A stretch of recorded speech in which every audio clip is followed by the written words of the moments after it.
تائها أنأى شيئا فشيئا عن حلمي لا لن أبقى هكذا مكبل اليدين فأنا أحس بالحنين لنفسي لا لا يأس بعد الآن لا تقل فات الأوان فليكن يومك أحلى مما كان لنغني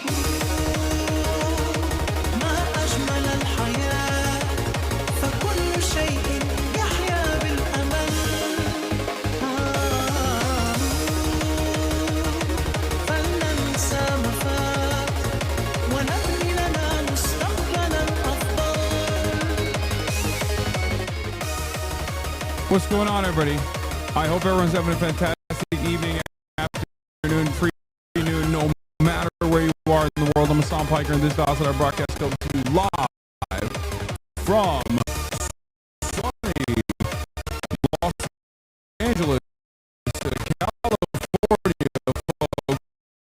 We're live with a lot of boys having a fantastic. Oh my God. Oh my God. It's already busted.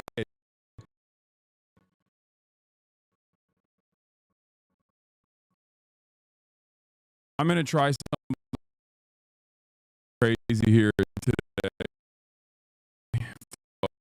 folks. It's already effing.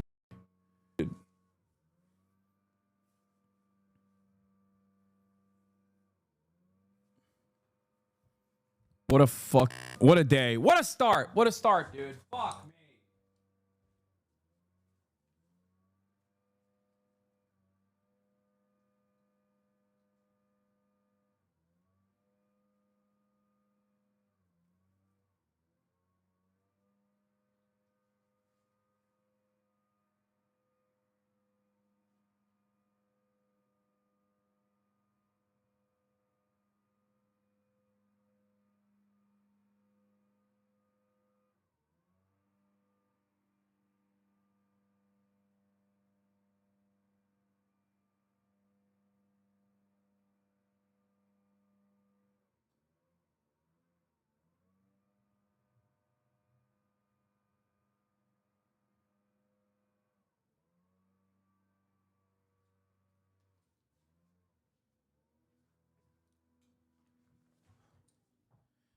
I'm back. It's fucking annoying.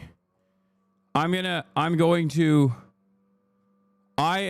try something crazy today. I'm going to try something crazy today. I'm just going to say, fuck it.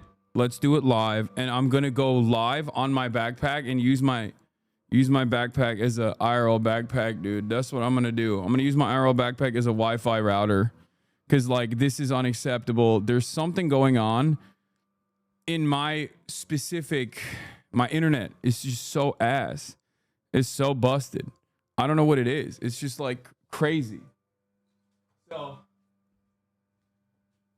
that's what my plan is. Okay. Okay.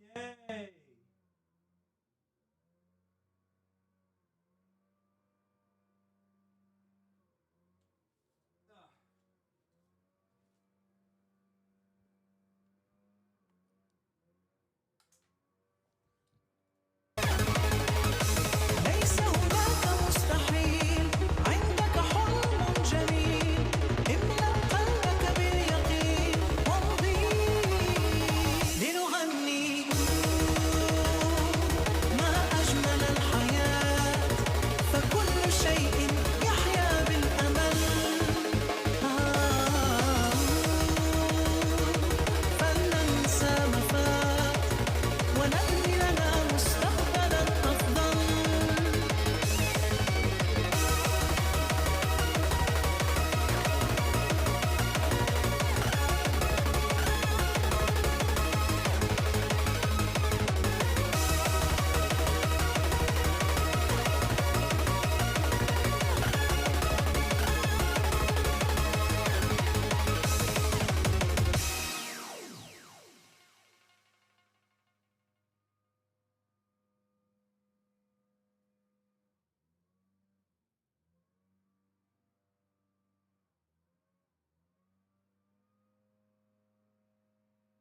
I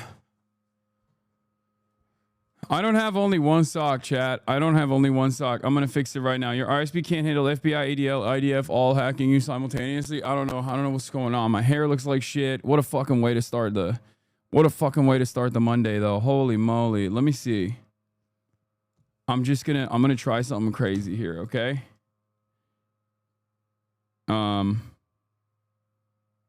Let's see. Let's see if this works. This is radical shit.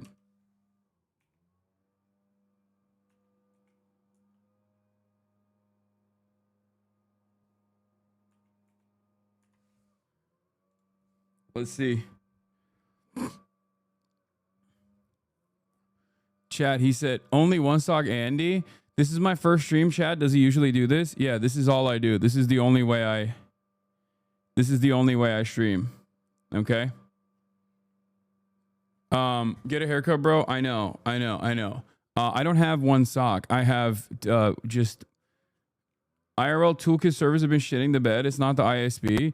No, man, it is my ISP. My ISP has some issues. Like on my end, I'm monitoring it, and it doesn't look like there's any issues on my computer, but there's an issue clearly on like the frames that are dropping because my bit rate spikes on my computer.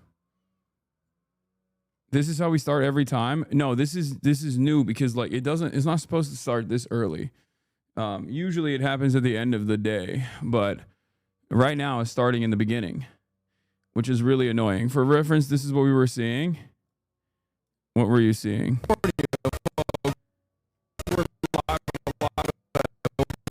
That's so annoying, dude. That is crazy. In any case, I don't have one sock only, man. Look.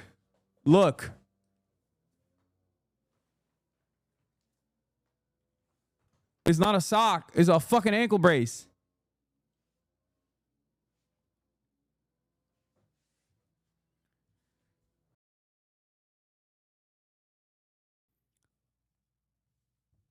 Okay. I think it should be fine now. WikiFee score just went up. Thank you. No, I fixed the ingest so it keeps up, so it catches up with the stream, so there's no delay. But the problem is every time I fix the ingest, the stream F's regardless. First, when I fix the ingest, the stream goes down for that brief moment. But then, anyway, let's just test the delay.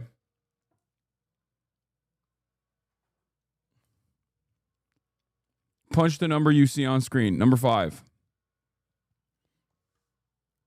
Okay, there's no delay. All right, good. It's like 1 second, 2 second delay. It's fine. All right, we're good.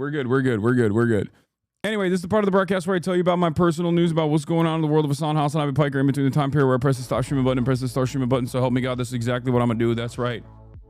Ladies and gentlemen, boys, girls, and MBs, you already know what it is. We're live. I'm Hasan Piker. It's a beautiful day here in sunny California, Los Angeles. We're going to get right into it.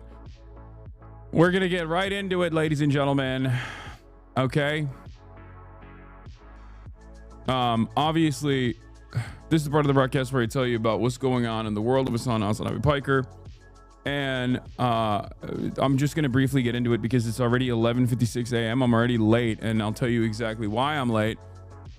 I ended the broadcast last night after like 6-7 hours. What's interesting about that, of course, something that I have noticed about myself at least, is that if I do a whole week of like half stream, half IRL, half stream, half IRL, and then I get back to the stream and I do like a 6-hour sit down.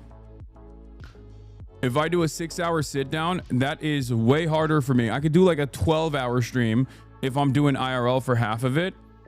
But if I do like a 6 to 7 hour stream, 8-hour stream sitting down, that's like way more draining. I don't know why. I would rather get shot with rubber bullets and like have shit blow up in my face. You get tired in IRLs? No, it's the opposite. Oh God, I just picked my scab. No, it's the opposite. It's the opposite. Tired in IRLs in the same way that I get tired when I'm sitting down and not doing shit. I'm not even kidding. It's like sitting around and like watching chat for 8-10 hours. literally harder to do than like, as someone who has done both, I'm telling you, it's the chat. It's the constant mental exhaustion from having to keep up with this chat that's just like beaming shit into my brain. There is so much less rage bait when you're doing IRL streams as opposed to there's so much less rage bait on IRL streams as opposed to being on the desktop where like everyone is trying to one guy. Like that's the number one thing that people are trying to do is just like one guy me. But whatever, it doesn't matter.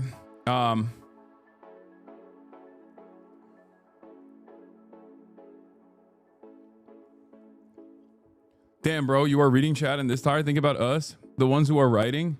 Yeah, the real heroes of society are the chatters who are writing in the chat. A few years ago, there would only be a few of those types. Now it feels like it's all the chat does. I know.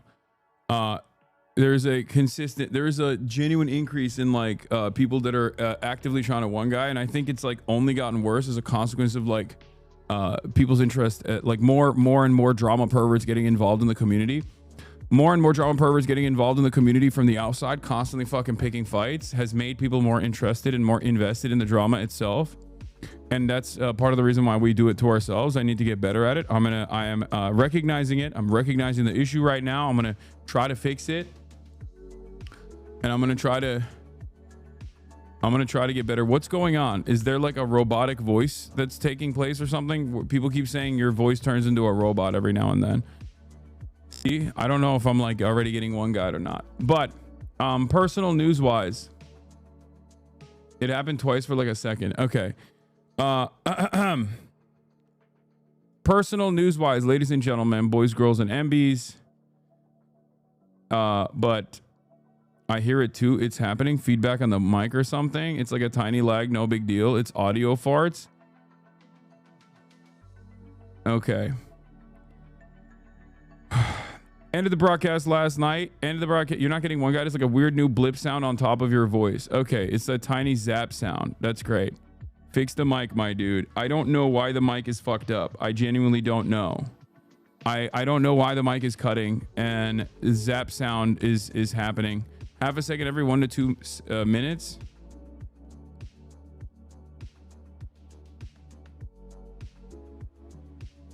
It's not the mic. It's a micro F. The bitrate tanks for a microsecond. That's great. Your phone is near it. That's not what it is. That's not the problem. This is the zap. Let's hear it. See, I don't know if I'm like already getting one guy or not. Oh, but yeah, I hear that. Then. See, I don't know if I'm like already getting one guy or not. Yeah, that's weird. I don't know. I don't know what's happening. Can we time out audio perverts? I don't know. I don't know why it just like keeps buzzing. I don't know why. I don't know why it keeps buzzing. It's fucking annoying. Personal news wise, it happened twice for like a second. Okay. Yeah, I hear it. It's like right here. It happens about every now and then. See, I don't know if I'm like, yeah, it's a little buzz. I don't know what it is. People are acting like this 8-hour broadcast from X miles away has so much of a blip or bleep. I will freak out. It's a personal viewing issue. Move forward. I mean, it could turn into a bigger one later down the line, and I don't know what it is, but we'll try to fix it. Hopefully I'll be able to figure it out and I'll be able to fix it. But it's gone for now. I hope. Fingers crossed. Fingers crossed that it actually does not turn into a larger issue. I don't know what's happening. It was fine yesterday. Like, it was fucking fine yesterday. Why? Why is it not fine any longer? What is going on? I don't understand it. Why? Why does everything have to fucking break all the goddamn time? It's just so stupid. I think it's because there's no delay. It has to fill latency gaps with something. No, guys, stop speculating what the fucking issue is, okay? Stop speculating what the issue is. When's the last time you restarted your modem? Recently. You don't have to link me the fucking buzzing noise. I recognize that it exists, okay? Stop linking me the buzzing noise. I know, I got it. Oh my fucking Lord. Oh my Lord. Oh my God. Oh, holy moly. All right, personal news-wise. Oh, what a fucking start. What a start to the goddamn day. What a start to the goddamn Monday. Holy fuck. Ended the broadcast last night, okay? Ended the broadcast last night what did I do? Absolutely nothing. Went to bed, hung out with my family, woke up early in the morning, went to the dentist again. Okay, getting the implant put in. There's like one last thing that they needed to do, like, you know, take the screws out, put the screws back in, whatever, just like get a fucking video profile of my teeth. And then in a couple weeks I'm gonna get the implant in. So that's good. But other than that, I have not actually done anything. I have not done any like physical activities or anything like that since I've been in New York. So I was like, I have to take Kai out. So I took Kai to the park, made her run around a little bit. That's why she's passed out. And then I played a little bit of basketball, and I actually cooked a little bit this time around. We played 3 dribble king of the hill. There was this dude who was like 14, but he was actually nasty. Will you not be able to eat certain stuff with an implant? No, there is no issues with the implant. It's just the same as a tooth. It's like a prosthetic tooth.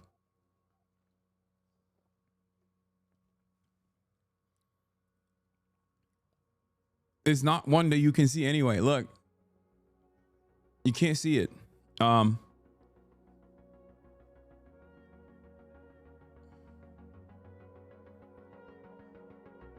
But I cooked. Maybe the buzzing noise is coming from the tooth. Yeah, that's what it is. I think that's what the tooth is like. The fake tooth is interfering with the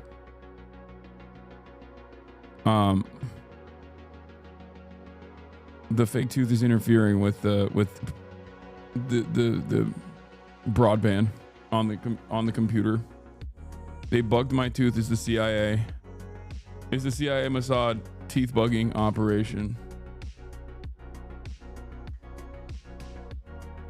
All right, so where was I talking about? Oh, personal news. Yeah, that's it. That's all I got.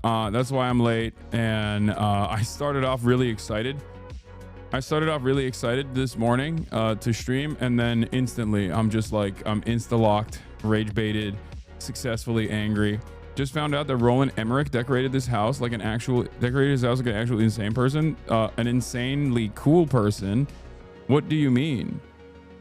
What the okay, that's weird as hell. Emmerich looking at the cupboard under the stairs. I think I just found the perfect spot for my life-size wax sculpture of Pope John Paul II.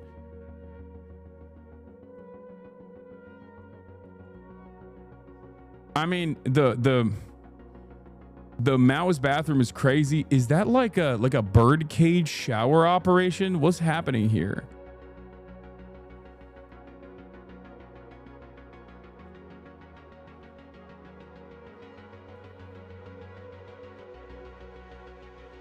Here's some positive news. Corbyn is already tied with Labor. That is crazy. That is crazy that's how unpopular Labor is. Labor needs to stop. Labor needs to stop instantly. That is incredible, by the way. As I told you, reform would be cooking. Reform will be cooking, and they are. God, England is so busted. British politics is so fucking broken, dude. I don't know what is going on with England. I can't comprehend it. I can't understand it. I don't want to even have like, I don't even want to have like, I don't have the mental fortitude to comprehend what's happening there. All right, let's blast off. Let's get started. Let's get it twisted. It's Monday News Day as always. We got a lot to talk about. Epstein fallout continues. Trump keeps blasting tariffs. ICE raids take lives. Congressman visit alligator. Is it buzzing again? The buzz happened again? Okay, it's happening. It's not like, it's not a consistent thing, right? It's just like a 1 second buzz, right? You should be fine with that. Like you're gonna survive, I think. Like every now and then, it rarely buzzes. I think you'll maybe hear a little buzz every now and then. It's okay. It's become the new F, it seems.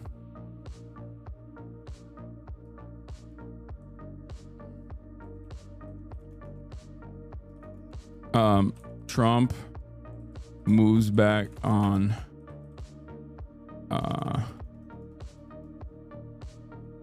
moves back Dem position on Trump moves to deposition on Ukraine. Get in now.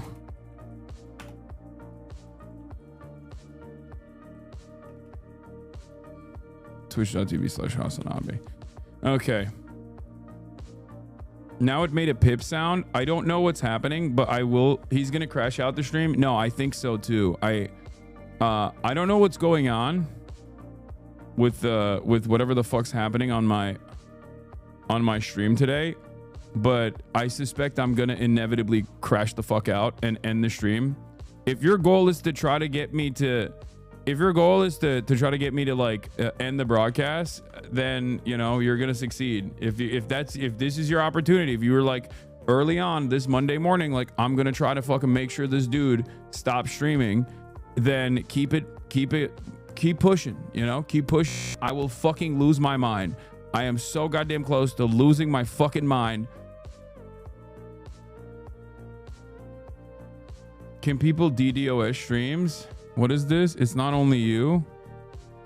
I have sad news, chat. Pluto is no longer my account manager. But he's not even in LA. So I don't know what's happening. Why is it happening to him? Isn't he in like, where the fuck is he? Where's Felix?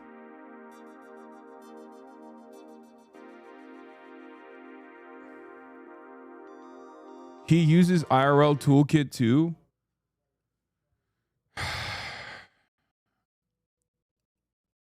NMP had issue. His is so much worse too. He's having visual glitch problem. NMP's having issues as well. You think it's a Twitch problem? Has to do with the CDN networks and other infrastructure issues. Why are people saying big F? I'm not experiencing it. I'm not seeing it on my end at all. There is no F on my end. Why are people saying big F? Are you guys just fucking around? What's happening? What? There is nothing on my end. I'm not monitoring anything on my end. Dude, stop streaming. Then keep pushing, you know, keep pushing. I will fucking lose my mind. I am so goddamn close to losing my fucking mind. You're getting one guide? No, there's like people saying that there's like mad glitches and shit. There's just a lot of mini Fs. Now you're glitching, bro. There's some distortion, bud. I'm not seeing it on my end, so I don't know how to fucking fix it. There's nothing on my end now. In the morning, when it was effing, I could see it on my end. It was like an issue from my ISP, I thought. But now I'm trying to trouble fix, but it might be a Twitch related issue. Like it probably is a site-wide problem. Because if there's any sort of issues that's taking place, the buzzing probably on my end. Wait, why are you mad? None of these Fs matter. It's all love, baby. I don't know. Dude, there's nothing more fucking annoying than having to trouble fix a IT problem in front of 30,000 people. Every single person thinks that they're an IT specialist, and every single person is just like losing their fucking minds. And on top of that, there is no way to like identify. There's multiple points of failure. There are multiple points of failure. It could be my ISP that's notoriously dog shit. Okay. It could be the IRL toolkit that experiences issues from time to time, which is the server that I use to beam this footage to a server and then to Twitch. It could be the Twitch related. It could be a Twitch server side problem. So like all of this stuff combined makes it so annoying to fucking try and fix regardless, but it's especially annoying to try and fix in front of 30,000 IT specialists who believe that they literally have the answer, but they have no fucking answer whatsoever because they have no understanding of how this is going on. It could be AWS related problems as well. It could be a million different issues, many of which is outside of my control. So I don't know. I don't know why it's buzzing. I don't know why these like little blips and little glitches take place. You don't have to clip every time there's a fucking little glitch. Let's just keep going. Let's keep it pushing.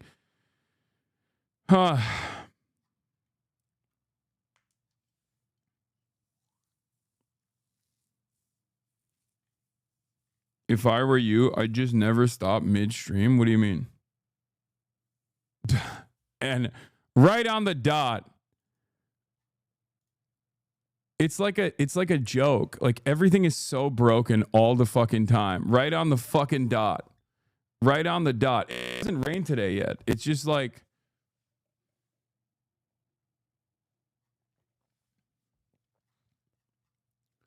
I don't know what's happening, and it's unimaginably frustrating. And I don't know, maybe it's an IRL toolkit related issue. That's what I suspect it is. Like it could be AWS, it could be IRL toolkit, it could be fucking Twitch servers that are cooked. It could be a million different problems.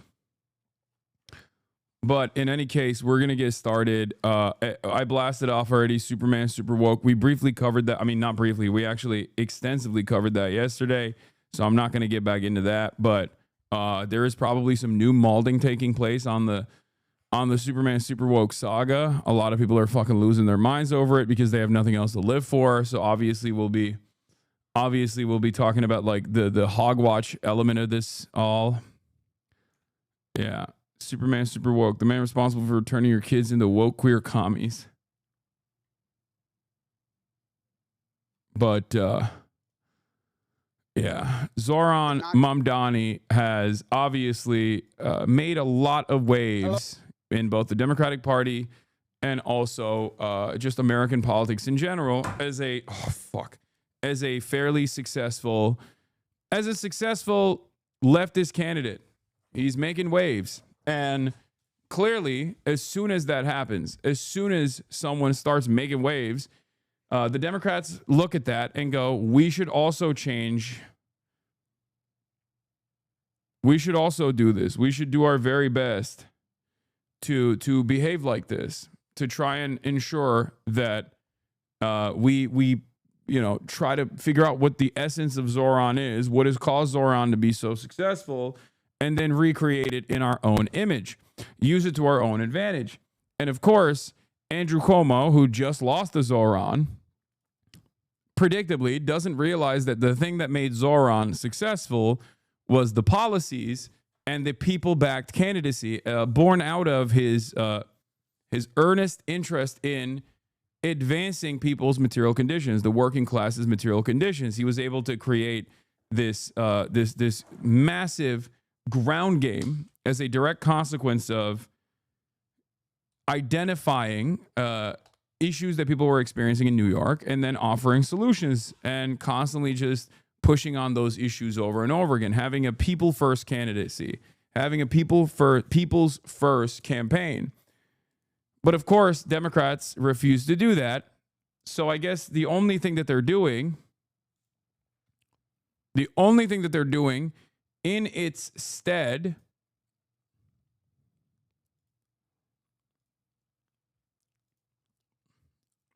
is the videos. Man on the street videos. We're here. We're going to see a lot of Democrats, annoying Democrats of all different backgrounds, try to do the Zoran like man on the street style videos. So get ready for that, because they literally think it's just social media. They think it is just about like going outside and filming yourself and then making social media stuff. They think it's just aesthetics, which is incredibly fucking stupid. Okay, it is incredibly stupid. Yeah, Zoran has a big speech addressing his supporters and stuff. We'll look at that too, but let's continue. Let's see. I'm Andrew Cuomo. And unless you've been living under a rock, you probably know that the Democratic primary did not go the way I had hoped. To the 440,000 New Yorkers who voted for me, this guy did not want to be on camera. That's so funny. He tries to dab up. Look at this. Did not go the way I had hoped. To the that's staged, okay? And that's a Parks guy. That's a New York Parks guy, and he did not want to be on it. Look at this. 140,000 New Yorkers who voted. He literally doesn't even turn around.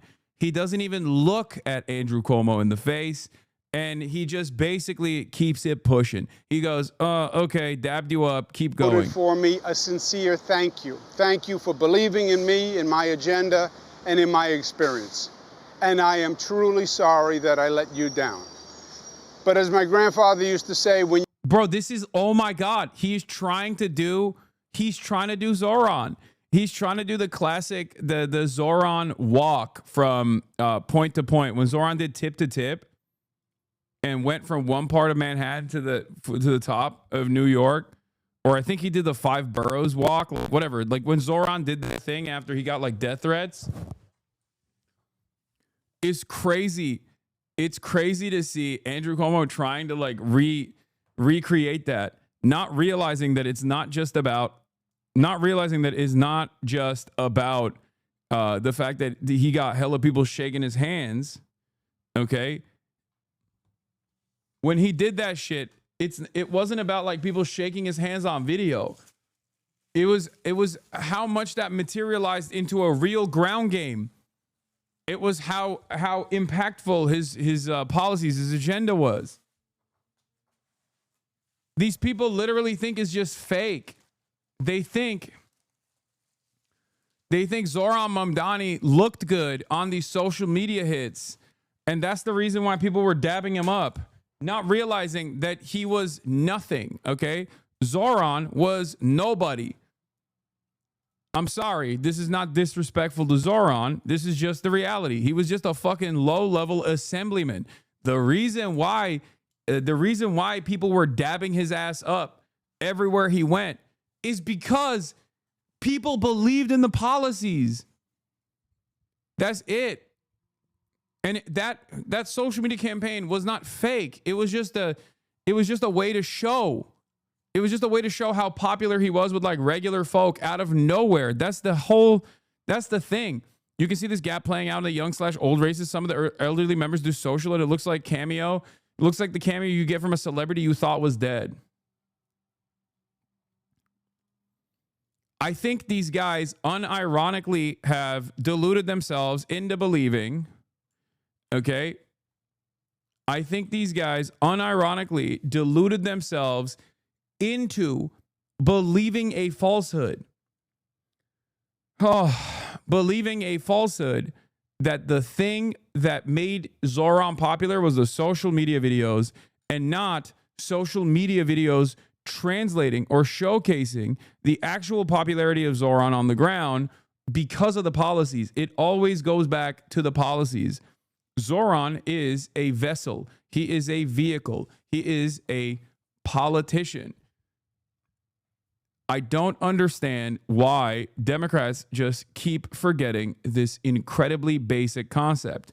I don't care about how sexy a politician is. I don't care about how charismatic a politician is.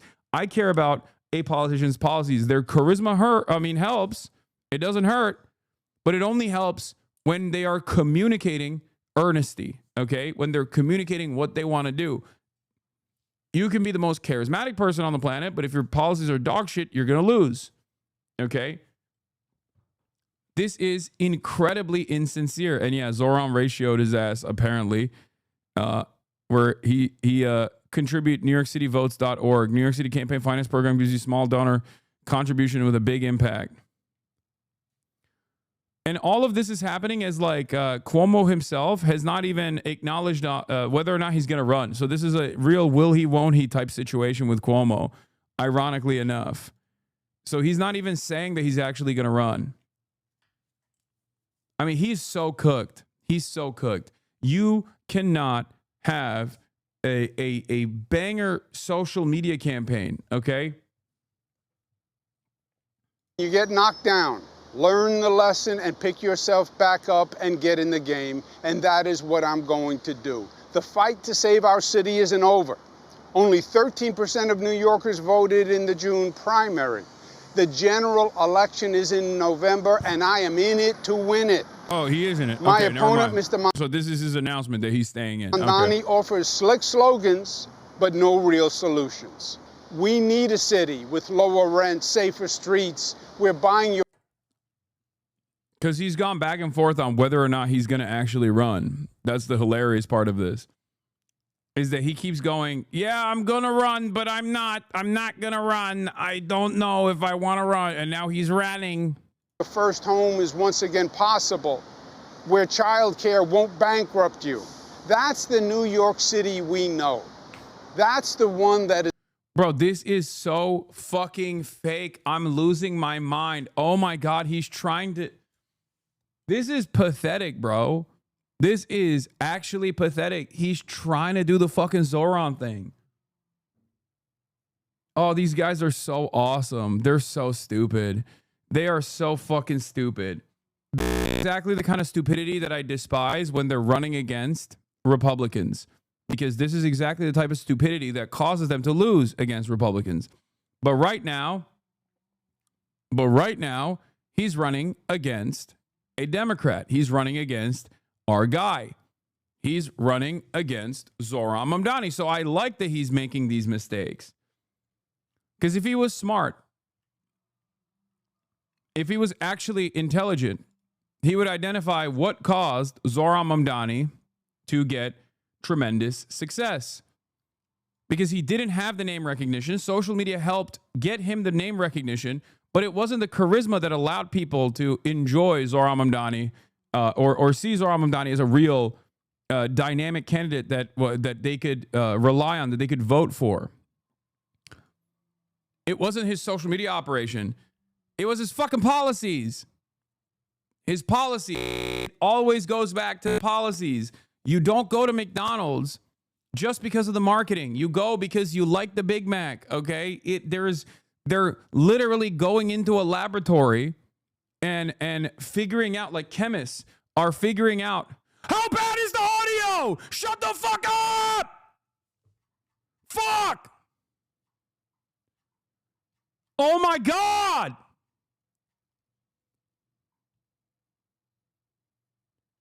There is nothing I can do. It's out of my control. It's not on my end. It's not happening because of me. Fuck!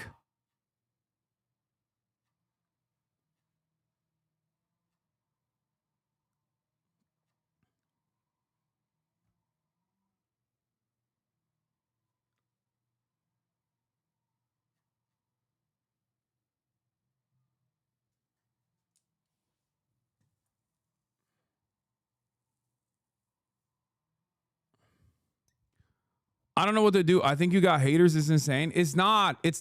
No, it's not. It's not my fucking haters. It's my stupid ass, autistic ass fucking fan base who literally cannot control themselves when they see like a minor fucking audio issue. That's it. It's not my fucking haters. It's my fans. It's you motherfuckers. Don't think it's somebody else. It's you. You're the one doing it. Don't act like this is a calculated operation. Take some fucking accountability, just like I need to take accountability, that I need to stop losing my fucking mind over this shit. But it's an issue that is completely outside of my control, and there's nothing I can do about it. So every single time there's a fucking blip or something, and people lose their minds over it, there's nothing I can do. Like, there's nothing I can do. And the fucking helplessness of it all makes it even more annoying. Okay. Holy fuck. That's it. It's the same as like the misophonia. Okay. Chat can't fucking contend with any minor.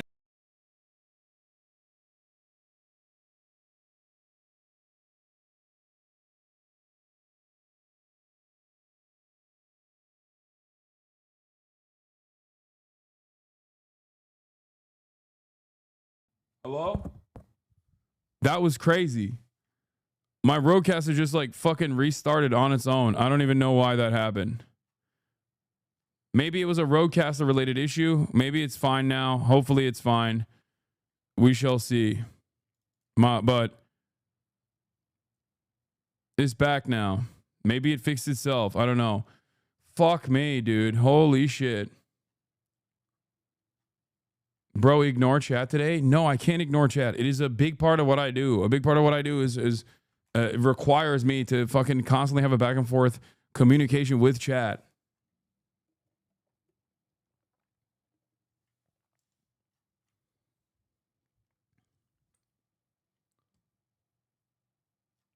Anyway.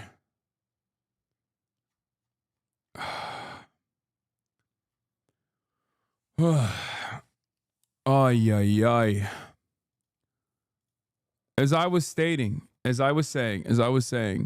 okay? You don't go to a restaurant. You don't go to a restaurant just because of the marketing. You go to that restaurant maybe one time because of the marketing, but you don't go back to that restaurant if it's just marketing, okay? You need to You need to have like an actual product. For politicians, their product is what they can do for you. Okay? Their product and what they're selling is what they can do for you. And a lot of these stupid fucking Democrats and many stupid Republicans as well just forget that their product, what they're serving for you, is their policies. It's that simple. You don't have to reinvent the wheel. This is at the heart of the democratic process. This is what democracy is all about. Okay? There are a million reasons as to why Zoran was as successful as he was as initially a relatively unknown figure in New York politics going into the Democratic primary and then actually seizing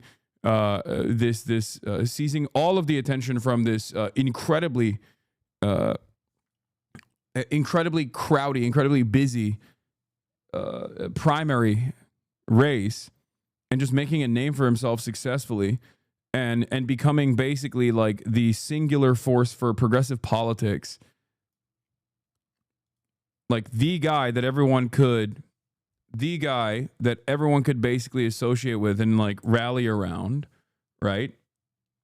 But the issue here is people think he was able to do that because of his social media.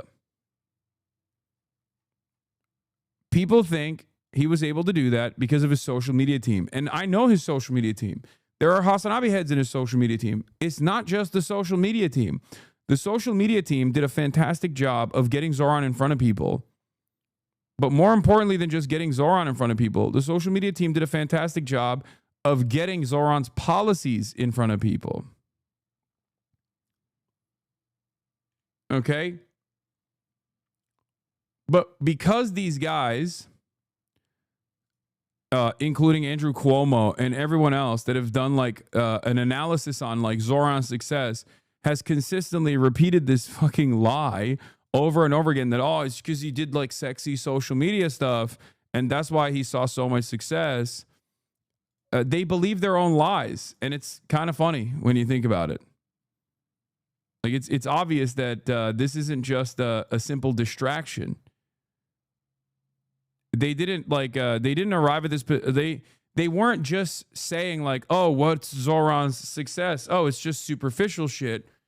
I thought when the media was saying that, they were just doing that because they just like refused to identify that like these policies are rather popular. And social media, his good social media team basically got this in front of so many people. But they truly believe it. They think it's actually just him doing man on the street stuff. It's him dabbing people up. Still possible. You haven't given up on it, and you deserve a mayor with the experience and ideas to make it happen again, and the guts to take on anyone who stands in the way.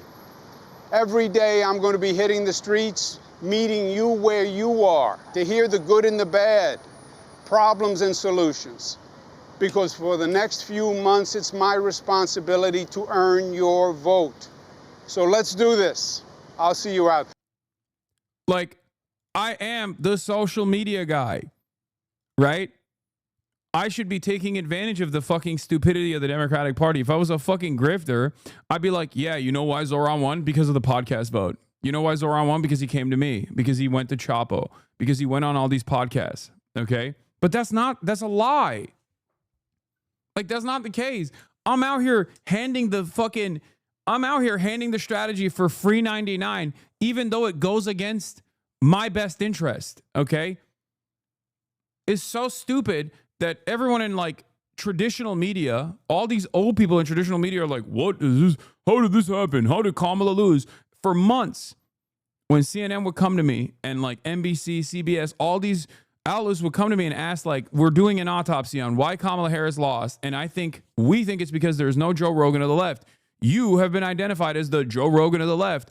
I kept repeating it over and over again. You cannot podcast your way out of this problem. You cannot social media your way out of this problem. Okay? You can't. You need to have, I could interview every fucking candidate. I could interview Pete Buttigieg Okay. Tomorrow, I could interview Kamala Harris, but I cannot, or Joe Rogan himself, who has a much larger platform than me, cannot actually make or break someone's candidacy. Okay.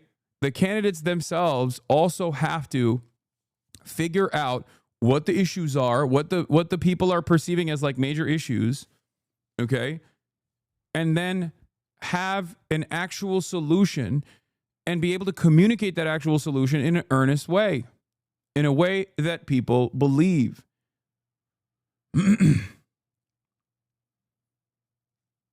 It's so stupid. Where does Hasan get these dope-ass t-shirts? Great question. Thank you. Ideology.shop. Ladies and gentlemen, it's still available. This is my latest line of merchandise. Ideology.shop. America made, union made, as always. Here are some of the fits. Crisis map. Austerity abroad, austerity at home. IMF shirt. US aid t-shirt. There's also a disaster capitalism saw blade hat. Cycle of apocalypse hoodie.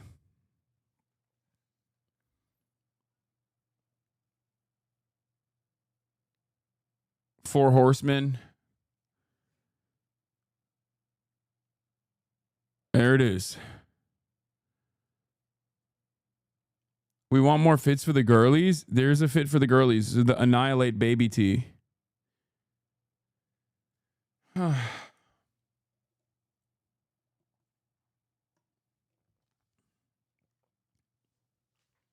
Ships everywhere around the globe.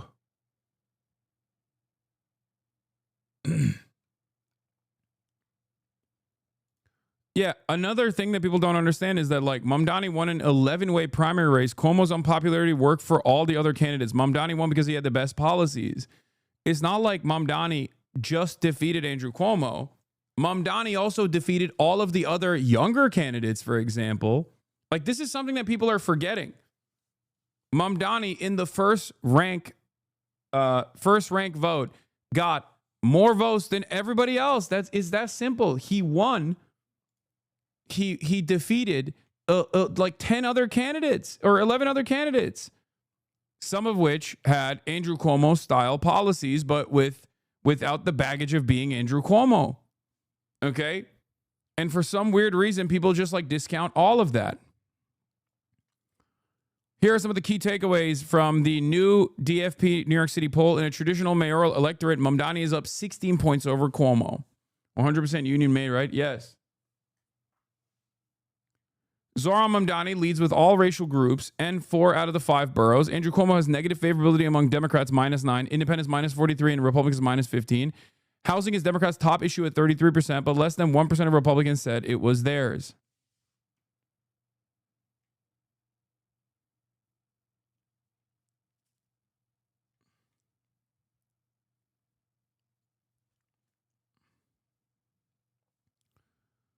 Like, it's not, he won a resounding victory. Like, he won a victory that is undeniable, okay? You cannot, no matter how hard you try to swing it in whichever direction you want to swing it, you cannot try to change the attention from what the actual reasons were. Like Harry Hasan says, lesson of the night, and this was right after the primary ended. Please, Democrats, embrace social media and new media. It clearly works. Harry Hasan wasn't there. He wasn't there in the gym. He wasn't shooting up threes with Zohran, right? But he was a hanger-on that wanted to basically point to social media as the reason for success when it's not the case. That's not like social media played a role in this, but it's not like Harry Hasan played a role in this. He didn't say nothing about Zohran. He didn't play a fucking role in this at all. The impact that social media has at the end of the day is a megaphone, okay? That's what it is. I am a vessel. I am a weapon that you can wield. I'll use myself as an example. As someone with a fairly large, fairly active community of like organizers and people who are door knockers themselves, like, I'm a megaphone. What you say into that megaphone matters, okay? if you take the megaphone that I am and yell into it and you say a bunch of dumb shit, if you say things are actually fine, a better future is not possible, then people are going to hear you and they're not going to like what you have to say. Do you understand? That's it. The reason why this worked so perfectly was because of what Zoran was saying, what his policies were. I don't know why this is so confusing for Democrats. I feel like they have whipped their base of support into winning primaries first and foremost so aggressively. They've basically created this media environment, this media ecosystem that revolves around panicking and like pushing away any sort of leftist mobilization and leftist momentum, that they've lost the plot about what it is. They lost the plot about what it is to be a politician in a democratic country. The entire point of democracy is to go out to your base of support and say, what do you need? And then they tell you, this is what I need. Fix this. Housing, major issue for me. Please fix it. And then you go, got you. I got you. Here's what I'm going to do for housing. It's that simple. I don't know why people want to fucking complicate this situation. It's so dumb to try and complicate the situation. There's an entire industry, a cottage industry, filled to the brim with like Yale, Harvard, and George Washington University graduates that fucking get paid $100,000 to $200,000 a year to literally complicate this process. Oh, is it because you didn't go to the right podcast? Is it because you didn't dance? You didn't find like a brat style dance for yourself? You didn't associate yourself with like a popular song or whatever? No, it's none of those things. Those things can boost you, but at the most basic level, you have to have fundamentals. You have to have solid fucking fundamentals. Okay?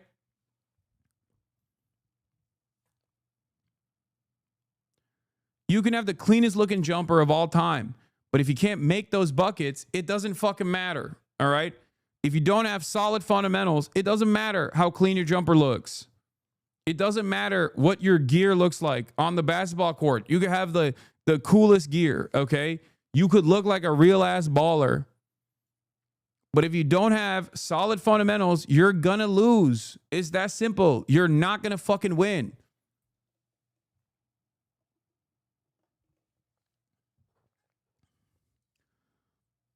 New memo from the Democratic ad firm Van Ness Creative Strategies, first shared with Semaphore, says the party's leaders are still failing to communicate online. The firm says if Democratic elected officials still feel uncomfortable posting, now is a great time to retire. It's not about posting. Bernie Sanders is not a fucking poster. Bernie Sanders is the greatest example of why this is stupid. I am going to keep yelling this for free 99 over and over again for any fucking Democratic consultant that wants to take this back to their campaigns and look like a brilliant strategist, okay? If you want this advice, I'm giving it to you for free. I keep giving it over and over again. Zoran organically was already on board with this, okay? He didn't have to like listen to me because that's where he was as well, personally. That's the reason why he won. Oh,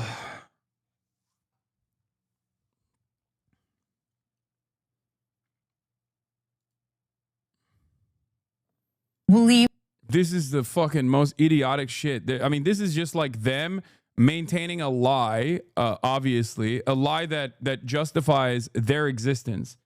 That's the other side of this problem, okay? The other side of this issue, the other side of this problem is that there is an entire industry that revolves around justifying its own existence. So all of the fucking consultants and whatnot that go on television have to fucking make it seem like it's not the policies. Please don't say it's the policies. David, that Republicans want it to all be Zoran Mamdani, and they want to run against him in the upcoming elections. But it sounds like the challenge for Democrats, Paul, is to make the message that there are moderates in the party as well. And the moderates are where the energy is. The moderates are dominant. I respect Mr. Mamdani's victory. He ran a great campaign. It helped that he had a disgraced opponent in Andrew Cuomo, the former governor, who had to resign. But he got 45% or so of the vote, Mamdani did, with a 30% turnout. Okay, do the math. That's 13% of New York City Democrats. That's about 450,000 people. That's the size of Tulsa. This is the stupidest kind of cope, dude. He got more votes than Eric Adams did, okay, in the first round, than Eric Adams did when all of the votes were collected. Please stop. This is before ranked choice. In the first round, he got more fucking votes than Eric Adams did. This is so dumb. Oh my God. They're looking at the most votes, I think the most votes any New York City mayoral candidate has gotten in a New York City mayoral primary. And they're saying it's actually, I mean, this is a tiny percentage of the fucking votes overall. I mean, come on. There's still a shot here. There's still a shot to unseat him. And please don't say it's the policies. Please don't say it's actually because he's a leftist. Please, anything but that. Please. It's like at some point, people got to realize that Bernie Sanders is not so popular because he's hot. Bernie Sanders is not so beloved as a figure because he is sexy, charismatic, and can post on social media like a demon. Okay? That's not the reason. He's 900 years old, man. He's a curmudgeon. He is a 900-year-old curmudgeon, okay? Why do people love him? Why?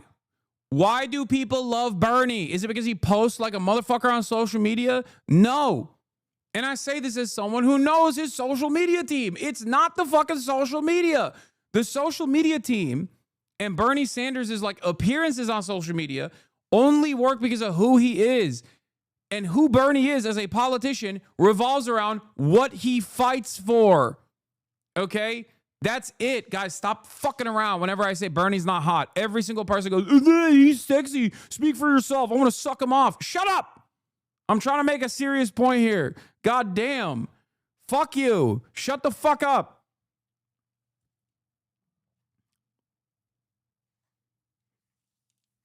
Holy fuck. Oklahoma. Okay, Tulsa, Oklahoma doesn't define a Republican Party. New York City shouldn't define the Democrats. Again, Mikey Sherrill in New Jersey, Abigail Spanberger in Virginia. By the way, we just won the Supreme Court race in Wisconsin, a state Trump carried. Susan Crawford won that by 11 points, despite Mr. Musk, back when he liked Trump, putting millions of dollars into the conservative candidate there. Democrats are winning everywhere, even though, as Urban rightly points out, we're directionless, rudderless, and leaderless, and yet we're winning.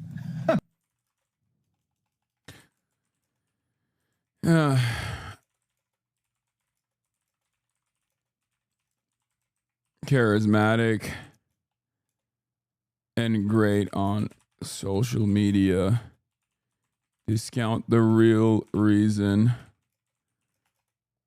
why those qualities work in his favor. It's his policies. Bernie Sanders is also a beloved figure. He's 80 years old.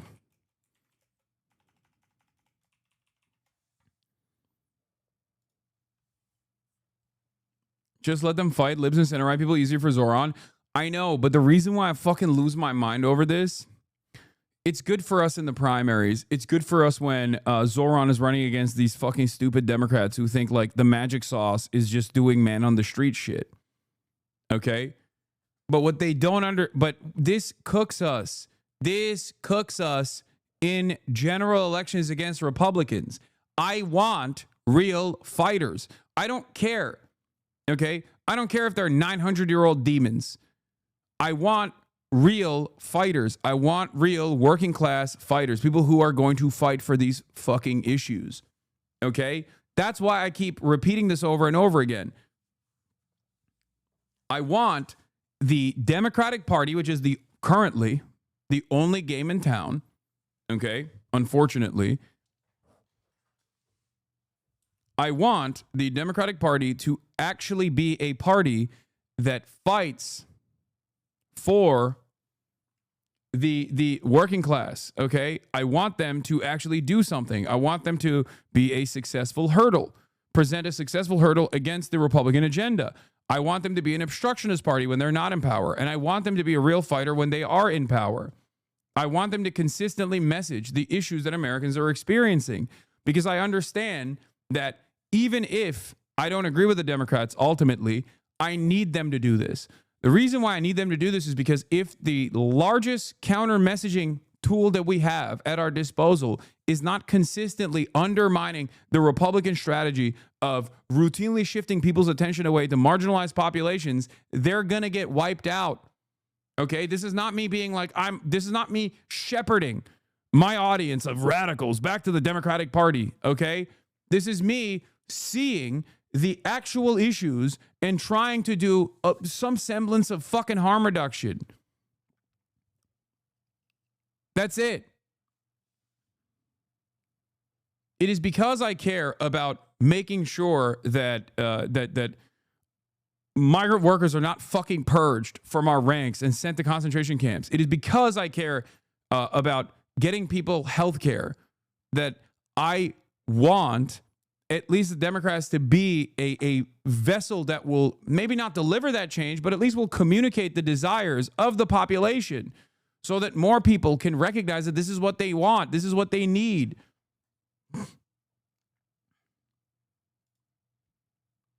Doesn't Trump's second term serve as a counter argument to that theory? He's insufferable and vile, and his base gobbles it up.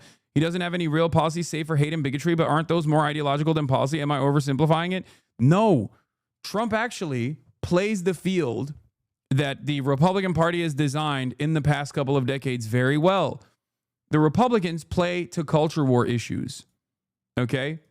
And Democrats will always lose when they are running against culture war issues. It's that simple. Democrats need to change the dynamic. Democrats need to change the rules of the game and take it back to issues that actually matter, not these distractions. Because if you're constantly playing defense on the culture war field, you're going to lose. Because the culture war field is designed by the Republicans to begin with. The idea that like the idea that like, oh, you're angry because trans people exist is clearly a successful method, especially when there is no real opposition against that kind of thing. To say like, leave trans people alone. What the fuck? These are just our neighbors. They also have the same exact issues that you do in terms of like your healthcare, right? That's the major problem for you. Your rent going up. That's a major problem for you. Every American is experiencing this issue, okay? Every single American has a cost of living problem. Every single American is experiencing an affordability crisis, okay? I saw a number the other day. It was like, if you made $100,000 in 2020, as opposed to 2025, your money is 25% less valuable because of how unaffordable things have gotten. So if your money did not go up, if you made $100,000 in 2020 and you're making $100,000 in 2025, you're making 25% less money now. Okay? That's crazy. That's crazy. You think that's not impactful? That's incredibly impactful. That's a problem that everyone experiences.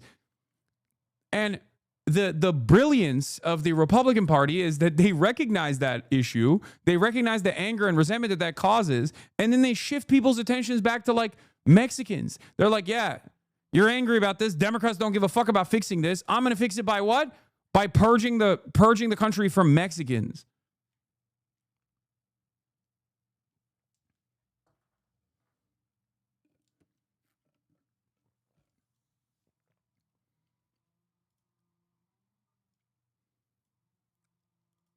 Doesn't Trump's second term serve as a counter argument to that theory? Is no, it's wrong. Trump's second term actually perfectly identifies the problem that I'm presenting. The Democrats refuse to identify what the issues are and offer real solutions to those problems. Okay? And then the Republicans come in and they at least recognize the resentment that people have, and they fucking campaign year round on other shit that people are annoyed by, other shit that people find to be weird. They create hysterics around things that aren't even happening.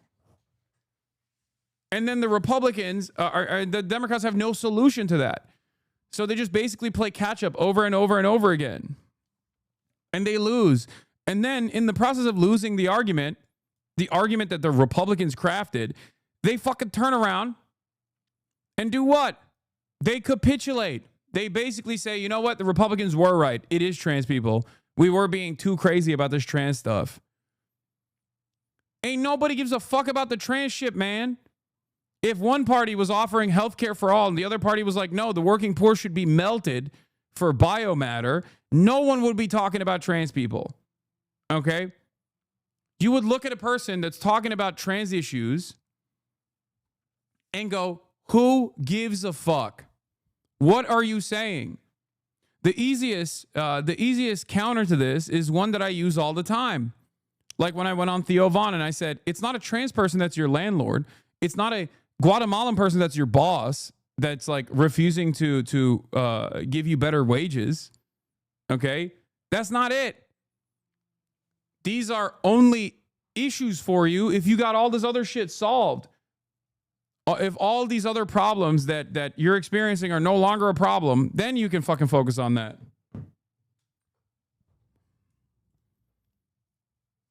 It's that simple.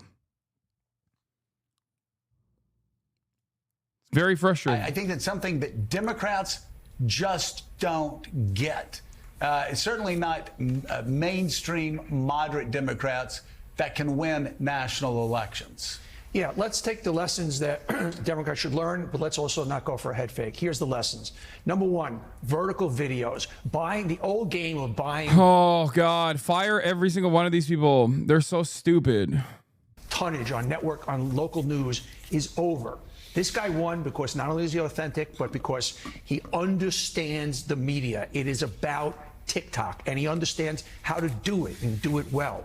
But the one message for Democrats I want to make sure that they don't get caught up in, there's a difference between somebody who won because they are a media sensation versus, oh, now the answer is we go hard left, we go super progressive. What wins in general elections, and if you look at Ruben Gallego and you look at Elizabeth Slotkin, you look at Mikey Sherrill coming up, Abigail Spanberger, in those states that need to be won, if the Democrats go super hard left, they're never going to win another election. I feel very strongly about this. So learn about the media story here. Learn about authenticity of a candidate.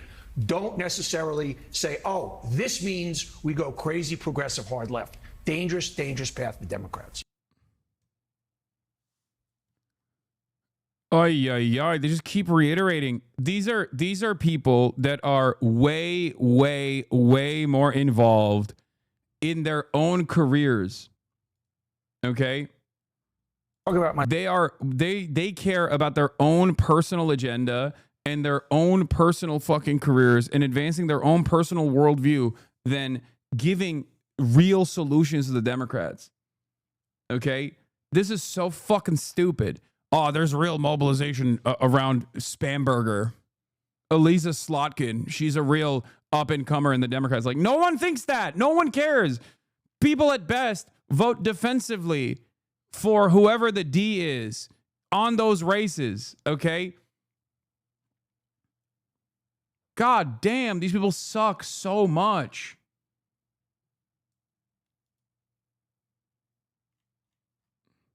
Dami, one thing, and I've never done this on the show, I'd like to invite him on my podcast.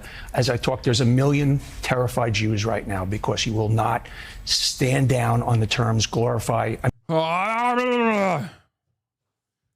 Shut the fuck up. Oh my God. Oh my God. Like, how can someone be wrong on everything? How can someone be so pathetically wrong on everything? How much more wrong can they get? How much more annoying and wrong can these motherfuckers get until the Democrats are like, hey man, maybe we shouldn't like these guys are just wrong, it seems. Like, we just keep getting our shit pushed in by the dumbest Republicans on the fucking planet. It makes me so mad. You'd be surprised. Yeah. I mean, globalize the intifada. Jews are worried. We're worried we're going to go back to those violent protests. There's 1 million Jews in New York. You're representing the entire city. please, as a Jewish media person, I would love to talk to you in a very frank, open discussion about it. There are a lot of worried Jews right now. When we're talking about Mamdani, one thing I've never... Violent protest. What violence?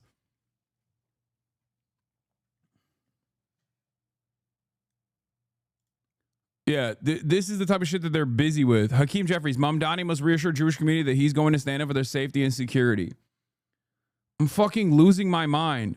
These guys have already lost the argument. They've already lost the argument, but they're just still repeating it over and over again. And every time they repeat it, it just gets more annoying, okay? Nobody cares. Please stop. He has already fucking addressed this a million times, dude. What do you want him to do? Just only run a campaign on talking about Jewish safety? Like, it's not just Jewish people that live in New York, you know what I mean? And it's not even Jewish people that we're actually talking about. It's people who are pro-Israel, frankly. That's it. That's it.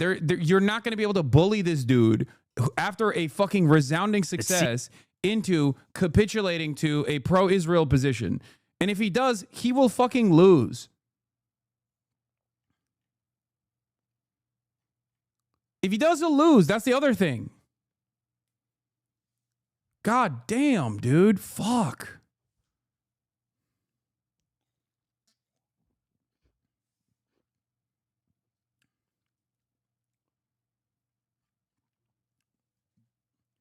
I've said this already. Here's free ball for the Democratic consultants that fucking sit around and listen to what I have to say. Okay? An anti-Israel position is the easiest way to communicate your earnesty, to communicate that you're anti-establishment. It's that simple. This is the Democratic majority's position, okay? If you communicate this at a time when the entirety of the media is pro-Israel unconditionally, and the entirety of the Democratic and the Republican Party's politicians are pro-Israel unconditionally, and you say, nah, dog, fuck that. I'm not doing that. What they're doing is wrong, and I'm not on board with that. I want equal rights for everybody. It's it. That's it. That is the easiest way to immediately bring people onto your side. It is the easiest way to get people that actually do pay attention to that stuff to care about it. Most people don't even care about it, to be fair. Okay? Most people are like, why the fuck do I care about Israel? What is going on here? Who gives a shit? Why should I care about Israel? It's like, stop, enough with this Israel spam. I don't give a shit. Stop.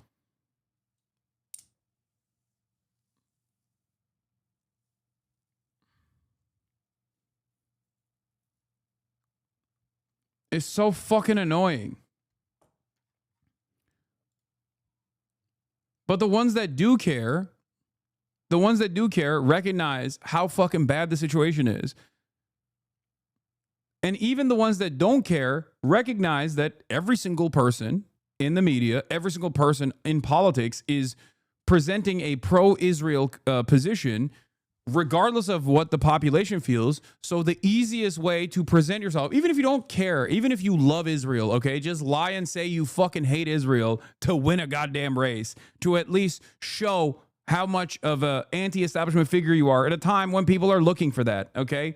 It is the easiest way to communicate earnesty. Yeah, the Democratic Party does not like him because he represents a part of the party that the Democratic establishment does not like, which is the Democratic Socialists, which is where the fucking party is.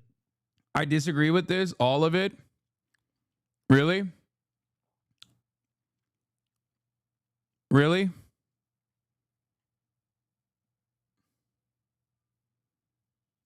Oh, fuck Andrew Schultz and fuck Epstein. Okay. I don't know why you are saying you disagree with everything that I just said, but they just won't acknowledge it. Like, the Democratic Party is the Democratic Socialist Party. Whether you like it or not, that's what the base wants. That's what the people are into. And the old establishment is not what they're into. Honestly, that's what America wants. And you know why I'm going to tell you the link. Bro, look at this. Look at this. Look at this conversation that's taking place. And people were trying to tell me that Zoran Mamdani's victory would not change discourse dramatically. Okay, that's so It was funny. that he was using, and we had this conversation on Breakfast Club, because I'm like, yo, Democrats, y'all can come up with names for everything, right? Yeah. Pregnant people, all that, like, right? Yeah. But you can't come up with a better term for socialism. So when he uses the term affordability, and he just talks about how things aren't affordable, that resonates with everybody. Our campaign is one that sees this city under attack in two ways. An affordability crisis on the inside. We're the most expensive city in the United States of America. 1 in 4 New Yorkers are living in poverty. The rest are living in a permanent state of anxiety about whether they can keep affording this city. And then we're under attack from the outside, from a Trump administration that is hell-bent on going after not only New Yorkers, but frankly, democratic cities across the country, like we're seeing in Los Angeles right now. That's what people want to hear. The message New is- York's too fucking expensive. The message is resonating. Here's the thing, and this is the thing. Poor people did not vote for him. Okay? Poor uneducated people did not vote for him because poor uneducated people, unfortunately, do not have the same entitlement to their dreams than middle class and rich people do. If you're like middle class, upper middle class, and rich, you're like, I deserve to be super rich and have everything work out, and like I'm entitled to that.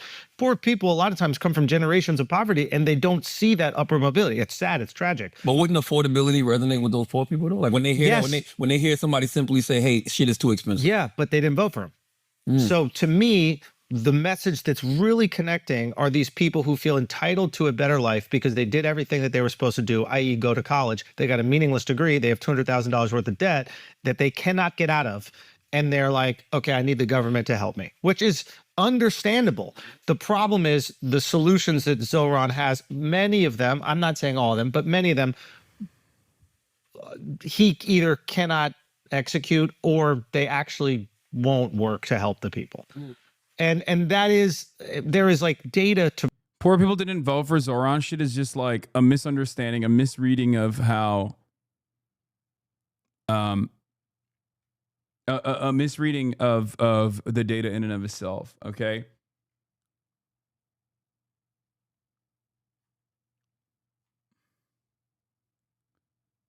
Also, again, it doesn't matter. These people don't give a fuck. I mean, Andrew Schultz is just like repeating talking points that he's heard somewhere else, okay? But the people that present this as an argument, as a serious argument, are not sincere about it, okay? The analysts that say, oh, the poor people don't want to vote for Zoran. The data guys that say that are saying that in a cynical way, okay? They don't give a shit. There are a multitude of reasons for why some of the poorest voters did not vote for Zoran. Okay, one of the major reasons is that they are going in for name recognition candidates, and a lot of them did not actually see any positive messages about Zoran, considering that the television ad spend was entirely anti-Zoran Mamdani. Okay. That's it. There's also the reality that under $100,000, which is what Zoran won as a voting block, with the exception of people who made like less than 35 grand, some of which who have report that kind of income are already retired as well. So then all of a sudden you're not thinking of like the guy who works at McDonald's, but you're actually thinking about someone's grandfather whose like yearly income is that low because they're fucking old and they're just on Social Security.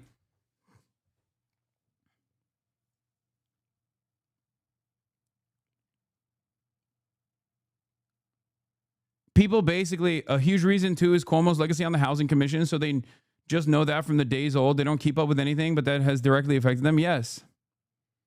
But it doesn't mean anything. It's just something that Zoran has to make up for. It's a target for him to penetrate with positive messaging in the general this time around. It doesn't mean that like the poorest voters don't fuck with Zoran Mamdani, or it doesn't mean that like his policies are actually bad for poor people or some shit. Okay.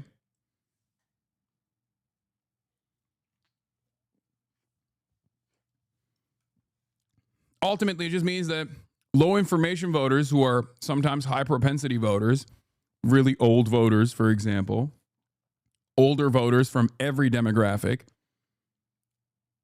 went with who they knew. Name recognition. Is that simple. It's not, it doesn't have to be more complicated than that. It's not like, oh, these guys are antagonistic to like socialism because they are the smartest when it comes to voting, like, or some shit like that. It's just so stupid. Okay?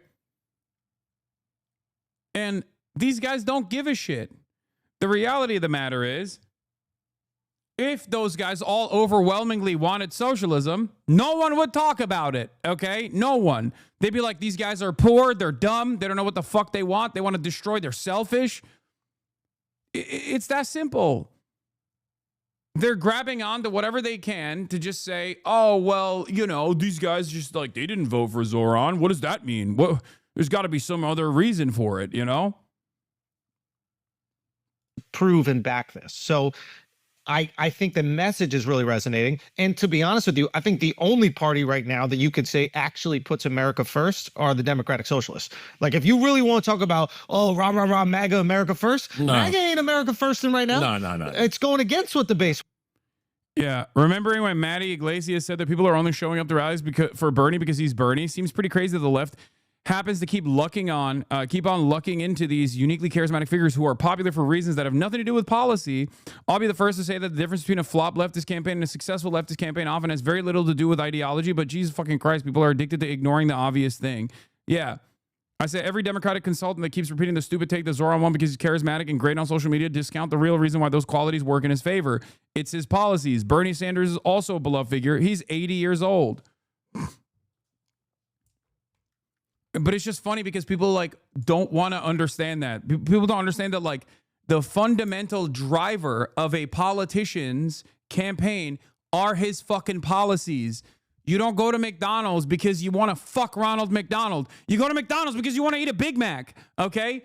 Sure, marketing plays a role, but if you didn't actually like the fucking chemical compounds that they're cooking up in a laboratory that specifically tickle your taste buds in a way where you want to fucking eat that burger over and over again, you would never go to McDonald's. Holy fuck. It's so stupid. It is so dumb. People just like, I don't understand. You don't do this in any other, you don't do this for any other reason. Okay? American analogy would be like, imagine hamburger. Yes, I have to do that because I am talking to Americans. Okay? I'm talking to Americans.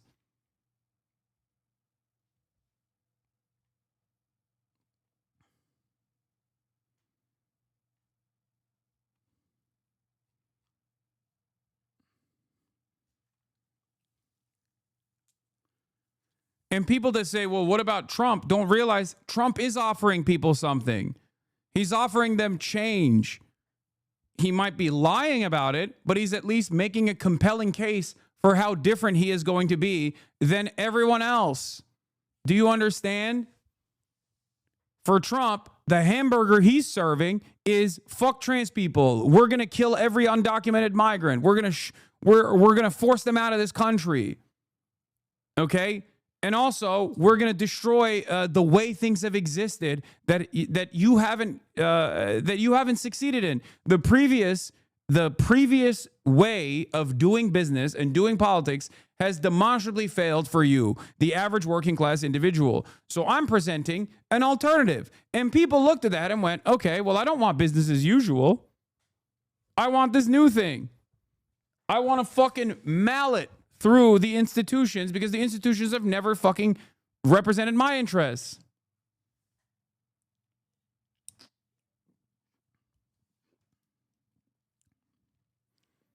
Yeah. And yeah, the only thing that the Democrats have done is basically just like, I guess, try and act as though this is a real issue with the gerontocracy, which it is. Gerontocracy is a problem for sure. But once again, I go back to my argument about Bernie Sanders. Bernie Sanders is 954 years old, okay? Bernie Sanders is not a uniquely telegenic figure. Bernie Sanders is not a uniquely charismatic figure. He's not a once-in-a-lifetime candidate. He doesn't have the same level of charisma that Obama did. Bernie Sanders is successful and popular and beloved because he has spent a lifetime hyper-focusing on the policies. He spent his entire 954 years on Earth constantly fucking fighting for the things that he believes. Okay? Who the fuck? Why is this fucking communist talking?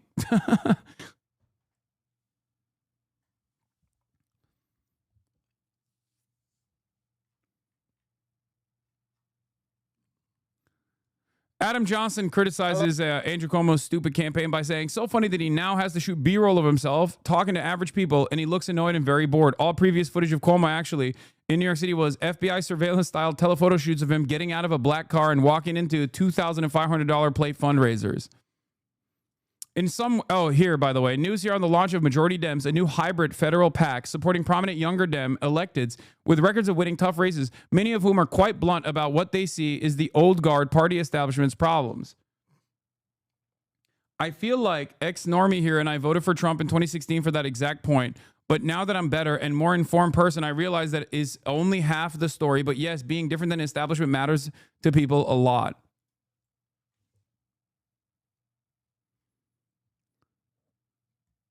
New neoliberal front group just dropped. In some ways, the group structure resembles that of the Democratic Leadership Council, the once influential group that successfully pushed the party to the middle in the Clinton era. There have been 90,000 of these billionaire-funded, we just want to win, drop liberal orthodoxy, big tent front projects launched in the last 6 months. More consulting grifts designed to push the party right under the auspices of savvy pragmatism. Definitely need to do a breakdown. So much Silicon Valley and billionaire money funneling into the same consult class losers to energize hard-nosed, youthful Democrats who can win in Trump country, who will courageously defend crypto and Israel. The only new language they traffic in is the pseudo-progressive language of opposing gerontocracy, which is to say that they want to recruit a new generation of Buttigieg clones, ex-spooks, and 40-year-old AIPAC reciting empty shirts. This will fucking cause yet another demonstrable failure. It will be failure after failure. You cannot win with just youthful faces that are still communicating the old message. These guys are so hyper-focused on the fucking optics that they just don't realize that it's not, like, optics are important, okay? Optics are important. But what people fail to consider is that optics are only as important as how much they can get your message in front of people. And if the message itself, if the policies, the fundamental plank of every candidacy, the hamburger, okay, that you want to eat, if the policies are bad, if the policies are not communicating a change, and you're not able to do that earnestly, then it doesn't fucking matter. Look at Richie Torres. Richie Torres is young. He's gay. He's black. He's Afro-Latino. Why the fuck is he despised? He's a reviled figure in the Democratic Party. He's all of those things. He presented himself as a progressive. Why does Richie Torres suck? Why? It's because he doesn't serve anything but Israel, okay? That's it. That's it. That's the main point. I have a million examples like this, okay? I can give you a million examples of success coming from a Bernie-style candidate that does not have the charisma and does not have the wherewithal to understand social media, doesn't speak the language of social media, and yet he can go on Theo Vaughn and cook. Why? Is it because he understands the media landscape? Is that what it is? No, that's not the reason. It's because he's an honest dude.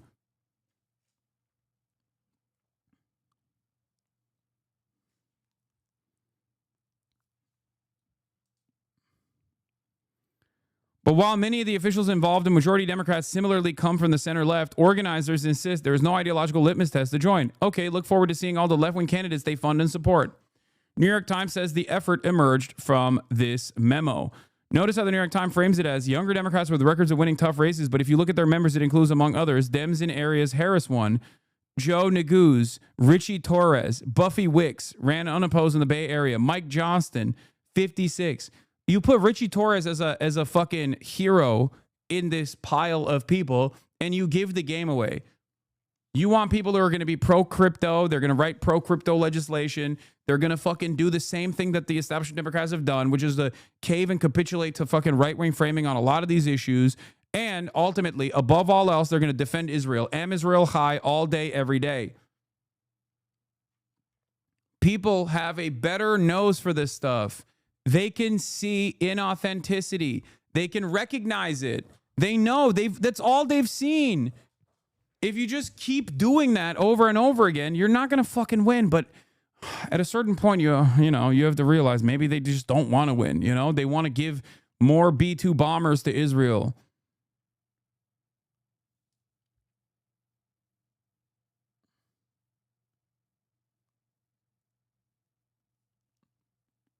Important to understand that moving the party right, backed by billionaire money, is unpopular. So moving right must always be framed as a reluctant, hard-nosed reality, an act of courage.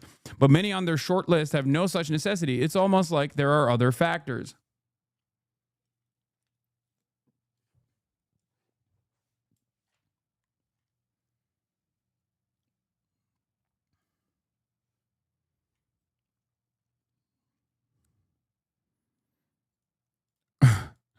Insider memo envisions a new DLC. A former venture capitalist and a fundraiser has a bold idea. Market-friendly moderation.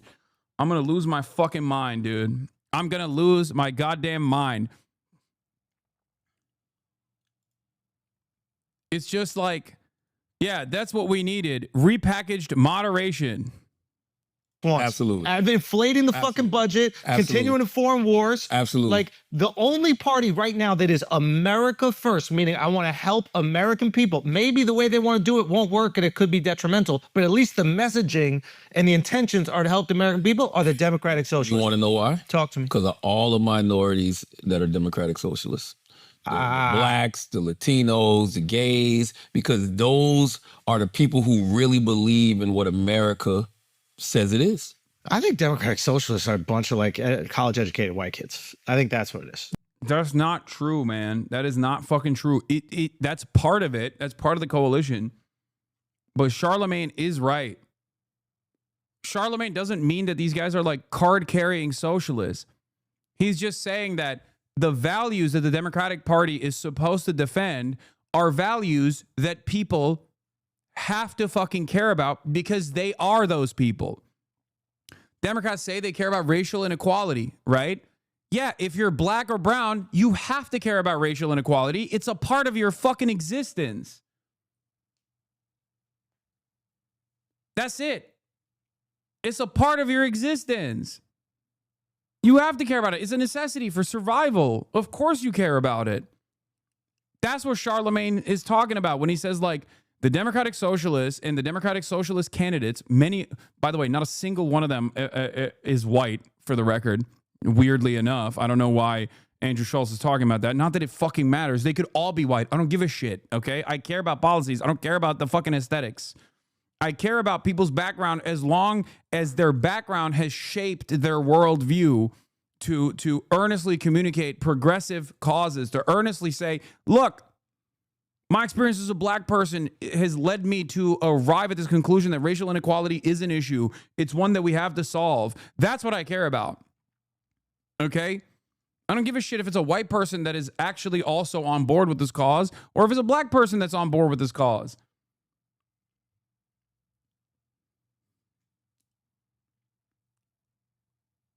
It's interesting that socialist and progressive candidates tend to be non-white, but they do better among white voters unless they're black.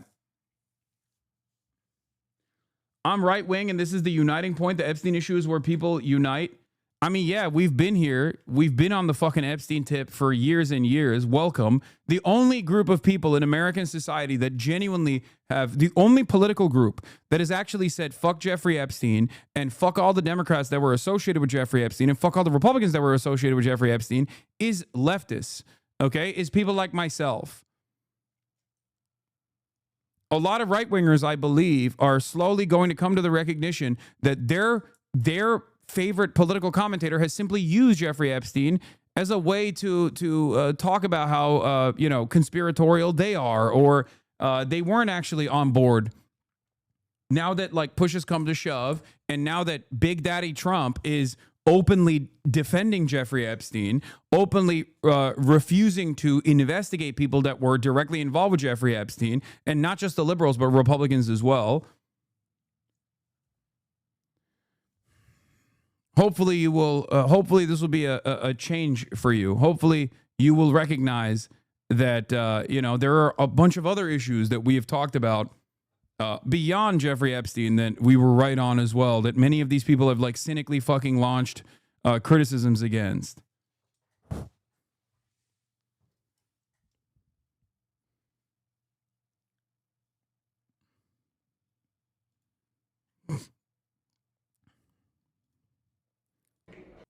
Look at this fucking asshole, by the way. These guys literally have nothing else. Here is Rahm Emanuel, brother of Ari Emanuel of WME. Rahm Emanuel was perhaps one of the most responsible figures for Barack Obama's major losses in the midterms. He was Mr. We're going to find moderates and we're going to run moderates. He had a policy of only running candidates that actually had enough money to self-finance their campaigns if necessary. He wanted to make sure. He wanted to basically make sure that it was all establishment Democrats. He's also was a horrible mayor as well, mayor of Chicago, but that's neither here nor there. The leftists are only white thing is really overblown, but there's definitely a disproportionate amount of white people with college education. I know it's a concept a million people are trying to answer, but how do you think leftists break through people outside these demographics? Easy. You go to their neighborhoods and you talk to them. You organize in their neighborhoods. Probably one of the major reasons why so many fucking people have a college education that is a card-carrying democratic socialist is because the organizing that takes place for democratic socialism happens oftentimes on college campuses, YDSA and DSA in general. That's it. Whereas, you know who organizes in black and brown underprivileged neighborhoods?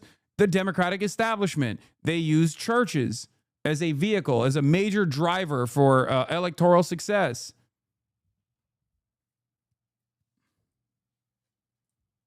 It's that simple. And it's not because the Democratic establishment is on board with uplifting the material conditions of black and brown people in poor neighborhoods. Look at fucking Jim Clyburn. Jim Clyburn is a demon of machine politics. Okay. He is seen as like the kingmaker in the Democratic Party, partially because as a South Carolina representative, he commands a lot of the black vote and the machine politics in South Carolina. You should really watch the FD video about Zoran and the way white leftists push POC away. I think that's a part of the problem. I think the cynical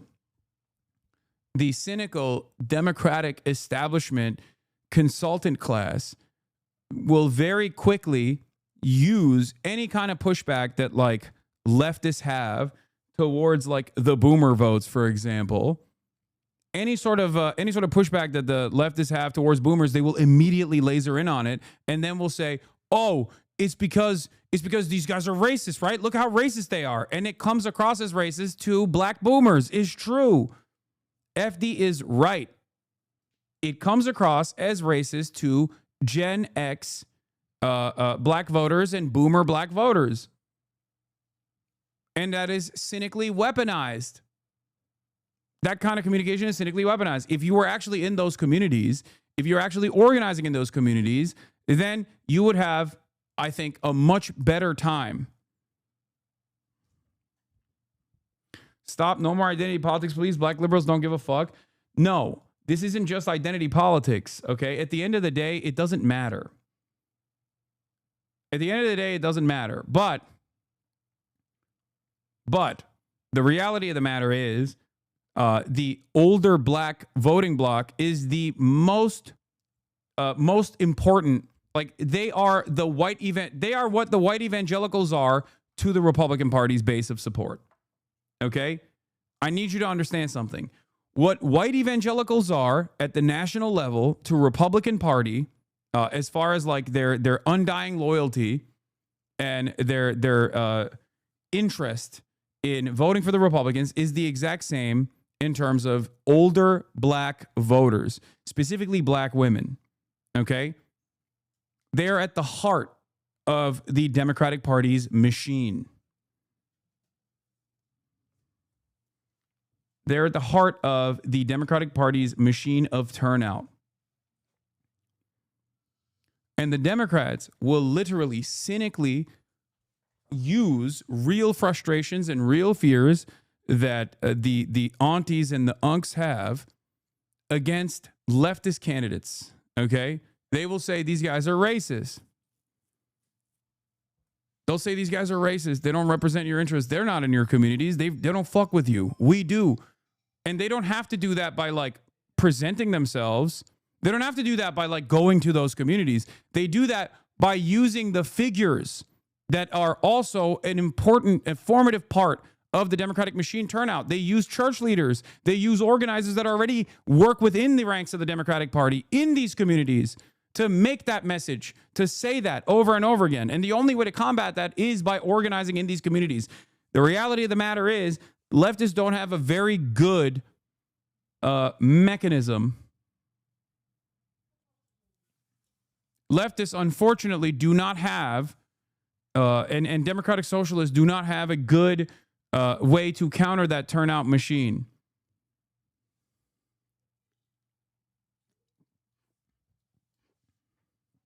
Do you understand?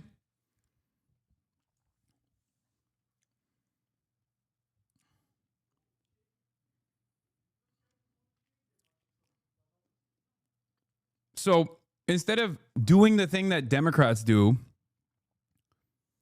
and be like, why won't these guys vote for us?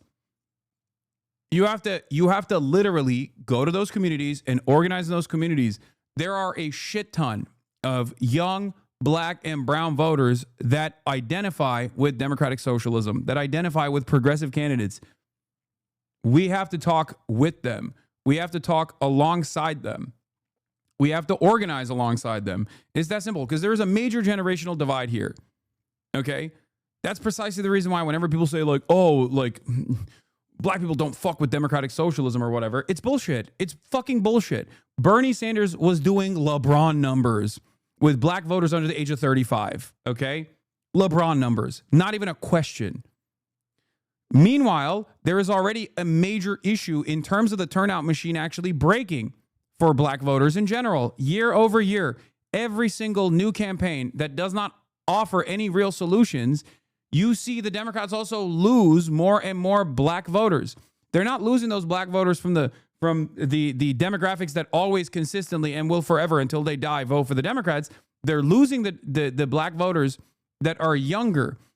The further removed you are from the gains of the civil rights movement, the less likely you are as a black person to vote for the Democratic Party. Okay? Because that's the last time the Democrats actually did something for black people. And it was so important that black people have consistently turned out and voted for the Democrats with Assad numbers, okay? Black women in particular. There is no comparison within any demographic. There is no comparison within any demographic that votes this under any sort of democratic process. There is no high percentage turnout, no high percentage vote for any party under any fucking liberal democratic example. It's literally, it's better than Vladimir Putin. We talking Russian election day number? No, it's more than that. It's Assad numbers. I'm telling you, black women specifically vote for the Democratic Party with Assad margins, not even Vladimir Putin margins. Okay? Even Putin, when he's like massaging the numbers, doesn't put 92%.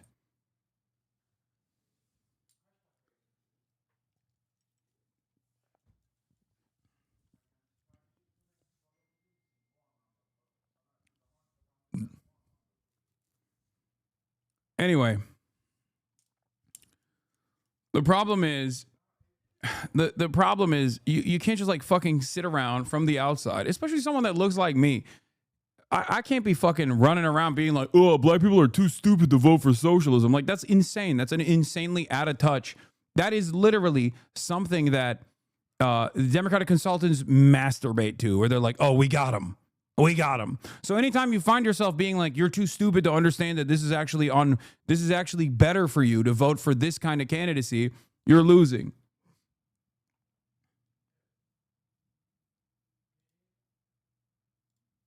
Okay.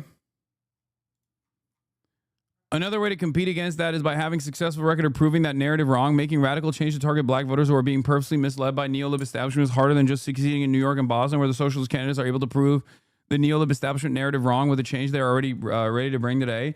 Like, I'll give you an example. There was a radical black candidate that unironically was radical, and then he was completely captured by establishment Democrats. His name is Raphael Warnock. Okay? Liberation theologist, radical liberal, Raphael Warnock. That's it.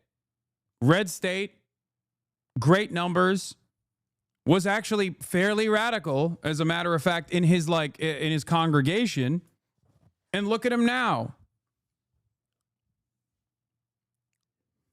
He's been swept away by the same old business as usual politics. It's sad to see. Identity politics is basically equal trust. The only way change some of the boomers' minds is just success. So that's why I want Mamdani to do well when he wins. Yeah.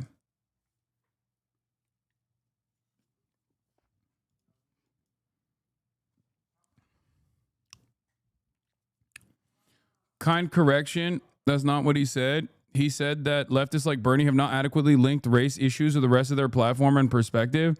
I think the FD video was incorrect because he said leftists have a racism problem, and it's not just true. Leftists are better on race issues than any other grouping. Yes, leftists are better on race issues than any other grouping. Leftists just don't communicate the language that the establishment Democrats do, because they're not a part of the fucking message at all. They're not a part of the fucking church groups. That's it. That's it. And the Democrats use that turnout machine against leftists aggressively. Okay, that's it. That's the major problem here. So you have to out-organize. You have to out-organize the Democratic Party, which is impossible. But there's also another method out there, which is to keep drawing in larger and larger numbers of younger black and brown voters. Okay. Younger black and brown voters is how you fucking penetrate these demographics and get them to talk to their parents and try to get them to change the minds of their parents. You guys in this chat. Okay?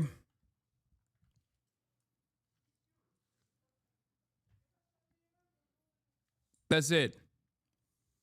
Because the real reason why I wouldn't say that, like, the left has a major issue with like black voters, for example, is because it depends on what age range we're talking about. If you're talking about black voters under the age of 40, the left wins overwhelmingly. If you're talking about black voters over the age of 55, the left is nowhere to be found. Okay? It's that simple.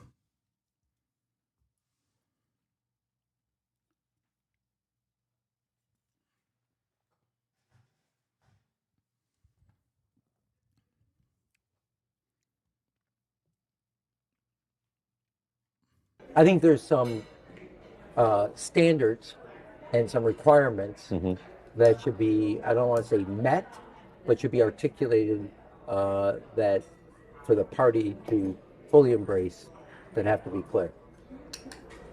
Meaning you have a sit down with Mamdani and say, hey, look, come into the tent, but here's some things we would like to hear from you.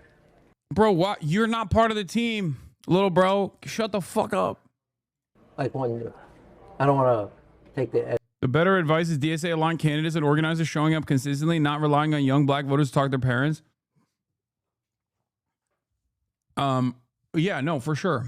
I think the major problem is that DSA style groups have not been able to get a strong foothold in black communities specifically. Okay, it's that simple.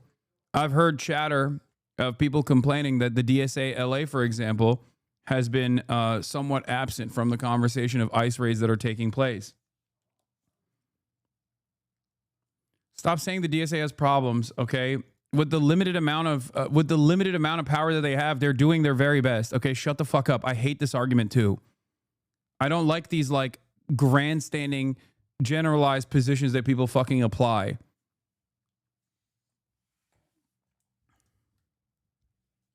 That shit also pisses me off whenever people are like, "Oh, well, the DSA has a problem talking to black people, or the DSA has this problem, DSA has that problem."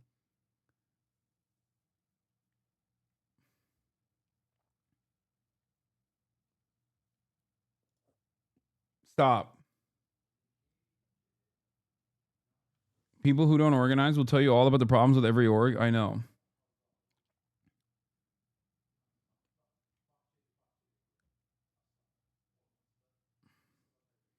Yeah, I saw the Obama takes. Intifada worldwide. Yeah. Anyway, interesting how everyone agrees. Oh, here's Obama weighing in on abundance. Yeah, I saw the new campaign shakeup. New campaign manager, eyes towards de Blasio staffers.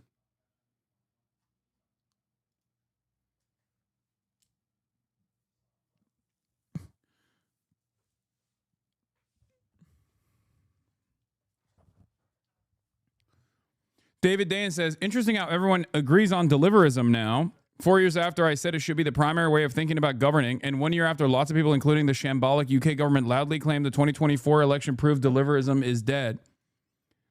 Obama also argued that Democrats need to focus on how to deliver for people, acknowledging the different ways, different views in the party about how best to do that. There's been, I gather, some argument between the left of the party and people who are promoting the quote-unquote abundance agenda. Listen, those things are not contradictory. You want to deliver for people and make their lives better? You got to figure out how to do it, he said. I don't care how much you love working people. They can't afford a house because all the rules in your state make it prohibitive to build. And zoning prevents multifamily structures because of NIMBY, he said, referring to not in my backyard views. I don't want to know your ideology because you can't build anything. It does not matter. There you go. Barack Obama is an abundance guy, an abundist, if you will, which is the least surprising thing I could have ever heard. I don't care about the abundists within the ranks of the party, beyond the fact that I think they are presenting a distraction. I want more housing. They want more housing. Great. If they think the only way to do more housing is through deregulation, they're wrong.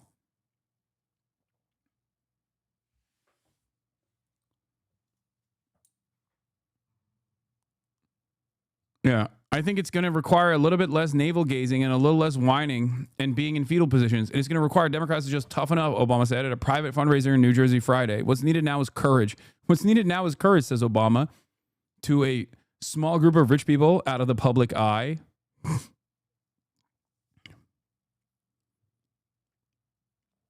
Anyway, this is the new Obama line. Obama's blunt message for Democrats, toughen up.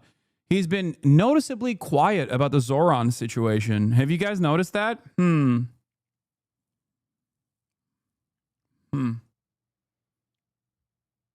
It's just interesting. It's just interesting to think why he has been so remarkably absent from the conversation when there is better.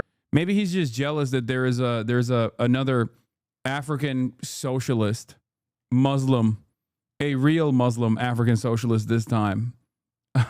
That is making waves, and Obama hates when someone takes away from his qualities like this.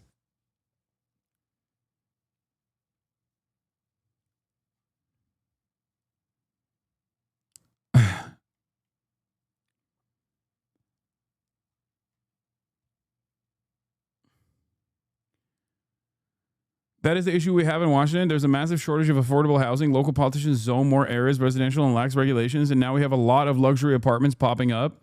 Housing is still not affordable, and now there are a bunch of luxury apartments for the tech sector. That's what I mean. It's not gonna fix anything. Anyway, let's continue. Here's the Abundist talking to the All In podcast, my least favorite right-wing podcast out there.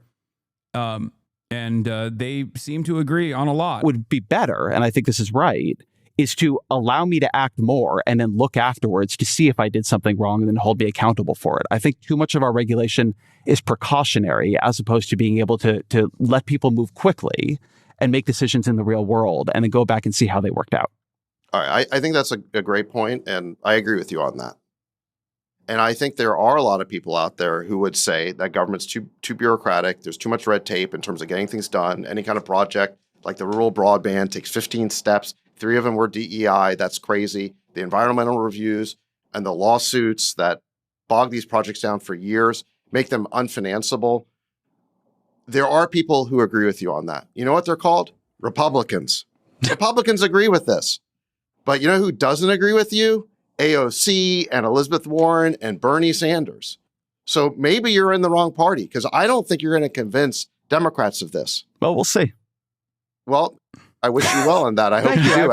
I mean, these guys aren't wrong. There's a reason why a lot of the YIMBYs end up being fucking libertarian losers, okay?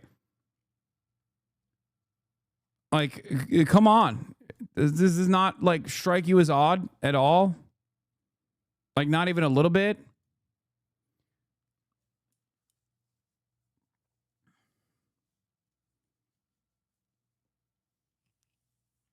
Your solutions to these fucking... Oh, yeah. Wait, what the fuck? I just saw this tweet.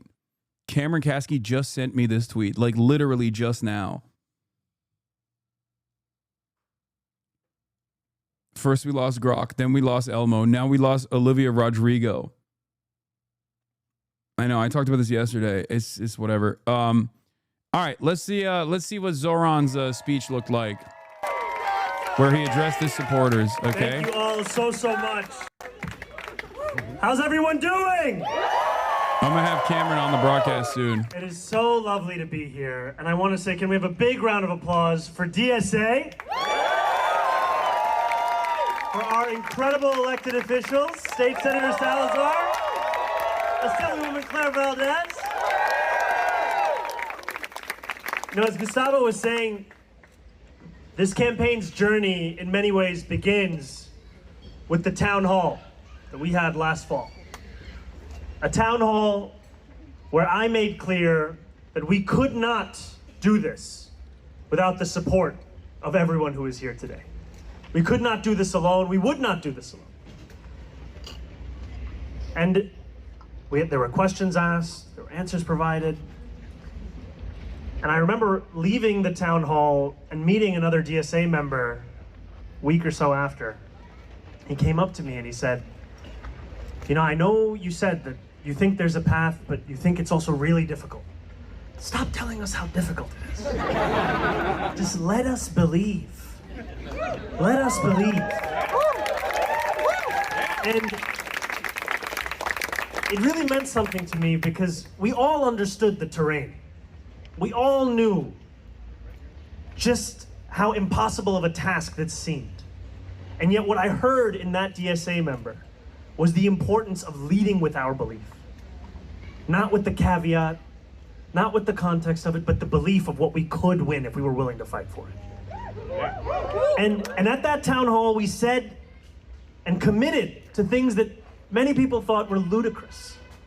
That we could knock 1 million doors. That this organization, at the time I had said, we wanted to increase membership by 500 new active members. People were like, I don't know.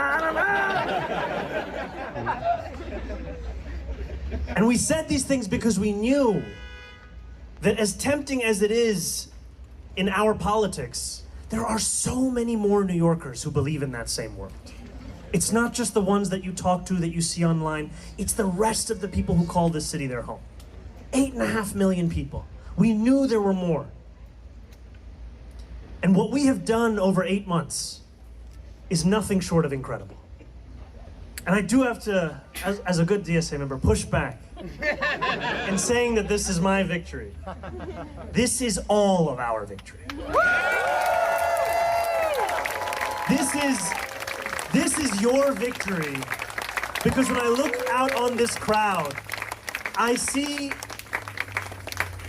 people who gave me a Zoom call when I had to convince them to believe in this, who sat down for dinner with me when it seemed an idea that was too far, and who knocked on door after door after door, and knocked on those doors far before this was considered as something that was possible, who knocked on those doors in December, in January, in February, who led those same canvasses, who mapped out the data, who made the entire infrastructure of this campaign possible. It is your victory. Guys, yes, I saw Michael Blake wants to hang out with me. Oh my God. Oh my God. Oh my God. Oh my God. Oh my God. This has literally less likes than the number of people in this chat that has informed me. Okay? I saw. Okay? Calm the fuck down. Jesus Christ. There are literally more people in this chat that have sent this tweet to me in the fucking chat than there are people who have liked it on Twitter. How is this even possible? How? How is this possible?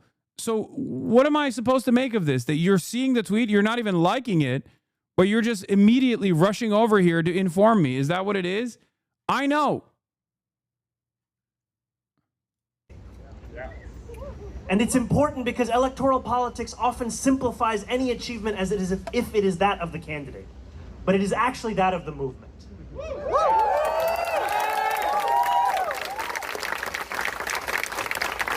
To have had a team of more than 50,000 volunteers.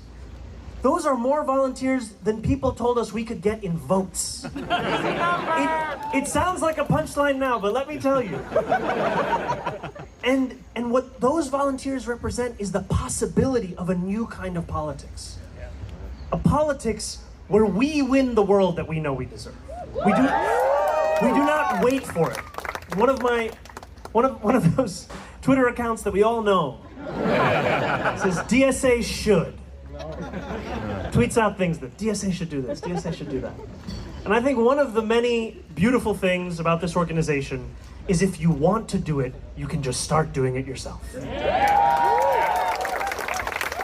And you get the requisite buy-in and the endorsements. But it starts with you.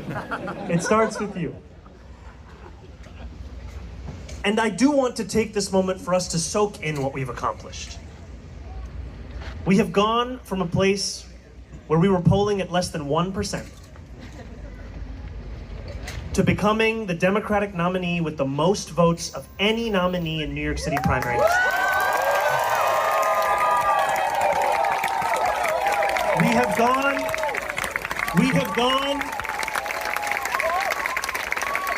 gone from being 10 points down with just a few days to go to winning a race with more than 12%.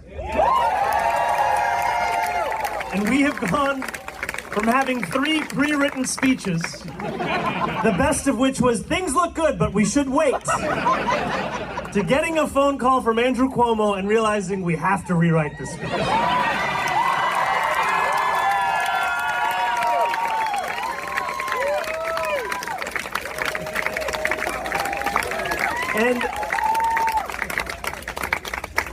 And we should celebrate this because you have done the impossible. You have willed it into existence. And you have done it especially in moments where others told you to wait. Love Zoran, but DSA is a lib org. Okay.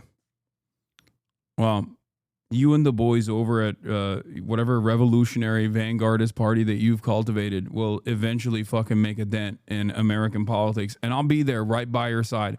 I'm not lying to you when I say this. I'm agnostic, okay? I am not organized. I'm not organization specific. I don't care. You fucking build it, I will be there. I will be by your side. And yet I'm so agnostic that I literally work with the Democratic Party if that is the necessity. I'll work with anybody. We also know that this fight is not done. We are going to see even more money thrown at us. We are going to see a last gasp opposition to what this campaign represents. And we are going to see that over the next many months. And so while we should celebrate this moment, we should also know that it will require another fight from us once again. That this job is not finished, and that we will have to canvass once again. We will have to march once again. We will have to rally once again. And we will have to do it every single day until election day. But we also know that the job doesn't end on election day either. Because to be a good leftist means to know struggle as your friend.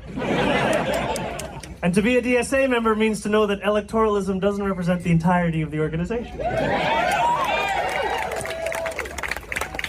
It is our responsibility to build power everywhere.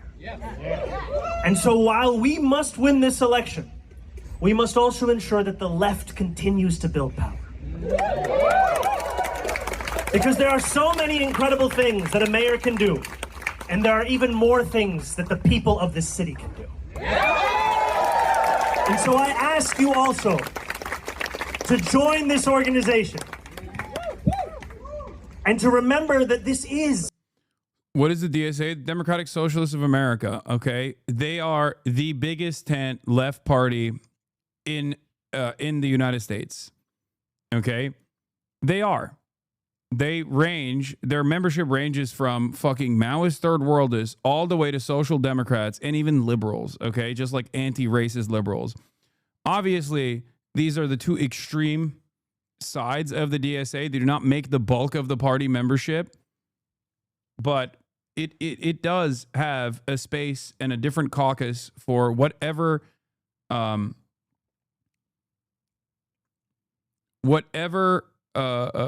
seasoning of leftists you are. Okay? And the liberals are even a smaller constituency within the organization than Maoists are. So obviously it's not like it's not representative of any sort of like real momentum within the party. The only organized leftist movement with any influence in American politics as of today, to be honest, and the best hope for overtaking the Democratic Party if we are to reform it. Yeah.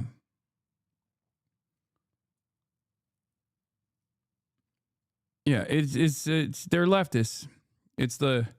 And I don't shit on PSL either. I like PSL, Party for Socialism and Liberation. I like the DSA. Like I said, I am agnostic. I don't care. I still try to advocate for entryism to the best of my ability. But if the party were to fail, if the Democrats were to fail, we need organizations like this to rebuild it from the ashes.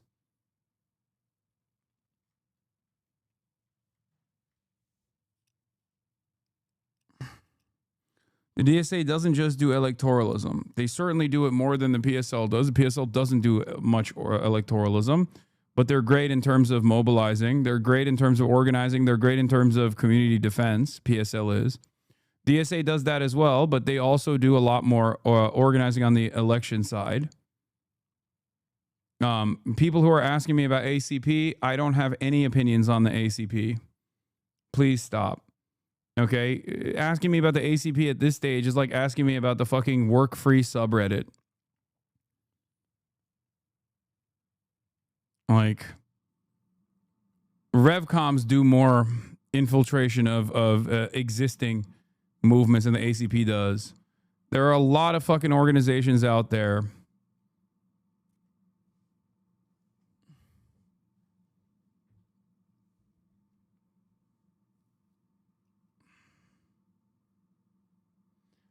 This is revisionist, yes.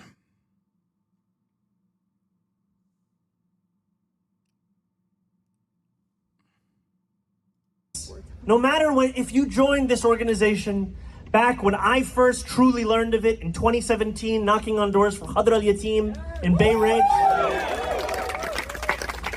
or if you're joining it today, it's yours.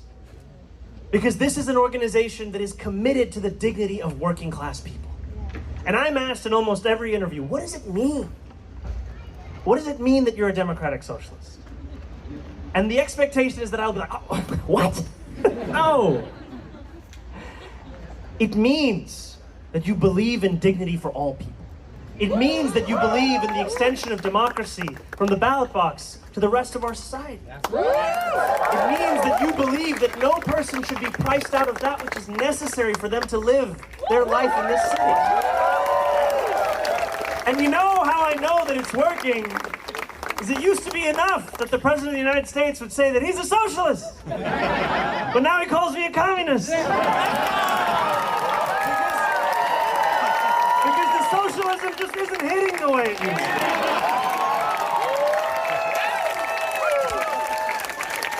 So we are, by last count, 8 members away. 8 members away. And so what I will ask you in the good old-fashioned organizational peer pressure, we need to find those 8 members. So who would be willing? Can we find at least one person to put their hand up who will join DSA today? We have one over here. We have one over here. We have one over here. We have 4. We have 5. We have 6.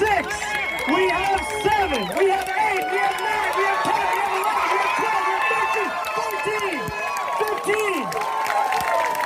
15. 15 people. And what I have to ask you is to remember that it's not good enough to raise that hand, you gotta sign up. You can't just get the adrenaline from this one moment. Magdalena is gonna find you.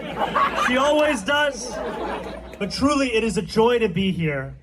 And it is a joy to have built this with all of you. And, you know, I, like many of you, have anxiety. And one of the things that has always helped me in dealing with that anxiety about the world is working through it. Is going out and canvassing and organizing. And it is this organization that taught me the dignity we can win through that work. And I thank so many here who guided me for so many years. The names that you know and the ones that you don't. The electeds that you love and that we all must keep in their seats, and the incredible staff who make sure the work that we can actually do connects with working class people, and the organizers who take the time out of their lives each and every day to build it. It's a joy to be alongside you. It's a joy to have built this campaign, and it's going to continue to be a joy to win the city that we all deserve. Thank you so much.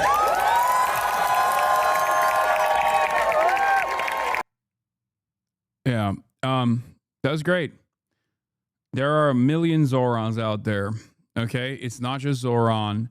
There are people in this community that could be the next Zoran. So don't get caught up in his like individual style and his charisma. That would be falling into the same trap that the Democrats are falling into. The assumption that it's just because he's like uniquely charismatic that he's able to do this. He is literally a brown Muslim socialist. Okay? He is a brown Muslim socialist. He already has numerous hurdles that he has climbed above to get to the place that he got to. Okay?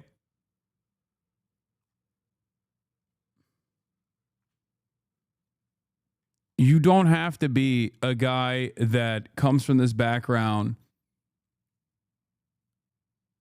All you need to do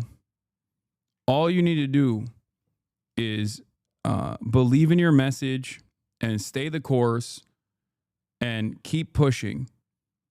Keep bringing the conversation back to the issues that matter. That a better future is possible, that you can uplift the working class, that you can actually push for policies that are incredibly, incredibly popular. And if you can't be that person, you can also go out and door knock for that person. You can go out and organize for that person. Anyway, here's what Representative Hakeem Jeffries is focused on, even though his brother Hasan Kwame Jeffries is pro Zoran in the Zoran camp. His brother Hakeem, on the other hand, has some different opinions. Jeffries will meet this week with Zoran Mamdani, the Democratic nominee for New York City mayor. Jeffries hasn't endorsed Mamdani yet. Mamdani's past use of the phrase globalize the intifada will be a part of our discussion, Jeffries said, adding that Mamdani needs to reassure the Jewish community and others that he's going to stand up for their safety and security. Hey, Jeffries, when did Mamdani say this? Do you have any evidence? Because what he actually said in that interview was true and not particularly objectionable. People use the phrase to mean different things, and he's not sure about language policing. Nobody ever shared the clip when they're trying to smear him, and they fully deluded themselves. Also, what's incredibly frustrating about this is, even if he said globalize the intifada, who gives a fuck? Who gives a fuck?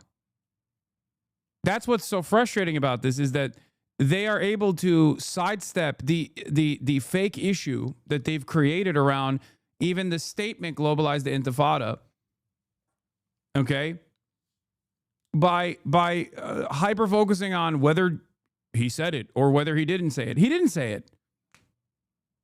But who gives a fuck?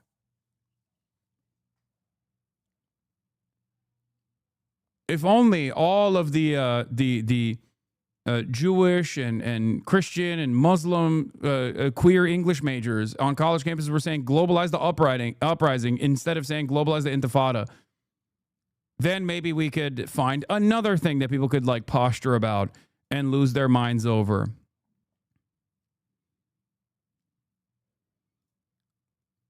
First, we lost Grok. Then we lost Elmo. Now we lost Olivia Rodrigo. 40 million followers on Instagram and posted this today. Rough week for the Jews/Zionists. We survived slavery in Egypt. We survived the Holocaust. Not sure we can survive this.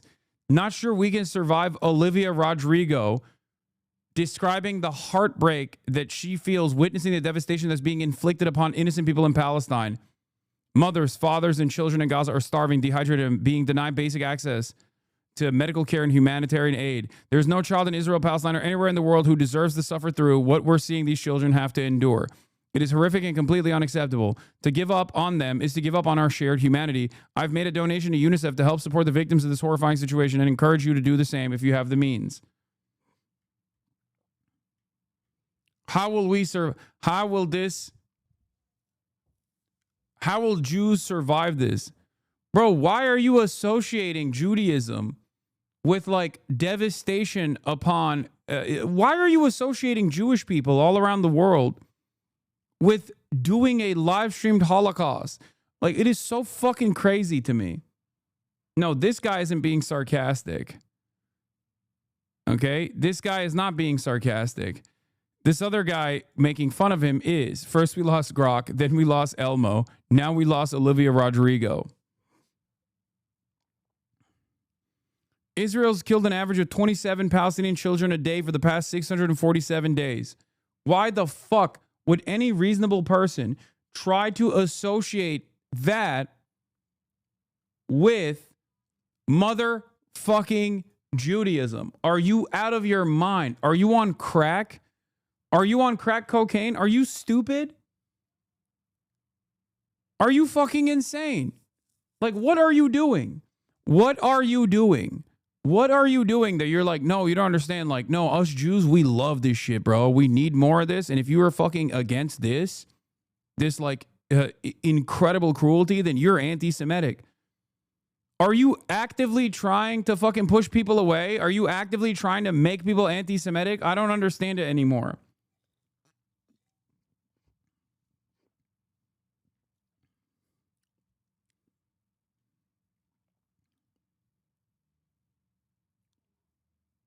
Meanwhile, at the anti-Mamdani rallies, by the way, Mamdani is polling at 35%, Andrew Cuomo at 25%, Curtis Lee we're at 14%, and Eric Adams at 11%. Governor Cuomo and Tim Walden came out with a piece, and they want a pledge from all of the mayoral candidates, of which I was one. There's literally a JDL flag there. That is a designated terrorist organization, by the way. Jewish Defense League.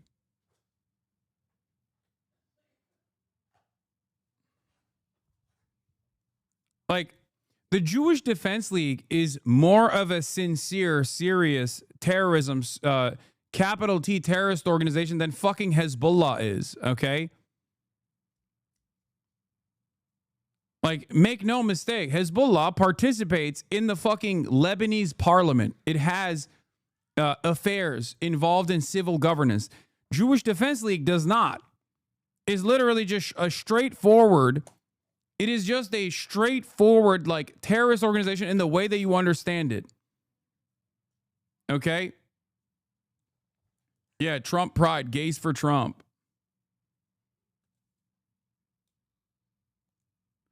The Jewish Defense League is more of a serious terror organization than Hamas is. Hamas also has Hamas also has an involvement in civil governance, okay? It is the governing party of Gaza. Like all civil affairs of Gaza. JDL does not have that. JDL is just a pure, straightforward terrorist organization.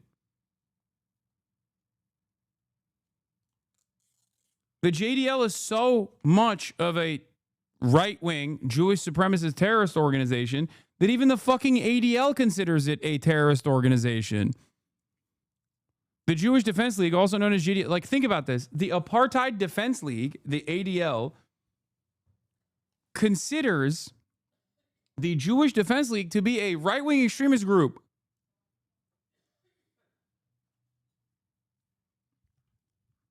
Now, of course, if Jonathan Greenblatt heard me say that about Hamas versus JDL, he would lose his fucking mind.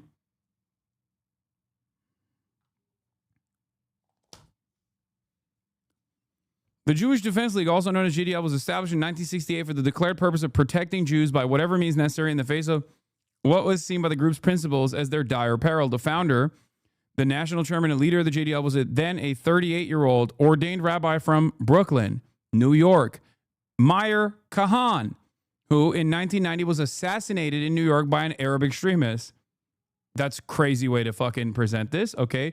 Meir Kahan is literally a fucking straightforward American-born terrorist, okay? In Rabbi Kahan's gross distortion of the position of Jews in America, American Jews were living in a fiercely hostile society, facing much of the same dangers as the Jews in Nazi Germany or those in Israel surrounded by 100 million Arab enemies. Rabbi Kahan believed that the major Jewish organizations in the United States had failed to protect America's Jews from anti-Semitism, which he saw as exploding all over the country. If I have succeeded in instilling fear in you, Rabbi Kahan said in the closing statement of his standard speech, I consider this evening a success. In fact, Kahan consistently preached a radical form of Jewish nationalism which reflected racism, violence, and potential political extremism. Now, what's ironic about the ADL saying this was published in 2017, is that the ADL now is damn near identical in the Kahanist position. Many liberal Zionists basically formed into Kahanists. There was a point in time when this broadly was considered like a bridge too far. This was ridiculous. This was hysterical. Now, a lot of the liberal Zionists that you hear from unironically present this as the same exact fucking position, that the Holocaust is literally about to happen any moment now because Zohran Mamdani became the winner of the Democratic primary. For those of you who don't know, anytime you see like a Nazi post a old ass fucking video footage of a bunch of Jewish dudes sitting around talking about how like the goy are cattle or whatever, it's these guys. Okay, ironically enough, they are Nazis. They're Jewish Nazis, which is hilarious because Nazis fucking hate them and will routinely point to, some fucking unearthed footage from a JDL meeting where they're talking about how like we must dominate the Goyim cattle or whatever to say this is how all Jews think.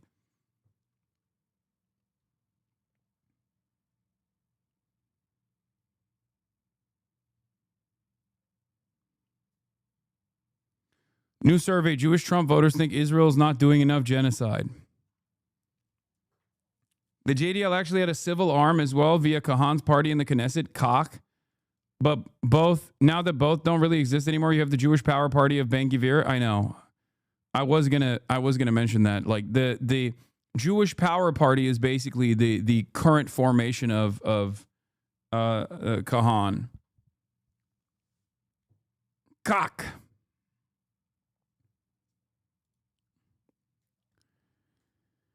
Here are some of JDL's choice work. In 1972, a JDL bombing an office space in Manhattan killed 27-year-old Iris Cones of Long Island. In 1985, members of the JDL almost certainly sent the pipe bomb that killed Alex Ode of the American Arab Anti-Discrimination Committee.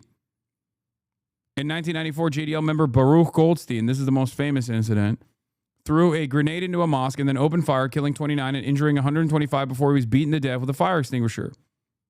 Decades later, here is their graffiti celebrating the mass killing. The famous massacre was a Kahanist, a follower of Meir Kahan, Baruch Goldstein, who adorned the garb of the Israeli occupying force and went in and slaughtered a bunch of Palestinians.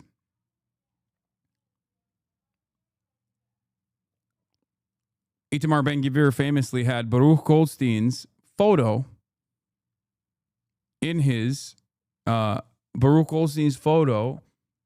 apartment. Of course, Itamar Ben-Gvir himself was also considered far too extreme for the Israeli occupying force, and he never served for that reason. Baruch Goldstein is still seen as a hero in Israel by many. Back in the day, seen as a hero by extremists, now seen as a hero by many more, as extremism has grown rapidly. Speaking of Ode, the Knesset failed to expel Ayman Ode. Good news. With only 73 votes in favor, a motion to expel Hadash Ta'al's chairman, Ayman Ode, fails to pass. One of the only anti-Zionists in the fucking Knesset. And they were trying to kick him out. This is the same party that Ofer Kasif is a part of as well. Hadash Ta'al. He's the chair.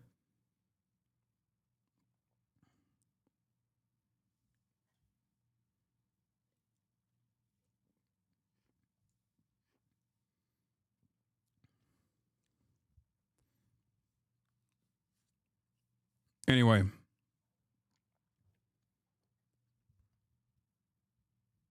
He doesn't identify as an anti-Zionist as far as I know, only Kasif. Ayman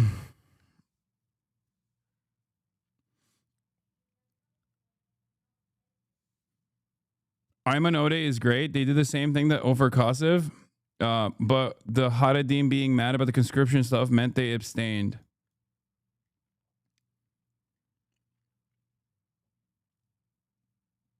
So, anyway, the JDL is a bunch of freaks, and the only reason why they were taken off the terrorism list under the Biden administration was because Biden is a fucking rabid ultranationalist Zionist, as we know, and also because they were defunct, like they weren't in operation, is what the Brandon admin said.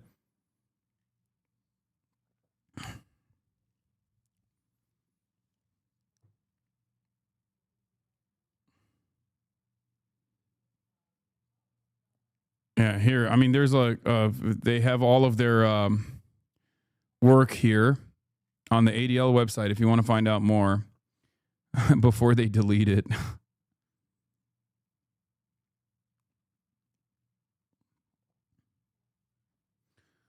But yeah.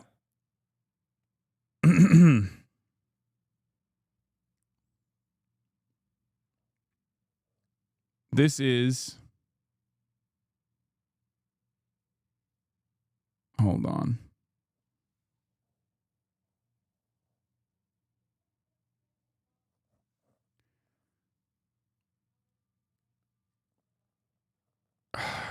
This is who is against Zohran Mamdani. A whopping 40 people. Great stuff. They're doing the most out here. They're really going to win, dude. I see it. Terrifying. I'm shaking in my boots. Good luck.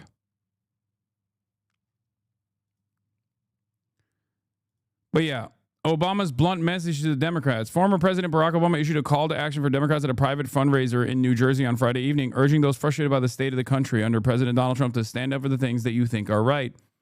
It's going to require a little bit less navel-gazing and a little less whining and being in fetal positions. And it's going to require Democrats to just toughen up. Obama said at the fundraiser, according to excerpts of his remarks exclusively obtained by the CNN. You know, don't tell me you're a Democrat, but you're kind of disappointed right now, so you're not doing anything. No, now is exactly the time that you need to get in there and do something, he said. Don't say that you care deeply about free speech and then you're quiet. No, you stand up for free speech when it's hard. When somebody says something that you don't like, but you still say, you know what, that person has the right to speak. What's needed now is courage. He's literally trying to fucking tell the Democrats to shut the fuck up about Zohran Mamdani without actively saying it. Even Redditors are mad at Obama. Look at the comments. Lol, the vibe shift is tectonic. Let's take a look. Obama slams Democrats for being in fetal positions and calls for the left to toughen up against Trump. Didn't love Obama because politicians should not be loved, but I really truly appreciate his time as president. However, Obama never showed a spine when they blocked all his justice appointments. Yeah, toughen up is rich coming from him. Him letting the turtle smack him around as a part of how we got here. That's crazy. Oh my God. Reddit liberals are talking like me in like 2016. Okay, this is good. If we can get Reddit liberals to behave like me in 2016, then we can get them to be on board with what, democratic socialism by like 2028. They're catching up.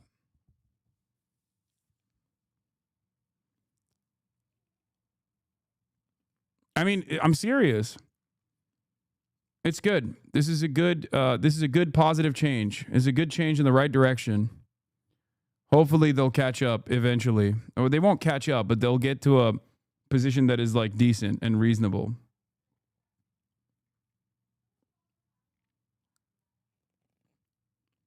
I mean, every Reddit basically was like a pro-Israel mouthpiece for the last year and a half. So I think that it's gotten to a point where you can't really bot your way out of it. So that's good. I guess Reddit liberals do hate Trump more than they hate the left. And they do recognize like the left as standing firmly in opposition to Donald Trump when their party officials, the establishment Democrats that they otherwise would defend, are doing a horrible job at it. It's kind of like Republicans and anti-pedophilia. Okay? I never would have thought that the Republicans earnestly were anti-pedophilia. As a matter of fact, I thought they were kind of pro-pedophilia. They talk about beauty pageants for children in a positive way. They talk about fucking, child marriages, child brides in a positive way. So I was wrong. I'm here to admit that there are plenty of Republicans who legitimately are anti-pedophilia. Why am I saying this? Because they're very upset. There are Republicans who are very upset with Donald Trump and his mishandling of the Jeffrey Epstein client list, whatever you want to call it. Okay? And I guess there are definitely liberals in the same vein that actually do care about like launching a strong opposition against Donald Trump, and that they were truly upset with the left because they might have been wrong, but they genuinely thought that the left was presenting a hurdle against defeating Donald Trump. Like they were at least honest. They were incorrect in getting mad at the left. But at least they were honest. It's funny, there are random subreddits that are just super libbed up and hate Israel, where others are libbed up and love Israel. r/public freak out for some reason is always posting anti-Israel speeches, and it gets like 10K upvotes. Yeah. My friend's MSNBC wine mom is on the Mamdani train and said centrists enable fascism. That's amazing. I welcome every single person that recognizes the reality that our struggle is against fascism and our struggle is against inequality with open arms, okay?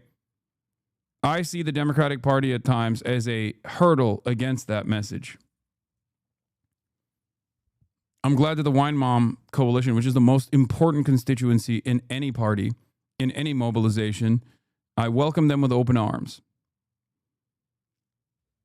The Debras and the Barbaras that are demanding that their Democratic electeds go and fucking put their lives on the line are heroes, okay? They are correct, and they should be celebrated. They should be praised for having this kind of attitude and for routinely bringing this kind of attitude up with their Democratic electeds. The wine moms are fucking livid, and that's a good thing. I have always maintained the position that I despise the Democratic Party for its closeness to the Republican Party. I do not hate the Democrats because I'm secretly a Trumper or whatever the fuck dumb liberals have presented me as. I don't like that the Democrats will take on pro-Trump positions. I don't like that the Democrats will defend Trumpian positions and right-wing positions. I care about policies above all else. If you're a politician, put the policy in the bag. I don't care about you being my friend. It goes for Zoran too. Okay? Put the fucking policy in the bag, bro. That's all I care about. Put the policy in the bag. That's all you are good for.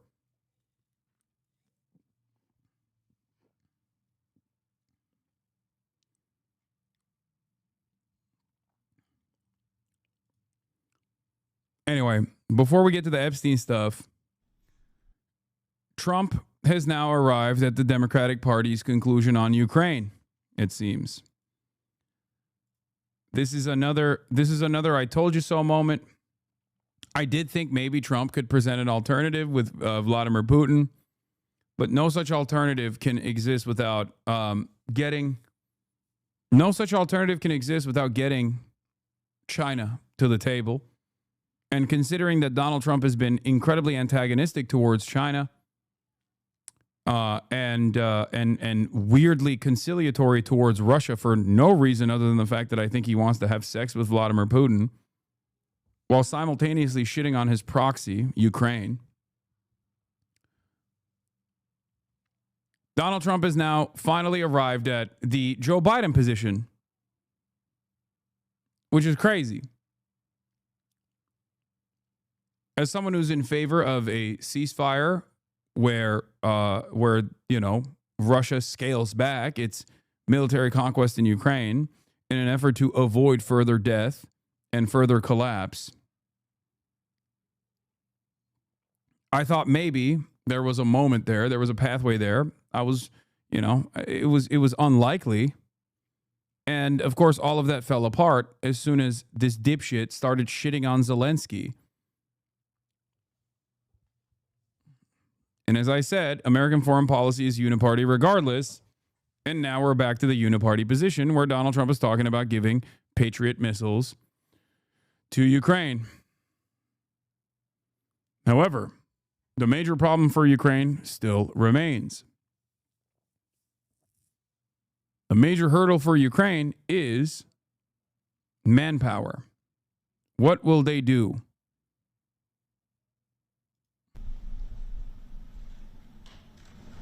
Okay, is to hear that we are very unhappy, I am, with Russia, but we'll discuss that maybe a different day.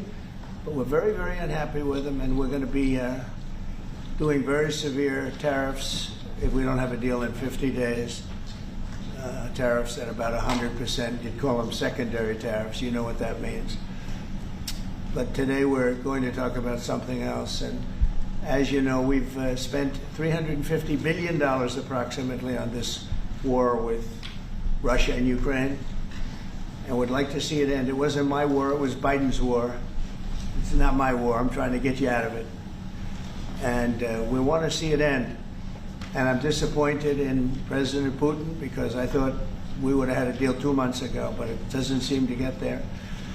So based on that, we're going to be doing secondary tariffs if we don't have a deal in 50 days. It's very simple. And they'll be at 100%. And that's the way it is. That can be more simple. It's just the way it is. I hope we don't have to do it. But regardless, we are going to be, we make the greatest military equipment in the world, whether it's missiles. You saw that recently in Iran, the way those planes flew in, they had every single 14 bombs hit every target. Yeah, secondary terrorists would likely hit China, Germany, and India because these countries buy lots of Russian oil. I'm from Ukraine and I'm basically on lockdown because if I'm conscription age and if I go out, because I'm conscription age and if I go out, I might get caught on the steer ice style. Yeah. What Russian products does the USA even bring in? No, the remaining way of like actually fucking trying to hit Russia is by sanctioning countries that are secondary markets for Russian energy to enter the global marketplace, like India, for example, in an effort to try and sever ties between India and Russia, which I don't know how successful he could be on this as well.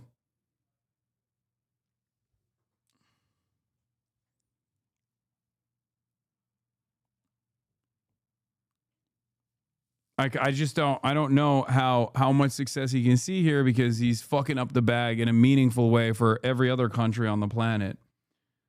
The only way to do this, the only way to arrive at a reasonable outcome here was by not applying pressure to China, but offering an olive branch to China and getting China to apply pressure to Russia. That's what I think, at least. And I'm a stupid guy. I'm not the smartest guy out there, okay? But of course, he was not interested in doing that at all. He was not interested in getting everybody, the actual players, involved. And instead, personally thought that he could just like use his like direct line of communication with Vladimir Putin and all of the praise that he's heard from Vladimir Putin that he took as sincere. He foolishly thought, as long as I follow through on whatever the fuck Vladimir Putin demands of me, then I'll be able to pack this up.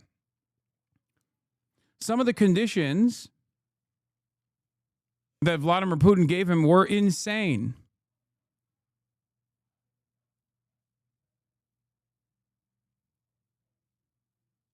Some of the positions that he got from Vladimir Putin as like concessions that he forced down Zelensky's throat were absolutely insane. It would have been non-starters.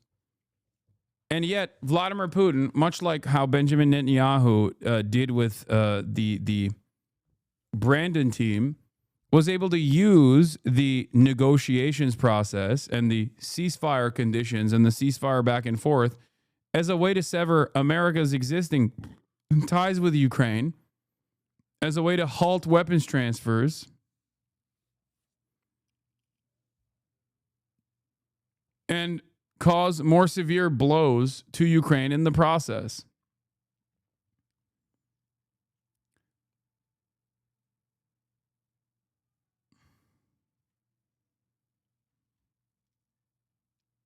Vladimir Putin played him like a fucking fiddle. 100%. That's what he did. And he's such an absolute dumbass with a cult of personality that people thought he was actually brilliant. He was actually, they still presented as brilliant. There was a lot of quote unquote anti-war people out there, or there were a lot of, subtle pro-Russian support out there that also presented this as like Trump's paving a bold new path with Russia. One of the dumbest things I think you can do in any negotiations process is fuck over your guy in the negotiations. If your goal is to end the hostilities, if your goal is to actually get to a ceasefire, then it is perhaps the dumbest thing you can do if you're undermining your proxy in the conversation. And in this circumstance, it was Zelensky. And that's precisely what Trump did. Yes, but you have 2020 hindsight. How could Trump know Pootie Poo would lie? I mean, I don't think that requires hindsight. I know you're making a joke. To go in response. In what? How far are you willing to go if Putin were to escalate, send more bombs in the coming days? Don't ask me a question like that. How far? I want to get the war settled. They're not Americans that are dying in it, and I have a problem, and JD has a problem. It's a stance that he's had for a long time. They're not Americans dying, but There are a lot of people dying, and on something that should be able to be settled. And we all agree with that. When did Putin lie? What do you mean, when did Putin lie? Throughout the entire negotiations process, Vladimir Putin went to Donald Trump directly and said, if you give me a sweetheart deal where you just basically recognize, if you give me a sweetheart deal and you force Ukraine to recognize all the territories that I have fucking forcibly annexed, okay, then I know that you have an investment in like ending this war, which is seen as like broadly unpopular by your base. I will give that to you. I will give you a cessation of hostilities. That was a lie.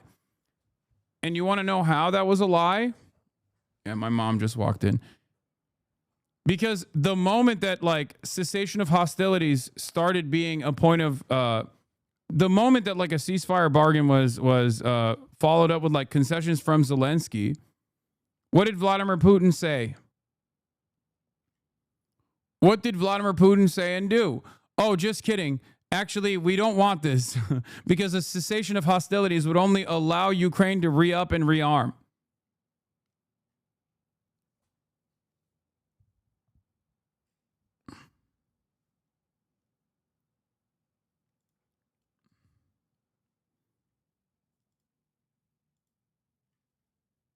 That's it. As soon as Zelensky was seen as conceding to these already ridiculous positions that would have been a death sentence for him, both for his further political ambitions, but maybe even his life. Even after all of that, Vladimir Putin was like, oh yeah, we can't actually do a ceasefire. And they just kept fucking pushing. The U.S. didn't comply with any of Putin's demands. He stated his position. How is that a lie? Brother, Putin's demands beyond what Trump had already secured from Ukraine were insane. If you're talking about additional territories that they had not even militarily conquered at this point, you're out of your fucking mind. Okay, you might as well just give Vladimir Putin the entirety of Ukraine then. Like what kind of fucking, that's not how diplomacy is conducted. The shit that Zelensky conceded on was already maximalist, was already incredibly unfair. You're out of your mind if you want. Putin's demand was just basically to give up the entirety of the country at that point.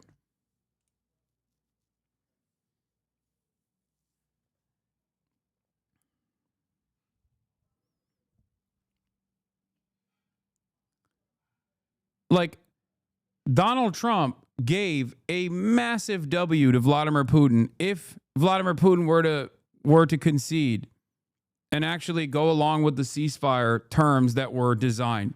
It was far more than I think is appropriate. Okay? Far more. Like whether it be the extraction of whatever natural resources Ukraine has on top of all the territories that are considered de facto a part of Russia, that Russia was militarily able to secure. So it was a massive W, but Russia didn't take it. You're brilliant. Yes, it was. But I think Vladimir Putin considers this not enough, and he thinks that he can get more. He can push more militarily, kill more people,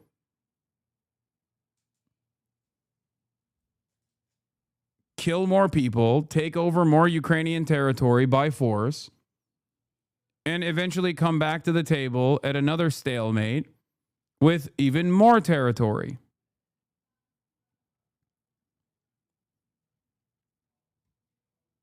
Off topic, but just seen Pegasus video and I'm conflicted. What, like the spyware, the Israeli spyware?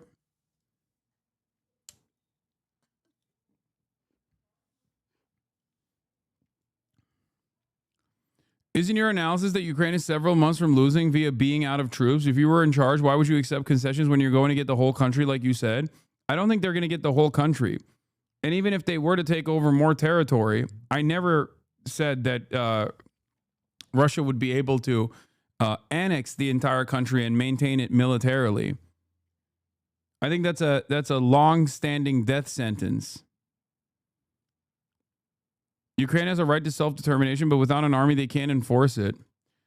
My analysis in this regard is that you can't get Russia to do anything. You can't concede because it's a foreign adversary that has designed its entire economy around American sanctions. So you have to bring in other people, major partners of Russia, to the table, China being one of them, to once and for all pack this up.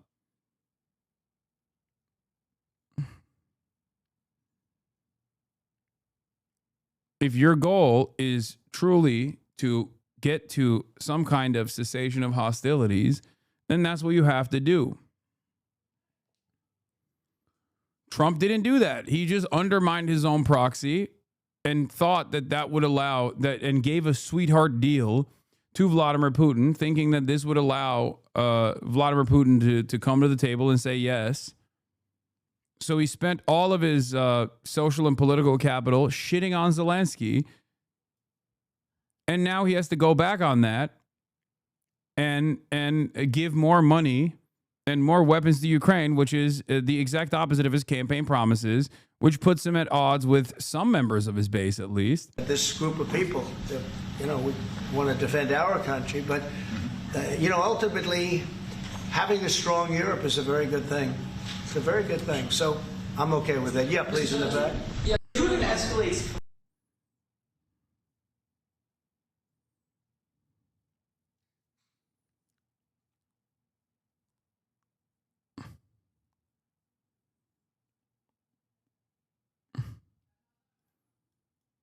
What is this? If your membership in a military alliance is viewed as an active threat by a country, they will act with force against it. Can Mexico join a military alliance with China? By your logic, yes. Would the U.S. government tolerate that? No. Okay. First of all, I understand the NATO posturing playing a role in this. What the fuck? One, not only am I anti-NATO, but two, I've also talked about how Biden fucked this. I mean, it goes back beyond Biden. It goes back all the way to George W. Bush saying on his way out that he was going to bring Georgia and Ukraine into NATO. Okay. Very quickly after that, Russia seized control over Georgian territory. Okay. Making that already impossible situation even less possible.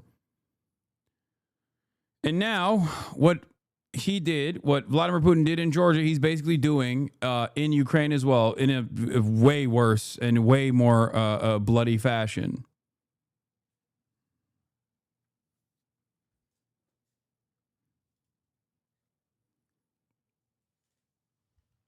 So every step of the way, there could have been assurances. And also, there was no real interest from any of the Western nations in terms of bringing Ukraine into NATO anyway. Vladimir Putin knew that. If I know that, he fucking knows that. So he's just using that as a reason for why he wanted to militarily handle Ukraine. He already had tremendous control over two territories, LPR and DPR. In Ukraine, there was already active conflict going on there. He had already forcibly taken over Crimea, which was still seen as Russian territory.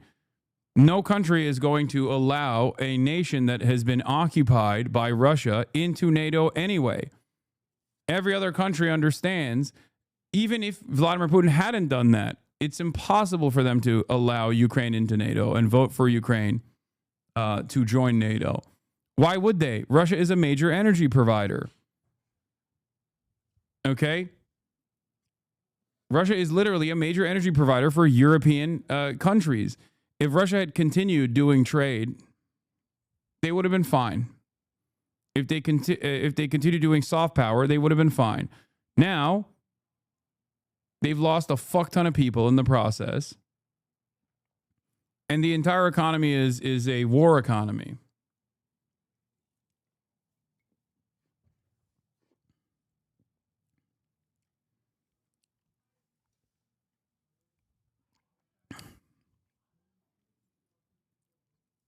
Anyway, here we are. And when it comes to in this endless bloody quagmire. CBS's Jim Laporta has learned a recent defense intelligence assessment shows Ukraine. What is this? There's absolutely no circumstance Putin will stop destroying until it starts hurting his regime. The Syrians didn't kick out Russia by getting China on some table. NATO is no threat to Russia. Bro, you can't be serious if you're talking about Syria.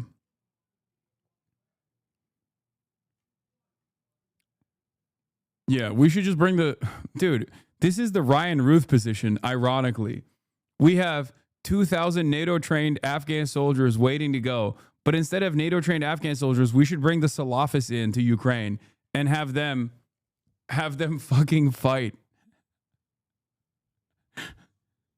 We should have the Turkish Free Syrian Army move away from Syria into Ukraine. Just ship them out. Ship all the fucking ISIS-aligned, ISIS-adjacent groups into Ukraine and have them fight to defend Ukrainian soil.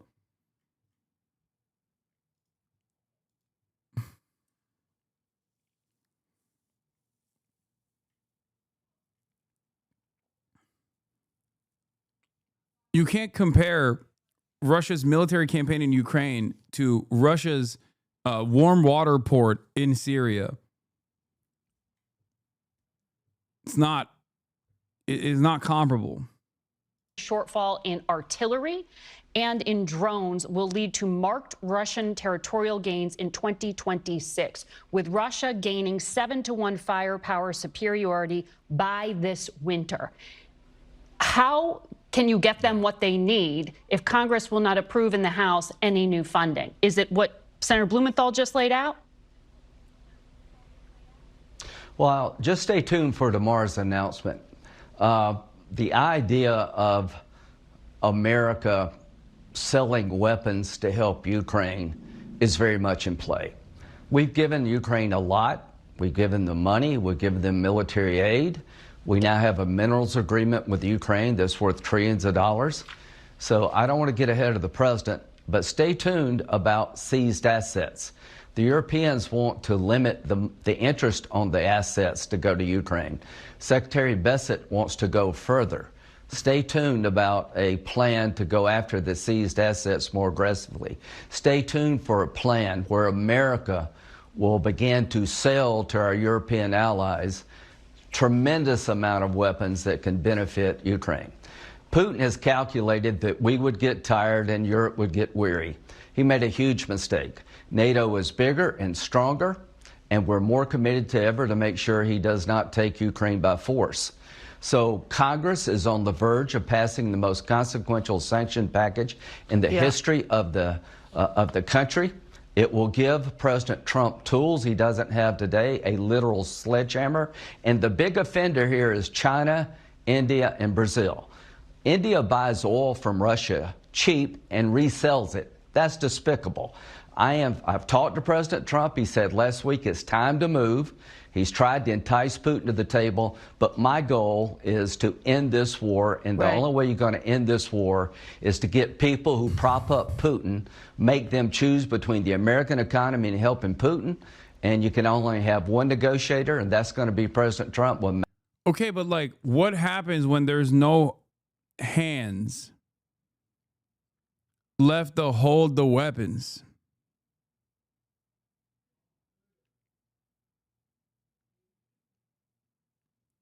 Like, sure, we're selling the weapons, and that's definitely a necessity, right, for Ukraine to defend itself. But what happens when there's no people? Like, what are you gonna do? Are you gonna force Ukraine to get more aggressive? I said with their conscription practices, which is already pretty fucking aggressive to begin with. Or are you going to literally forcibly send Ukrainian men that are of conscription age in Western countries that have refugee status right now back to Ukraine so they can be shipped off to the front lines? Is there an appetite for that? What kind of dangers does that present for Ukrainian stability? What does Ukraine look like 10 years in the future if all of their able-bodied men have been slaughtered in the process of trying to push Russians back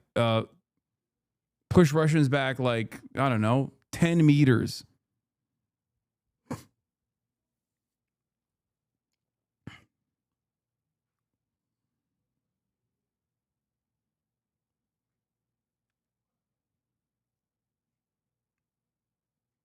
That's it.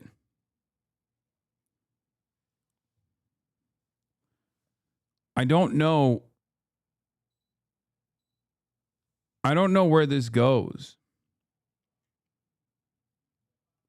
Because there are currently millions of Ukrainian men that live, tens of millions of Ukrainian men and women that live in the United States of America and in Europe. Okay? They got refugee status after Russia invaded Ukraine. Are you going to send those guys back?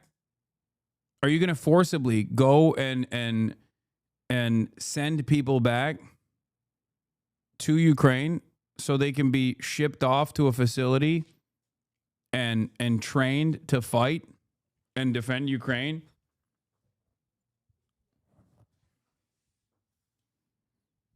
Because without that,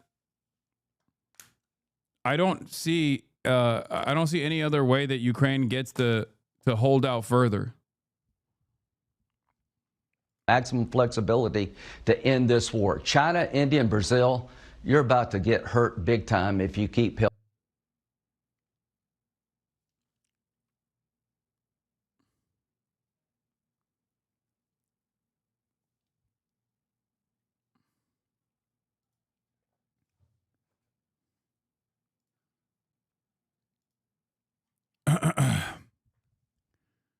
Russia invaded Georgia in 2008 for territory, Ukraine in 2014 for territory, but somehow the invasion of 2022 was only because of NATO. Sure, bro.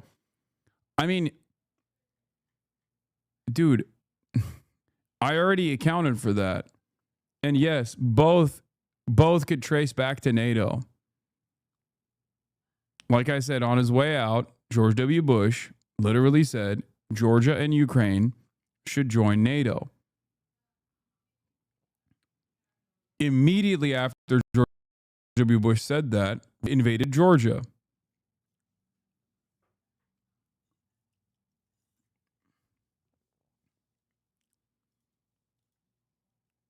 So yes,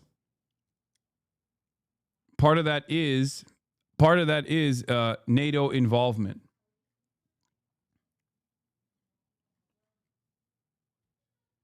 Even if India is incidentally one of the countries impacted by U.S. secondary sanctions on Russia, I do not understand why U.S. officials, not just Graham, are calling New Delhi out by name in public at a time when they are ostensibly working together regarding China.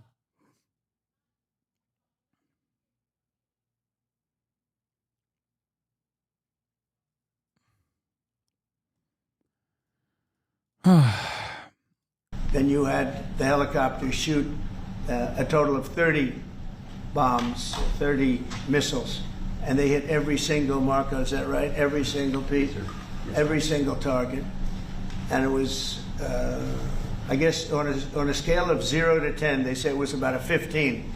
That's how successful it was. That's how lethal it was, a word they like to use nowadays. But it was an amazing, well-organized attack that people in this country wanted to do for 24 years. You know, when we had the pilots in last week, they were saying, sir, we've been practicing this for 24 years, meaning people, not them, but other people that are a little older now.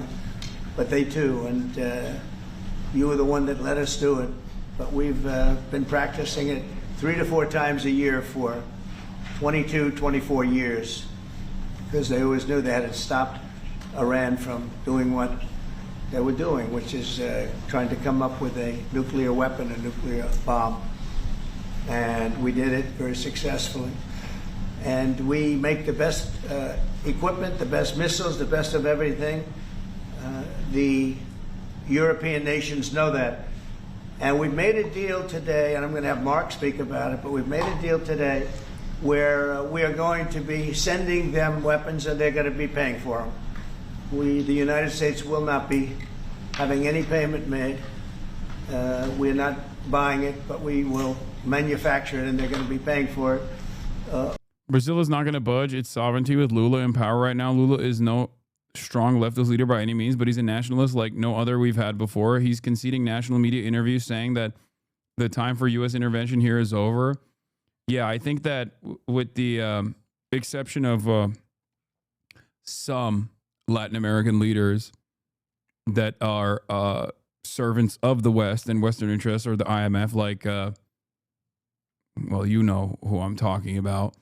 Many Latin American countries, many South American countries at this point are entirely anti-U.S. as their position. They've hardened their stances. Yeah, Milei and Bukele is who I was talking about. Yeah, Lula is not like a fucking... That's fair to say Lula is not a strong leftist leader. I mean, he is decent.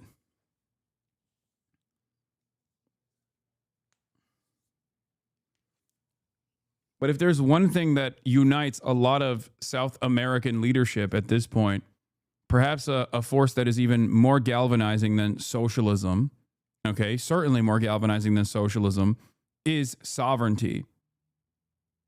And sovereignty is nationalism. Sovereignty is being rid of American intervention. I'll give you an example. It's one I used in the aftermath of Maduro's suspicious election victory, right?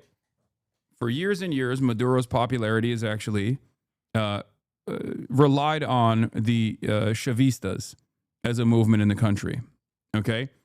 And he's eaten good off of the Chavez popularity in the country. And yet, year over year, due to his mismanagement, due to endless crippling sanctions, due to being shut out from the global stage, shut out from the global markets, and a collapsed Venezuelan economy, Maduro's popularity has fallen apart, and also due to corruption. Okay? He's hardened his positions. He's gotten more aggressive in the state's repression. Some might say it is an inevitability or a necessity to maintain control and maintain sovereignty. I'm not here to make that argument. I'm simply saying that the way that people see Maduro in Venezuela is nowhere near as it once was, and is certainly nowhere close to the way that people saw Chavez. Like, Chavez had a real popular movement. So popular that it actually helped Maduro in the beginning. Having said that, in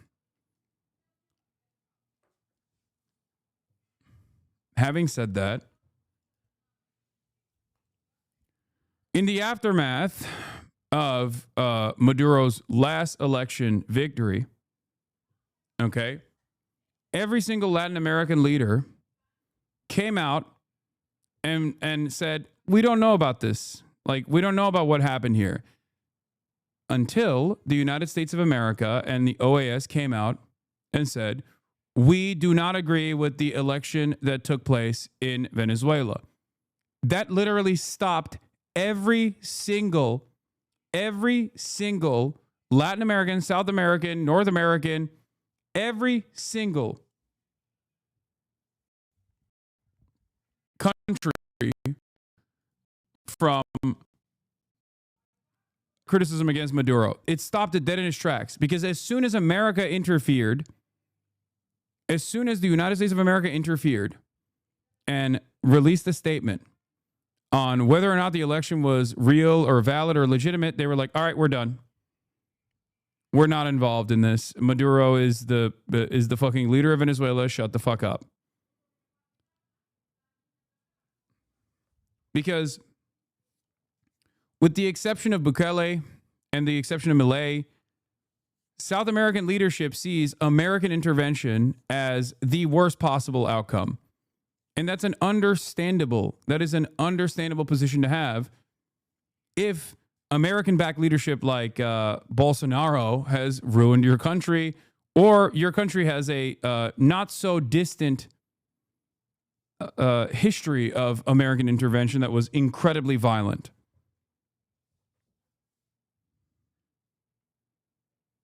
So for them,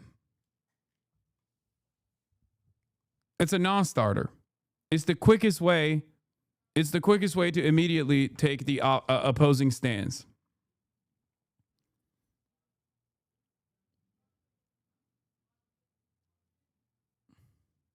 No, Mexico included. That's why I said South America, but also even North America. Those like Mexico included, Latin American countries. Most Latin American countries, the moment that America intervenes in any Latin American country's affairs, they go, all right, fuck that. It's a non-starter. So I think that's the reason why I don't see Lula capitulating to Trump's ridiculous demands and his like tariffs, his tariffs regime.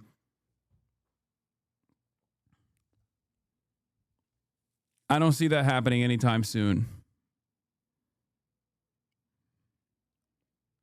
Especially now that there is a secondary market that is global, with China being the primary engine backing its existence.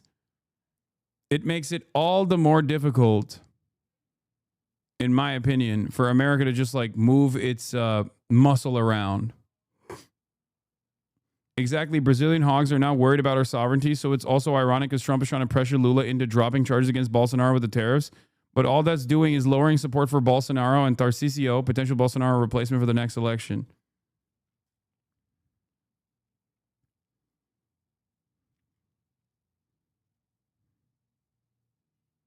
Crazy didn't catch a ban. Echo chamber. What? You didn't even say anything. Why would we ban you? Our last meeting of a month ago was very successful in that they agreed to 5%, which is more than $1 trillion a year, so they have a lot of money. And these are wealthy nations. They have a lot of money, and they want to do it. They feel very strongly about it, and we feel strongly about it, too. So we're in for a lot. Unlike Bolsonaro, Lula was, when arrested, never asked for pardon or amnesty or fake cried or fake got sick and went to the hospital as a method of diversion. Okay, I'm sorry. This is the one time where I will disagree with you. Bolsonaro is not fake sick. Okay, he is real sick. He's both sick in the mind and sick in the body. He is the most diseased man on the planet. So when he goes to the hospital and he has to poop out of his nose, okay, I don't think that's fake. I don't think he's like fake sick. I think he's just diseased. He is the most diseased man on the planet. So I will push back on that. He is a one-stop COVID shop. Okay? God has consistently tried to take him out. I don't know how the fuck Satan is keeping him alive. But he is walking, he is a walking disease. A lot of money, and we don't want to do anymore, and we can't. But we make the best, and we're going to be sending the best to NATO, and in some cases to maybe, at Mark's suggestion, if we go to Germany, where they're going to send early on missiles, and they'll be replaced, and NATO is going to take care of it. It's going to be coordinated by NATO, and they're going to work very much with Matt Whitaker, who's right here, who's a great ambassador, and Matt's going to be coordinating. You better do a good job, Matt. I will. But Matt's going to coordinate. He's a very talented guy. He's going to coordinate everything. So in a nutshell, we're going to make top-of-the-line weapons, and they'll be sent to NATO. NATO may choose to have certain of them sent to other countries where we can get a little additional speed, where the country will release something, and it'll be mostly in the form of a replacement. And I'd like to have Mark, and again, just a highly respected, pretty young guy, for having had the career that he's had, because he had an amazing career before going to NATO. So, and we spent a lot of time together over the last couple of months. And if you could say a few words. Absolutely. Thank you. No, Mr. President, dear Donald, this is really big. This is really big. You called me on Thursday that you had taken a decision And the decision is that you want Ukraine what it needs to have to maintain, to be able to defend itself against Russia, but you do want Europeans to pay for it, which is totally logical. And this is building on the tremendous success of the NATO summit, the 5%. Why is Mark Rutte so cringe? It's because he is the most cucked person on the planet. It's because it goes against everything that Europeans who come from a proud tradition of like maintaining empire, it goes against that. He is the most servile being in the entire European continent. Okay? It's because he just like, he gets on his hands and knees and he sucks Trump dry every fucking day of the week. I mean, he called him daddy. He called him fucking daddy, dude. I mean, it's his job. He's the fucking he's the Secretary General of NATO. It's his job. But it is incredible. He did. He texted him, Daddy Trump. You guys not remember? So if you're European and you feel like, yeah, maybe you believe that like NATO is not a protection racket and it's actually not a way for America to like forcibly sell you arms off of the taxable revenue that you're generating, right? If you're of the mindset that like, well, you know, Putin is going to invade fucking Norway or some shit, okay? And Putin's going to invade all the way to like Eastern Germany once again. And that's why NATO has to exist. Mark Rutte destroys that notion.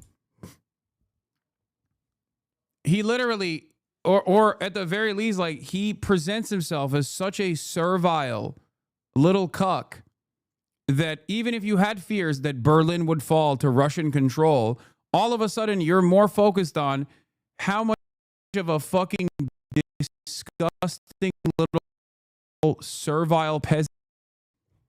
It breaks any kind of sovereignty narrative that European countries might have ever had. That's why I think people hate him, understandably. Yes, NATO attack, mini F.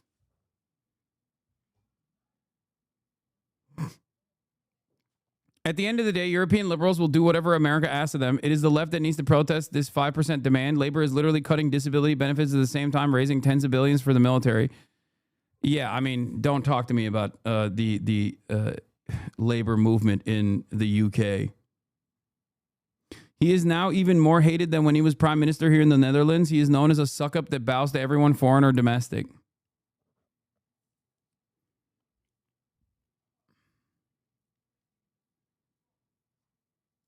But also the decision to keep Ukraine strong and the decision to increase our defense industrial production. So based on that... Eurolibs are pissed about the 5% GDP thing. Everyone here hates it. Yeah, no shit. It's the most like burger America ass initiative, dude. 5% of your GDP, it's over. Like, it's so fucking over because that means austerity for all the social safety nets that actually made your lives manageable, okay?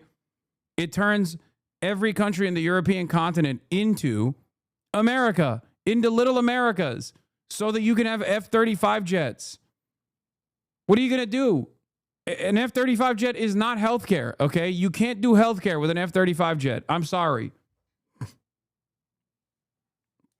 What do you think the 5% is being invested in? What do you mean? American weapons. That's it. You got countries like Germany who think like, oh, we can do a war economy ourselves. We can do military Keynesianism here in Germany. We can basically re-Nazify and remilitarize Germany and become defense contractors ourselves. But that also destroys the entire reason for why, wanting more. America is demanding more from European countries, so they purchase American weapons. They don't want Europe to become a market competitor. They don't want the European defense industry to become a competitive industry to the American weapons manufacturers. That's it. that was Europe stepping up. This is again Europeans stepping up. So I've been in contact with many countries. I can tell you that at this moment, Germany massively, but also Finland and Denmark and Sweden and Norway, the United Kingdom, the Netherlands, Canada, they all want to be part of this. And this is only the first wave. There will be more. So what we will do is work through the NATO systems to make sure that we know what Ukrainians need, so that we can make packages. Of course, in a way we discussed. Your encoder is breaking. It's not. It's my ISP. My ISP is busted. How can you fix the Fs, Smokey? I'm willing to hear you out. Let's do it. At the Pentagon, in a way that, of course, the US will keep on its stockpiles necessary to defend this country. That's absolutely clear. But it will mean that Ukraine can get its hands on really massive numbers of military equipment, both for air defense, but also missiles, ammunition, etc., etc. So if I was Vladimir Putin today and hear you speaking about what you were planning to do in 50 days and this announcement, I would reconsider whether I should not take negotiations about Ukraine more seriously than I was doing at the moment, if I was Vladimir Putin. But when I'm Ukraine, I think this is really great news for that. So I really want to thank you for that. And it means the Europeans paying for it. And again, I mentioned all these countries, we will deal with that. And exactly as you said, it might also mean that countries will move equipment fast into Ukraine and then the US later backfilling it because speed is of the essence here. So really, thank you. This is important. You did a great job. That's a really great job. He's literally, his position as the general secretary is basically to say, thank you for spitting on my face, Mr. President. Thank you for pissing on me. It is raining. I love it. I love the rain. It's beautiful this time of the year. Thank you. We've been very successful in settling wars. You have India, Pakistan. You have Rwanda and the Congo. That was going on for 30 years. India, by the way, and Pakistan would have been a nuclear war within another week, the way that was going. That was going very bad. Like the one saving grace of liberal, capitalist, liberal democracies in the West was its diminishing, but still comparatively robust social safety nets and its public goods. And that's going away.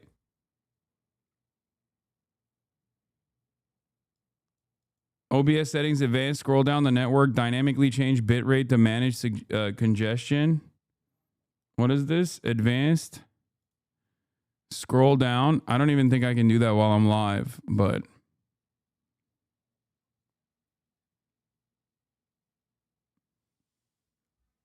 scroll down to network. It's not oh yeah, I can't scroll down the network and change network while I'm live. I guess I could try and do that by swapping over to another. Hold on, I'll do a BRB screen real quick and see if I can do it.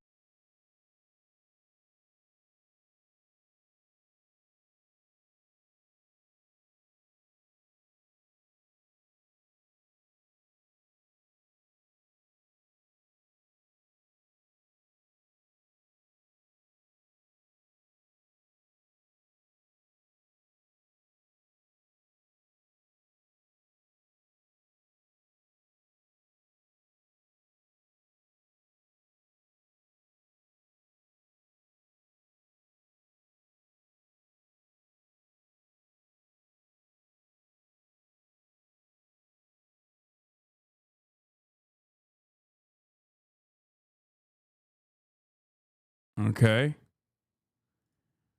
All right. Let's see.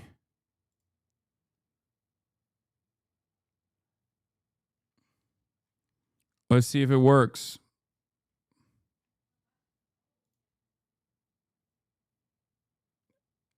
Hey, we got him, boys. Let's see. Maybe there's no more lag. No more ads. We did that through trade.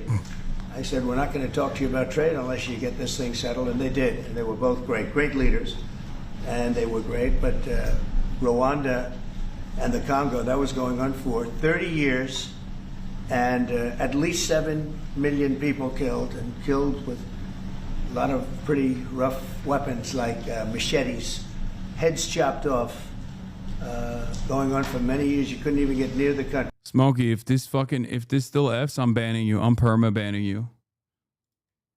Okay. Nobody wanted to get near. It's so frightening. And I'll we got ban that you. one solved.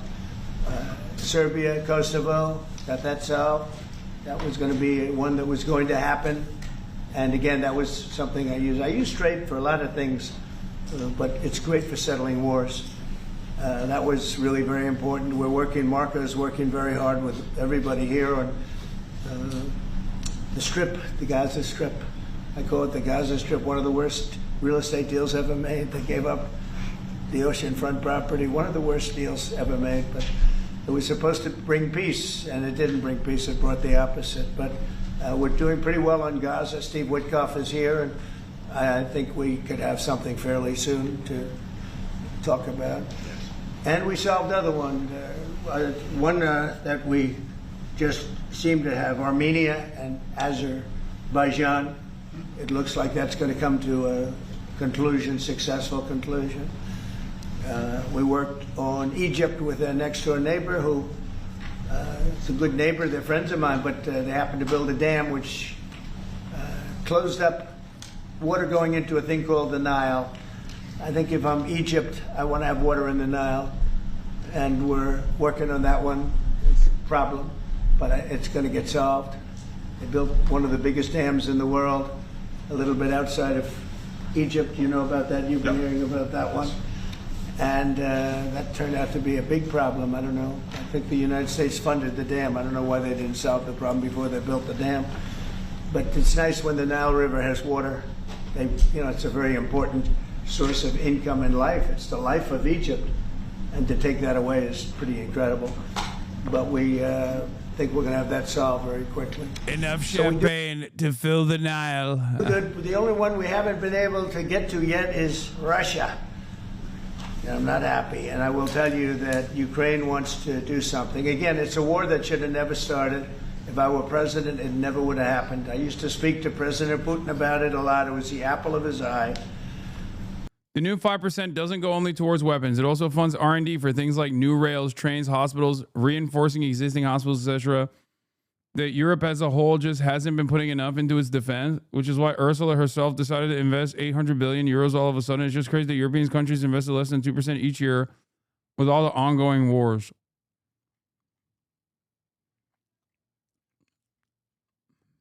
Sure, bud.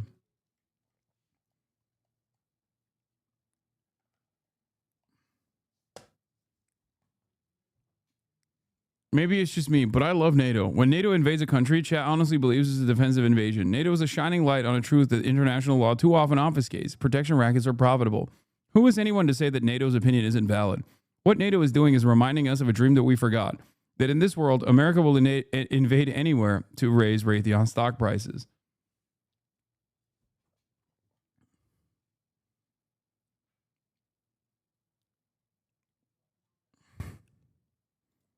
Yeah, no, it's when Trump says you need 5% of your GDP to be dedicated to purchasing American weapons.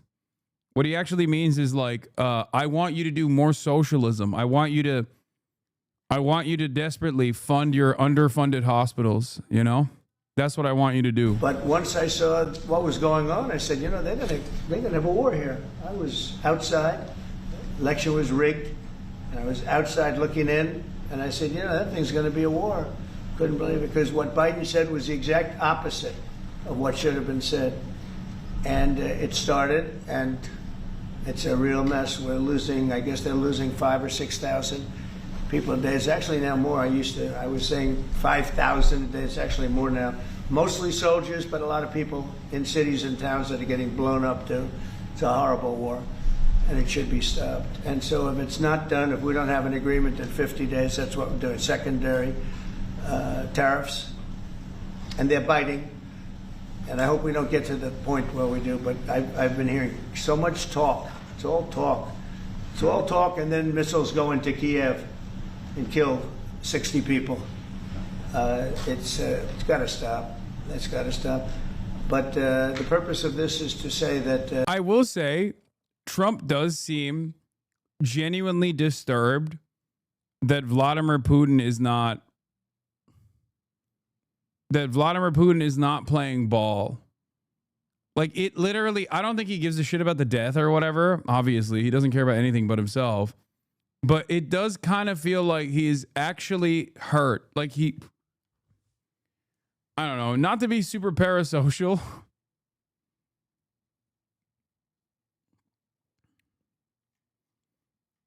Not to be parasocial with Donald Trump, but like since the Vladimir stop, since that moment where he went, Vladimir stop, I've been thinking a lot about this, and it does seem like he genuinely thought Vladimir Putin actually thought he was like super cool.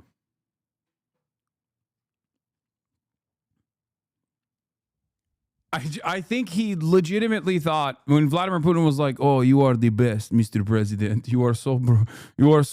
You are so brave. You are so strong. I hate liberals." He was like, "Oh, he loves me. He thinks I'm so strong. It's real. He respects me because I'm a powerful man, just like he is. We were gonna ride off into the sunset together on horseback, no shirt. He saw me as the apple of his eye." Like it feels like he's just actually hurt. Like he looks genuinely disturbed. This is a very big deal we've made. This is billions of dollars worth of military equipment is going to be purchased.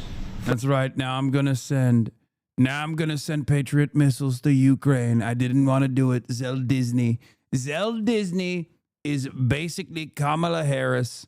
And I hate him, but now I'm sending him reluctantly the Patriot missiles because Vladimir hurt my feelings. From the United States, going to NATO, etc.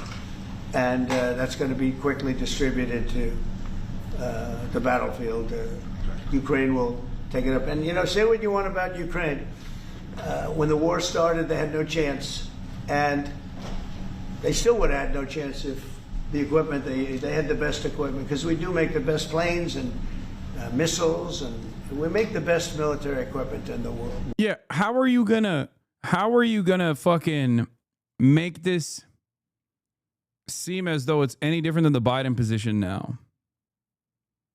That's a real question. Because like, how does this look any different than the Biden position? Doesn't this, it is the Biden position for the record. Doesn't this also make you look really fucking stupid? Because now, not only are you taking the Biden position, but you also, for the past couple of months, for no reason whatsoever, ended up harming the Ukrainian position up until you inevitably got back to the Biden position. You got fucked over by Vladimir Putin. I guess the difference is that Trump is actually negotiating. Yeah. But a negotiations process is supposed to happen where you make demands of the opposing side. A negotiation process does not mean you actually fuck over your proc.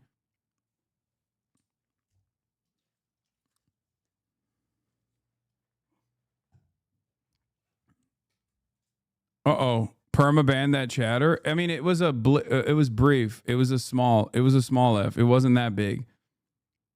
Okay, calm down. World by far. You know, we have new things coming out that are beyond belief, and I'm very excited about the Golden Dome. It's going to give us very strong protection. We've already started that, but they had courage because somebody has to use that equipment. And they fought with tremendous courage, and they continue to fight with tremendous courage. But they don't have, they're losing on equipment, and Russia's really taken a very positive, very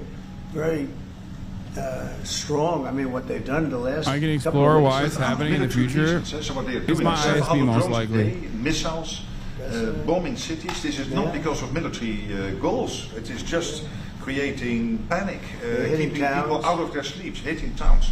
It's really terrible, and it is meaning a lot of people lose their lives, but also the infrastructure, whole cities being Well, they're wiping out the electric. It's going to take years to rebuild it.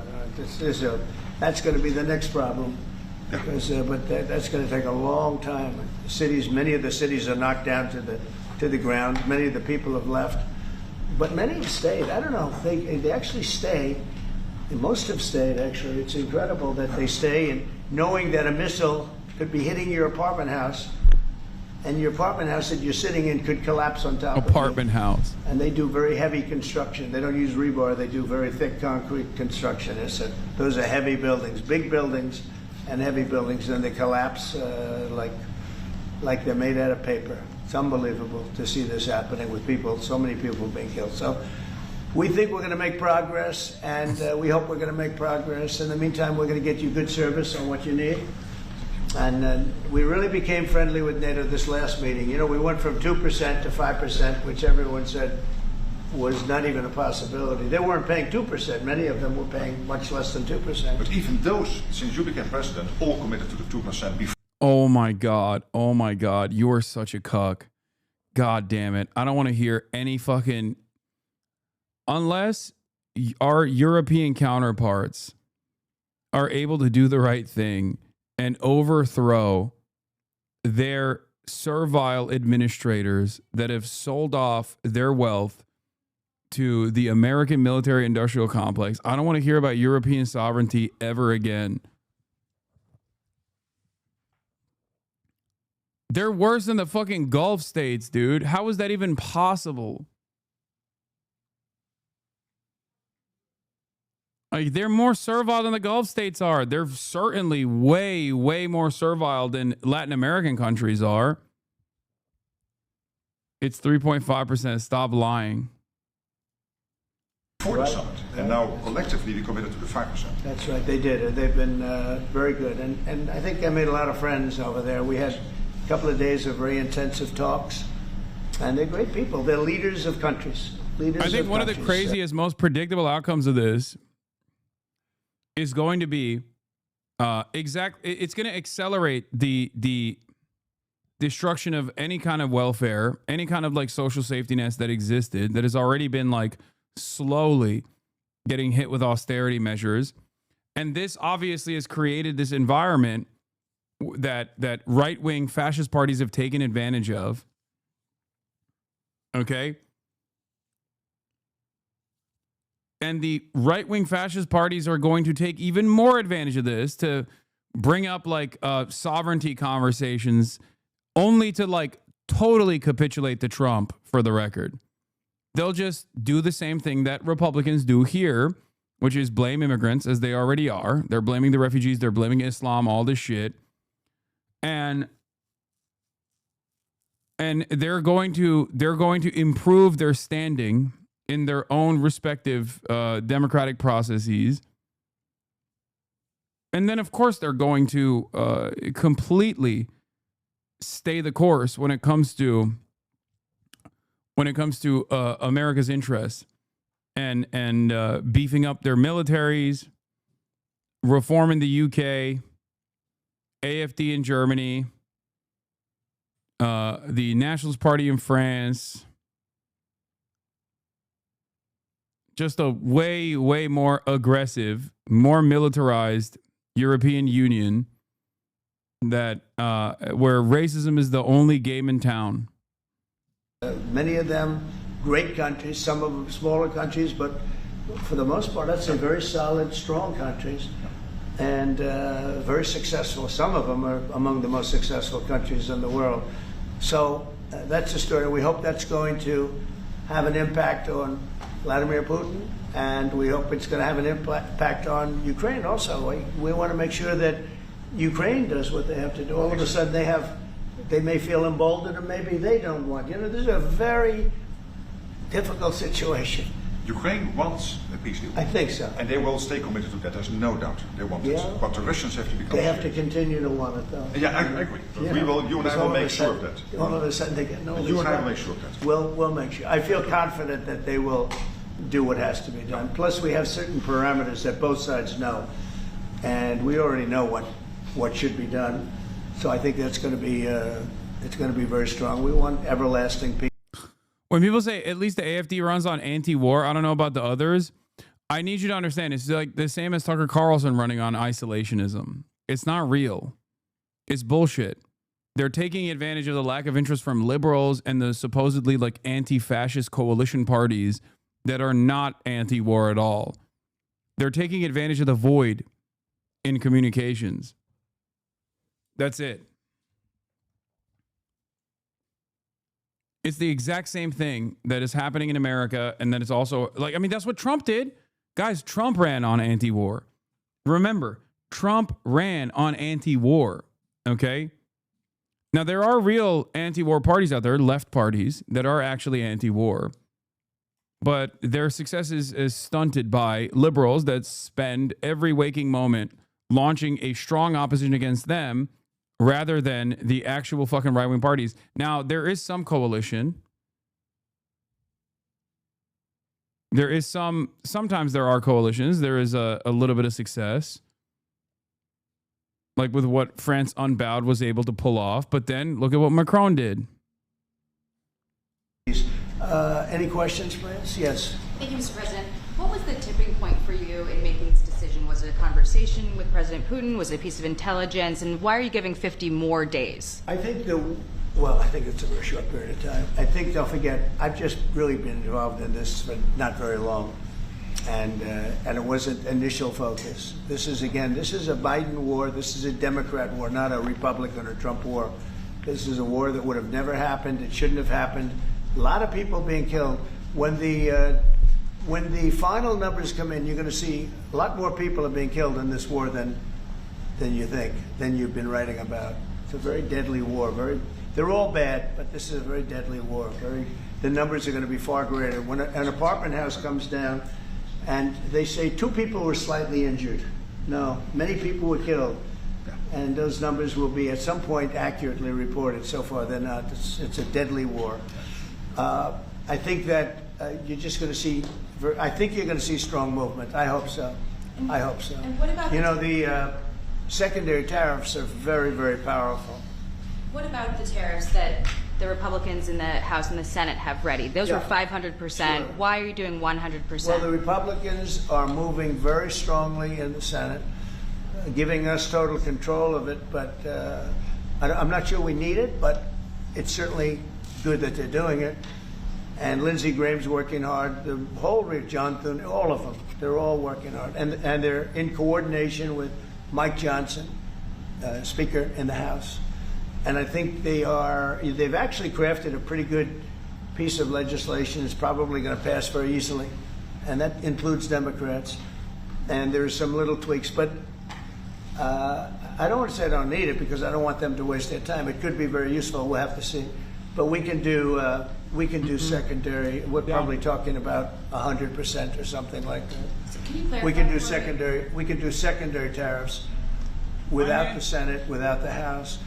But what they're crafting also could be very good. So are you suggesting then that the Congress should move forward with those sanctions, the 500%, and that your 100 would be a separate additional package? Yeah, I mean the 500 is, sort of meaningless after a while because at a certain point it doesn't matter. It's not going to be, it's 100. 100 is going to serve the same function. But I have it at 100%. They may have it. I don't know what they're going to end up with. They may have it at 100 too. They may have it at 500. But they're doing some good work in the House, and I think in the House and the Senate. And as you know, they're coordinated, and they can have it done quickly. They said they'll have it as quickly as I need it. So we'll see. We're talking to them. In fact, John Thune's coming over later on to talk. Did you call for it yet? Yeah, he's gonna come over. Thank you, Mr. President. Is it your view that Vladimir Putin mischaracterized his dedication to? Is it your view that Vladimir Putin did not clarify his intention to a peace deal? Well, and what happens now in the next phase? Is there? We're going to see. I mean, we're going to go for a period of time. Maybe he'll start negotiating. I think I felt, I don't know about you, Mark, but I felt that we had a deal about 4 times. Mm-hmm. And here we are, still talking about it. And he didn't send serious people to the negotiations. So I remember that you were able, with Marco Rubio and with Steve Witkoff, to get these talks going in Istanbul. Yep. I remember I was myself in Turkey for NATO business in May. Yeah. Say how brilliant he was, Mark. We really put pressure on the Ukrainians to send a senior team into Istanbul, and they did. But then the Russians came up with this historian explaining history of Russia. Say how brilliant he was, dude. Go ahead. We thought, and I thought, we should have had a deal done a long time ago. But it just keeps going on and on and on. And every night people are dying. A lot of people, a lot of Russian soldiers are dying, by the way. And a lot of Ukrainian soldiers too. But a lot of Russian soldiers are dying. 100,000 Russian soldiers since 1st of January. Since January. 100,000 Russian soldiers dead since January. So if anybody in Moscow is listening to this, again, dude, that is the, okay. That part, that level of glaze is inappropriate. Okay? This level of fucking glaze is unacceptable. I'm sorry. Even saying that, like, Trump actually was brilliant in terms of dealing with Russia, that is crazy. To be like, oh, you did such a good job, Mr. President, by forcing Zelensky's hand into taking a shitty deal. Like, who the fuck believes that?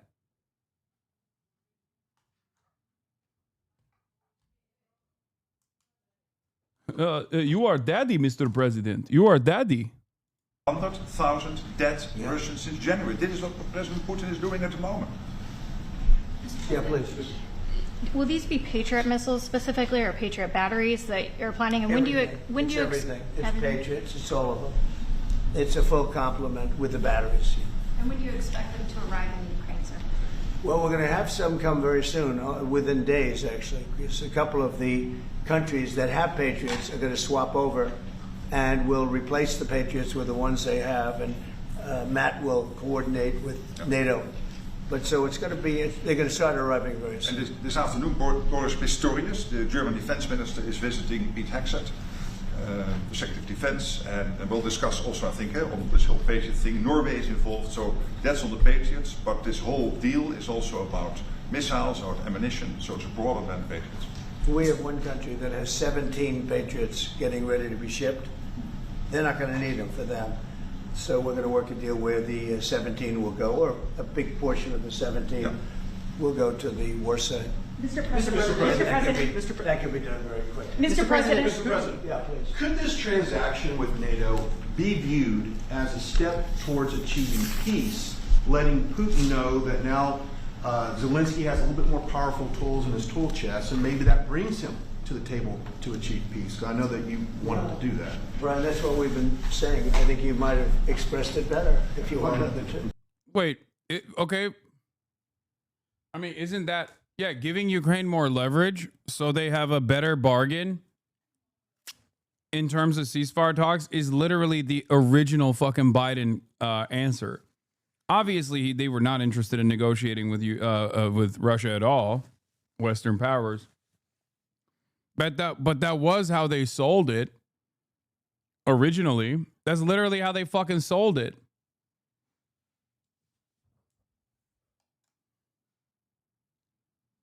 What happened?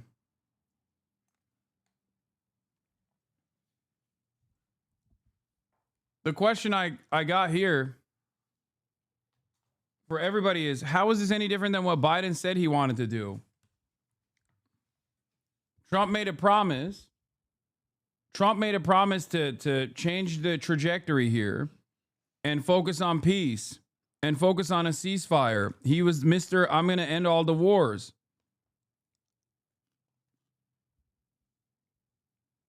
Also, this is quite the anti-Semitic prospect, I might add. Especially considering that every single one of those Patriot missiles could be sent to the most moral nation on the planet, and instead is now being sent to a nation that is not so moral, Ukraine, as opposed to the most moral nation on the planet, Israel. After all, Israel can make better use of these Patriot missiles by, I don't know, agitating yet another regional power player or something, and then will have to defend itself. Israel, after all, has a right to defend itself. A right that transcends beyond other countries' national boundaries. It's quite fucked up that these guys are even sitting around talking about any sort of extra batteries going anywhere but Israel. I really don't like it. I hate to say it, chat. It seems like Donald Trump is behaving in an anti-Semitic fashion.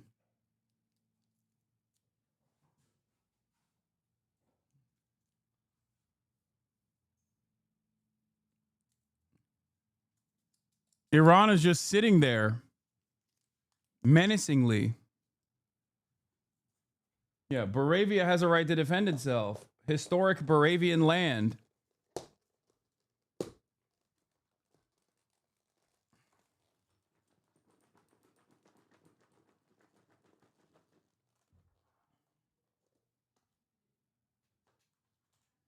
No politique here. That's exactly what That's a summary. That was a nice summary. I think he's done better than us. He's a very good guy, I can tell you that. But no, it's well said. Yeah, I think this is a chance at getting peace. Or it's just going to be the same thing. I have to tell you, Europe has a lot of spirit for this war. A lot of people, when I first got involved, I really didn't think they did, but they do. And I saw that a month ago, and you were there, most of you, many of you were there. The level of esprit de corps, spirit that they have is amazing.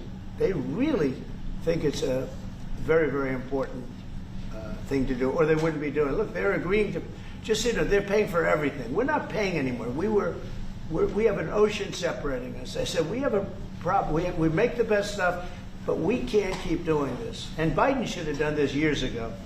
He should have done it from the beginning, but he didn't. He didn't know he was there. This guy, what a horrible job they did for this country. And I just hope between the border and this and so many other, inflation, what a horrible administration. The worst administration in history, in my opinion. That's not my opinion. I think it's everybody's opinion. But this is something that shouldn't have happened, and we're going to see if we can end it. If I can follow up. I do want to make one statement. Again, I said it before. This is not Trump's war. We're here to try and get it finished and settled and whatever. Because nobody wins with this. This is a loser from every standpoint. From day this one. was Biden and this was other people. And it's very sad. It's a very sad situation. This gentleman. Isn't that right, Mark? Or Mike? Whatever your fucking name is. Doesn't Biden suck? Say Biden sucks, Rutte. He's doing a great job. I think he's going to get it, and Matt and everybody else that's working on it, I think you'll get this thing over with, hopefully. Mr. President, you've praised European countries today as standing up for Ukraine, as being strong. Will you allow them to continue to negotiate tariffs lower than 30% before August 1st, or is the deal set at this point? What does that mean? You mean you're talking about the tariffs? On trade, on tariffs. You're back on tariffs. You're on a more friendly tariff, right? A little bit more friendly tariff. Perhaps. No, we're going to be talking to people. We have, I watched the show this morning. They were talking about, well, when's he going to make the deal? The deals are already made. The letters are the deals. The deals are made. There are no deals to make. They would like to do a different kind of a deal, and we're always open to talk. We are open to talk, including to Europe. In fact, they're coming over. They'd like to talk to us. Mr. President, is there any concern about the U.S. stockpiles? There was a pause in delivery of weaponry to Ukraine in order to evaluate, apparently, the U.S. stockpiles. What came out of that? Evaluation. I mean, this was a very big, what we're talking about today is a very, very big day. And what Pete was doing, and me too, I knew what Pete was doing, was evaluation, because we knew this was going to happen. And now we actually announced it. They voted on it. It's all been done. So obviously that has a big impact on, when you say pause, obviously you're not going to be doing things if you don't know what's going to happen here. But we were pretty sure this was going to happen, so we did a little bit of a pause. But this is a very big event today. This is something Mr. very President, if Putin escalates further, how far are you willing to go in response? In what? How far are you willing to go if Putin were to escalate, send more bombs in the coming days? Don't ask me a question like that. How far? I want to get the war settled. They're not Americans that are dying in it, and I have a problem. And JD.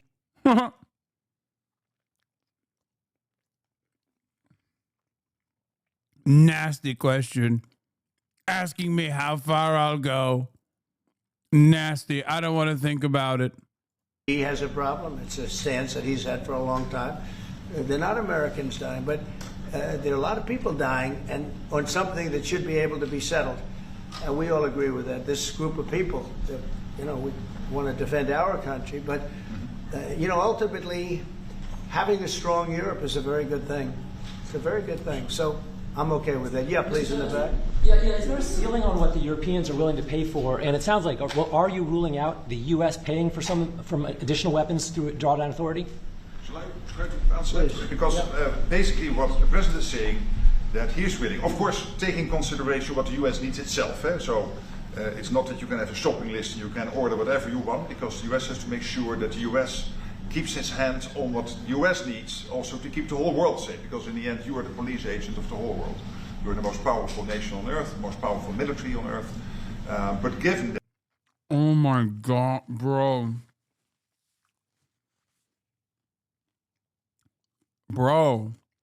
Wipe it off before you speak, bro. Wipe it off.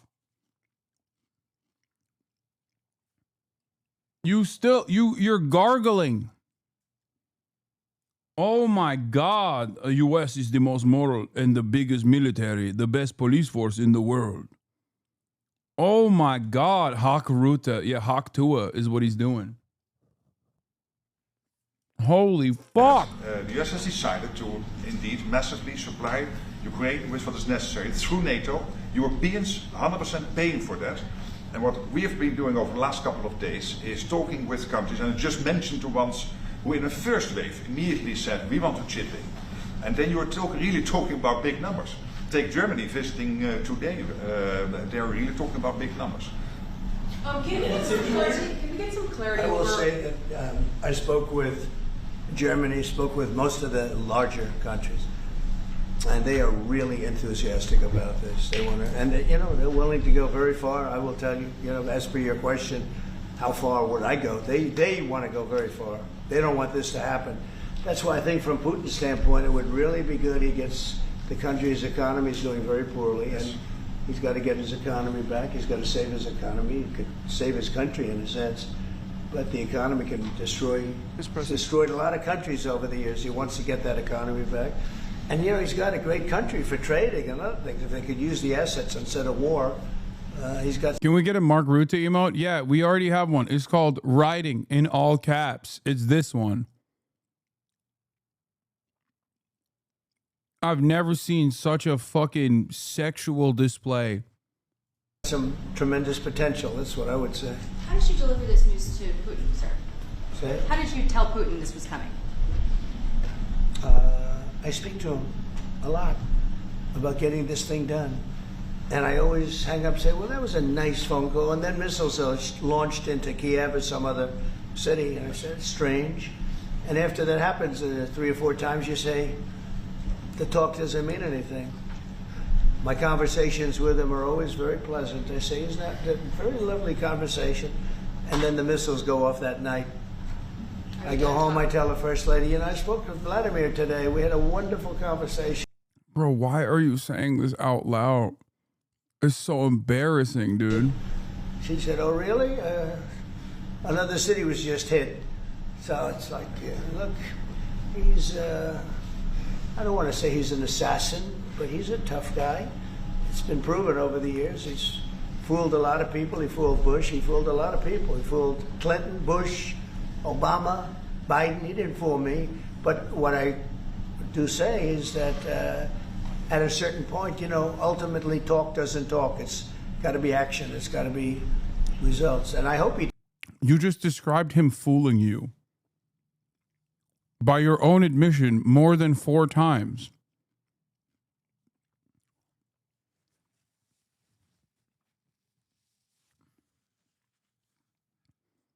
You're literally the most sad I've ever seen you. He just explained how he got tricked on numerous occasions with Vladimir Putin after having a delightful conversation. He just turns around and is like, oh yeah, I would love to do a ceasefire, and then blows up another fucking Ukrainian city. What is that if not being fooled?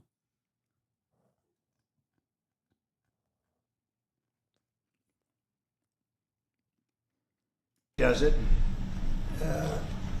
It's potentially such a great country to be wasting so many people on this and the money. And look at what's happened to his economy. Look at what's happened. So, and with the threat in 50 days, yeah, the economy will be hit very hard. I mean, look, I hope he's going to do it. He knows the deal. He knows what a fair deal is. If there is such a thing as a fair deal, there's no winners here. This is a loser. This is a loser. And I dealt with him from the beginning. It wouldn't have happened, but I will say Ukraine was the apple of his eye. We talk about it. It was the apple of his eye, but it wasn't going to happen. And he understood that. It wasn't going to happen. And then I noticed, after I was out, I noticed soldiers forming at the border. Yeah. And then I heard horrible, stupid things being said from the other side. And I said, they're really handling it very, very wrong. It's a shame. Yeah. Can I add one thing, and that is about President Trump, because you came in office in January. On the 12th of February, you had your first phone call with Putin. I think you did exactly what I hope you would do. That is breaking the deadlock, starting the conversation, because you have to test him. I know Putin very well from the days when I was Prime Minister in the Netherlands. You have to test him. And you did this, and you really gave him a chance to be serious, to get to the table, to start negotiations. Steve Witkoff, Marco Rubio, we all tried to help you. But you've now come to a point where you say, well, hey... We actually thought we had probably 4 times the deal. Yeah. I mean, you would have called and said, this looks good. Yeah. And then the deal wouldn't happen because bombs would be thrown out that night, and you'd say, we're not making any deals. It was like... But you breaking the deadlock was crucial, because you had to start that process, and you were the only one who was able to do that. I think we'll get it done. Do you think he's reasonable enough to negotiate an end to this? I think we're going to get it done. I think, look, this is a very powerful situation. You have very wealthy countries buying the best equipment in the world. And we have the best equipment in the world. We make equipment like no other. You know, our submarines, nuclear submarines, are so powerful. They're the most powerful weapon ever built. And we have the best in the world they're 20 years behind, 25 years behind us. We have the greatest equipment anywhere in the world. I just hope we don't have to use it. Yeah, please. Thank you, Mr. President. On a separate topic here, President Biden, of all people, spoke to the New York Times over the weekend. He did not speak to them on the record during his time in office at all, but he spoke to them recently. And he defended his use of the auto pen and said that he signed off on every decision. But at the same time, the Times reports that he did not individually approve each name for the categorical pardons that applied to large numbers of people. What are your take on that? Any new revelations from that? Well, I mean, you're talking about the auto pen. Look, the auto pen, I think, is maybe one of the biggest scandals that we've had in 50 to 100 years. This is a tremendous scandal. And I know the people on the other side of the, see that desk, that Resolute desk? Unfortunately, he used it before me. But, you know, we have a choice of 7 desks. They're all beautiful, but I chose the Resolute, and so did he, unfortunately. But the people on the other side of the Resolute desk, I know them. Lisa, the whole group, and they're no good. They're sick people. And I guarantee you he knew nothing about what he was signing. I guarantee it. So they're going to figure it out, and we'll see what happens. But to me, the auto pen, you know, you elected president. You know what the auto pen is supposed to do? Sign thousands of letters from young people that write. We get thousands of letters a week, Susie, right? Thousands.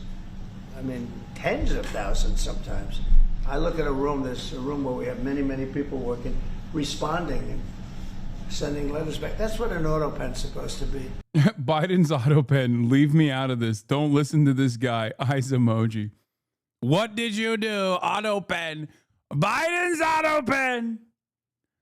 Thousands from the standpoint of letter writing. Auto pens that's what they're supposed to do. So many young people writing letters to me. Believe it. Auto pen. Auto pen. July of last night near the Black Sea in southern Ukraine after yet more Russian drone attacks. 6 people were killed, it was reported, in another region in the north of the country. As Russia's bombardment of Ukraine continues to escalate, European leaders have been desperate to forge an effective response. The head of NATO, Mark Rutte. And in Washington today came the imagery and words they craved. From a US president and NATO Secretary General announcing an arms deal for Ukraine. We make the best equipment, the best missiles, the best of everything. The European nations know that. And we've made a deal today, and I'm going to have Mark speak about it, but we've made a deal today where we are going to be sending them weapons and they're going to be paying for them. This is what the Ukrainian president has been asking for and will now get. More Patriot missiles to add to the undisclosed number already in Ukraine. Considered one of the most advanced air defense systems in the US arsenal, these mobile units can destroy incoming missiles and aircraft, but at an eye-watering cost. A single Patriot battery costs over $1 billion. The deal, America supplies, NATO countries buy, then send to Ukraine. Will these be Patriot missiles specifically, or Patriot batteries that you're planning? And when do you everything? It's Patriots. It's all of them. It's a full complement with the batteries. And when do you expect them to arrive in Ukraine, sir? Well, we're going to have some come very soon, within days, actually. Mark Rutte may have been ridiculed for his recent fawning approach to Trump over the president's actions in Iran. But the charm offensive, he might argue, has paid off handsomely, with Ukraine's renewed access now to US Patriots, missiles and other ammunition. It's not that you can have a shopping list and you can order whatever you want, because the US has to make sure that the US keeps its hand on what the US needs, also to keep the whole world safe, because in the end you are the police agent of the whole world. You're the most powerful nation on earth, the most powerful military on earth. But given that, the US has decided to indeed massively supply Ukraine with what is necessary through NATO. Always, sir. How are you, sir? As air raid sirens... It's so funny that first term Trump, European leaders hated this brash guy, okay? They hated the way he presented himself. They hated the optics of it. And they very actively showed their distaste for Trump's antics. But they realized that anyone who actually glazed Trump aggressively, Trump would glaze back. So now they're basically doing exactly that. They're like, oh shit, I didn't realize if we just like prostitute ourselves with Donald Trump and keep saying you're the best, you're the brightest, you're the boldest president of all time. Yeah, we hate Biden. Then he'll do whatever necessary.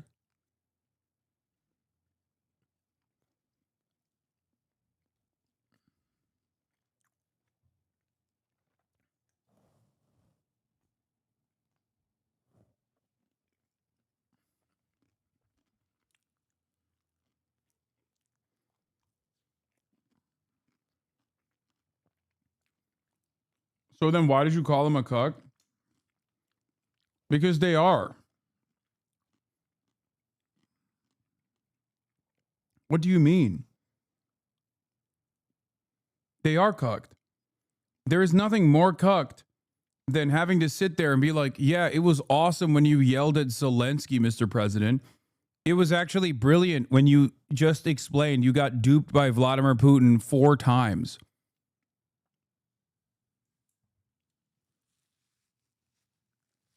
Yes, we would love to give up more of our own taxable revenue so that we can fucking purchase American weapons. What is that if not cucked? Echoed across Kyiv this morning, images emerged of the Ukrainian president meeting Keith Kellogg, the US special envoy. More talk of weapons, more warm words. We have often meetings with you and your team. Thanks to your team also for coming to Kyiv. Thank you so much. We are thankful to President Trump for his all messages and very strong decisions about resuming delivers for us. Decisions very positive for both countries. It is all in stark contrast to this. Don't tell us what we're going to feel. We're trying to solve a problem. Don't tell us what we're going to feel. The infamous belittling by Trump and his team of the Ukrainian president in February. But Trump's blind spot when it comes to Putin, whose defense ministry claimed today to have taken more Ukrainian territory, has turned into uncharacteristic frustration of late. Perhaps like, this was Trump. This was Trump's additional gift of Vladimir Putin.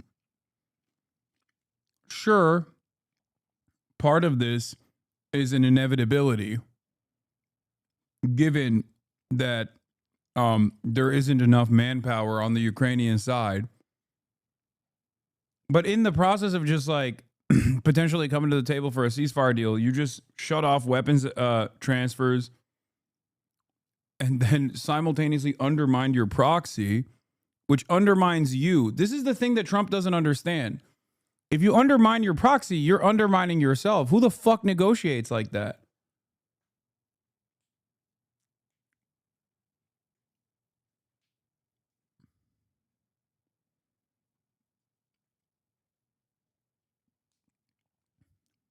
It doesn't make any sense. It's very obvious that he genuinely thought that Vladimir Putin's praise in private correspondence, he thought was real. Like, he genuinely thought Vladimir Putin thought he was awesome and smart and strong. He's such a fucking moron. I swear to God.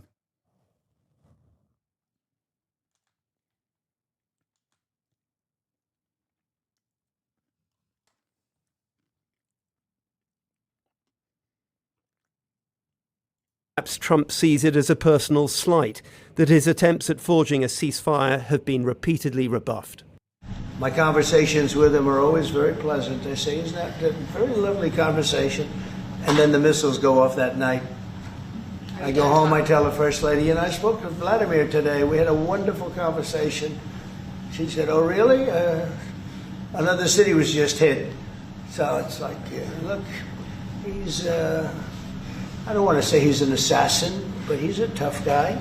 It's been proven over the years. He's fooled a lot of people. He fooled Bush. He fooled a lot of people. He fooled Clinton, Bush, Obama. Not me, though. Even though I just described the process of being fooled by Vladimir. Biden, he didn't fool me. Trump is threatening secondary tariffs of 100% on countries doing business with Russia unless a deal can be reached in 50 days. It is a significant shift in this president's approach to Russia. I don't think this is a big mover or shaker for a lot of the Republicans. I don't even think they care about it as much as they do about Israel. I'd be shocked if they were like, well, now you're just doing what Biden was doing on Ukraine. Promises made, promises not kept.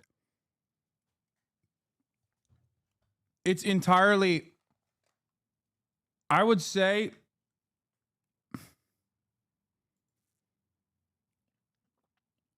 I would say that it's more so about like America having egg on its face.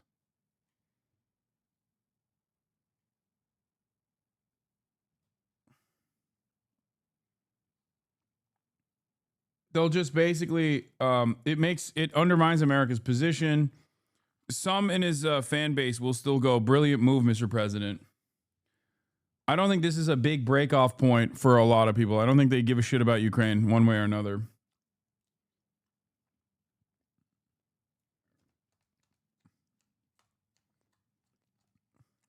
This is not as big as like Epstein. Trump brought Attorney General Pam Bondi along last night and gave her a thumbs up as he attended the FIFA Club World Cup final, even as some of his most fervent supporters are accusing her of a cover-up. I don't think he realizes how much she's humiliated the administration. This is a self-inflicted wound. She caused it. Again, I have nothing against Pam Bondi, but if you want to look for the villain in this story, we have found her. Over the weekend, Trump wrote that Bondi is doing a, quote, fantastic job, and told his supporters, we're on Team MAGA, and I don't like what's happening. Some of Trump's supporters are blaming Bondi for the administration's decision not to release more information related to the investigation of Jeffrey Epstein, the accused sex trafficker who was found dead in his jail cell in an apparent suicide in 2019.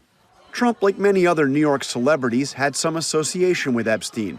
This video of Trump with Epstein is from 1992. When Epstein was arrested in 2019, Trump said they had previously had a falling out and had not spoken in 15 years. It was Attorney General Bondi who set expectations earlier this year that the DOJ and FBI files on Epstein would be released. The DOJ may be releasing the list of Jeffrey Epstein's clients? Will that really happen? It's sitting on my desk right now to review. That's been a directive.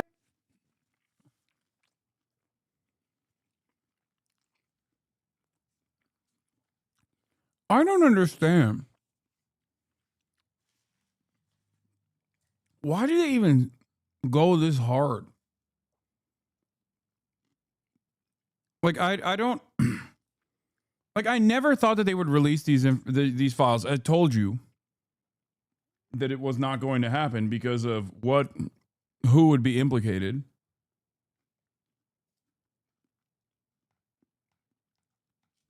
But, like, I don't get why they just, like, didn't...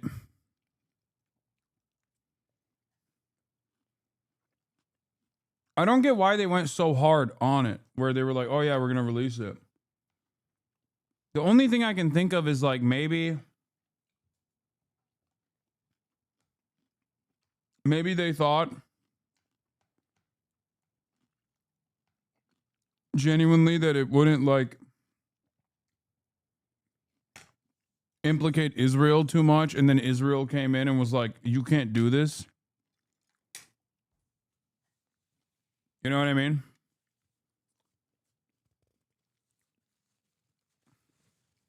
Maybe they thought they could just, like, get away with not showing anything.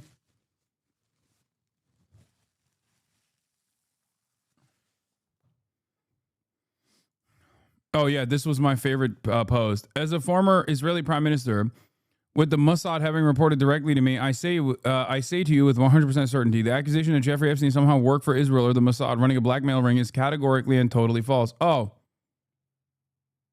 if you say so.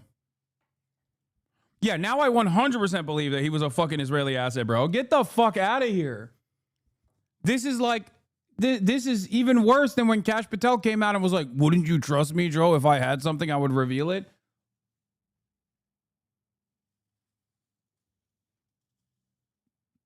Yeah, nothing to see here, folks. Just former Israeli Prime Minister Ehud Barak hanging out at Epstein's New York City apartment all masked up.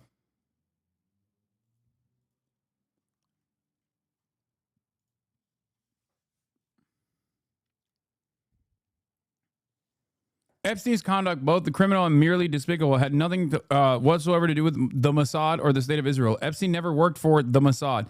This accusation is a lie being peddled by prominent online personalities such as Tucker Carlson, pretending they know things they don't. They just make things up, say it with confidence, and these lies stick because it's Israel. There's a vicious wave of slander and lies against my country and my people, and we just won't take it anymore.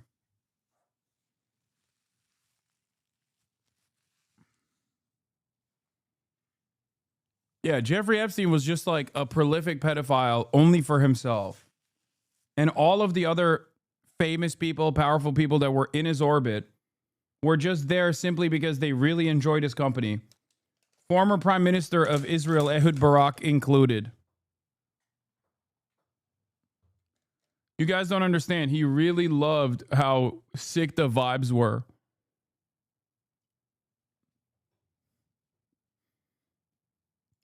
Leaving aside Epstein's close ties to 4 Israeli prime ministers, including the current one, whom he introduced to JP Morgan execs, no one is capable of critical thought believes anything you say.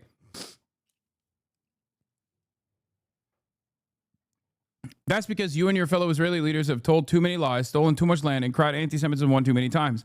The only time you seem to be telling the truth is when you boast about your propensity for mass murder, such as when you say, I've killed lots of Arabs in my life, and there's no problem with that. Like Epstein, you thought you could get away with your crimes indefinitely, but the people have seen enough, and their wrath will only grow.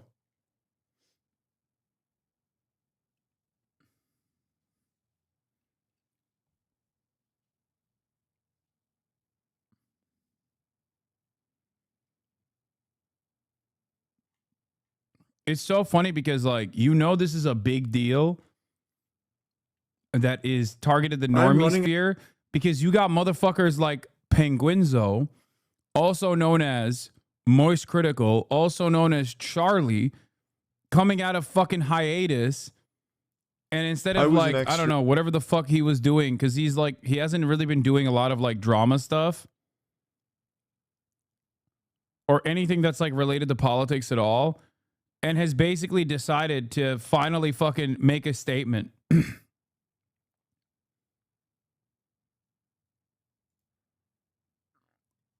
One of Epstein's closest friends was former Israeli Prime Minister Ehud Barak. A key source of Epstein's vast wealth, though mysterious, was from Les Wexner, whose primary life cause is Israel. Ghislaine Maxwell's father, the billionaire Robert Maxwell, was a Mossad agent who mysteriously died after that was reported. Though Maxwell was British, Israel gave him a state funeral when he died. But they do that to everybody, bro.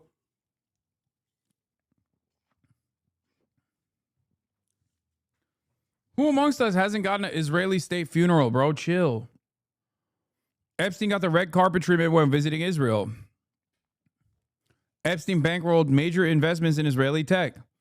But fine, if Epstein had no ties to Israeli intelligence or any other intel service, which is theoretically possible, why can't Pam Bondi, the CIA, and FBI say that?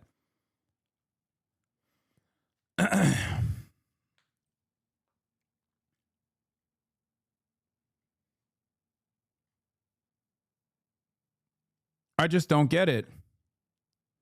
I don't understand. Except I do understand. I mean, do you need anything else? Do you need anything else other than someone like Naftali Bennett coming out and being like, Epstein has no ties to Israel? As soon as an Israeli person, as soon as an Israeli politician, current, former, past, present, doesn't matter. As soon as they come out and they're like, this is not the Mossad. Jeffrey Epstein was not a part of the Mossad. This is anti-Semitism. I'm like, okay, well, he's definitely Mossad then.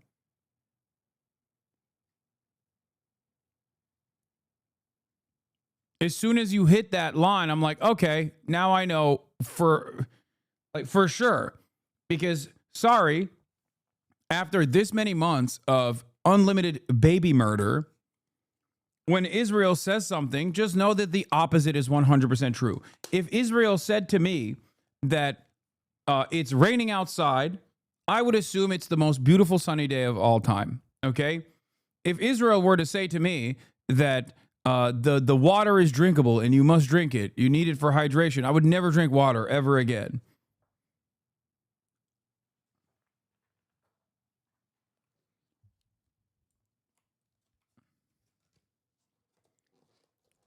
All jokes aside, yeah, if there is a Israeli politician whose mouth is open and is moving and they're making sounds, know that they're fucking lying, okay? I'm sorry. They have never told the truth. Ever. They have literally never told the truth. Why the fuck would we ever believe anything that an Israeli politician, former or current, ever says, other than just the assumption that it's the exact opposite?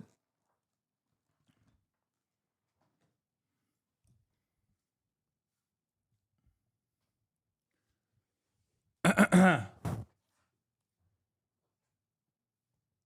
just saw a video titled "The Grift is Over" and I genuinely don't know how to feel. Lying is too OP. What grift?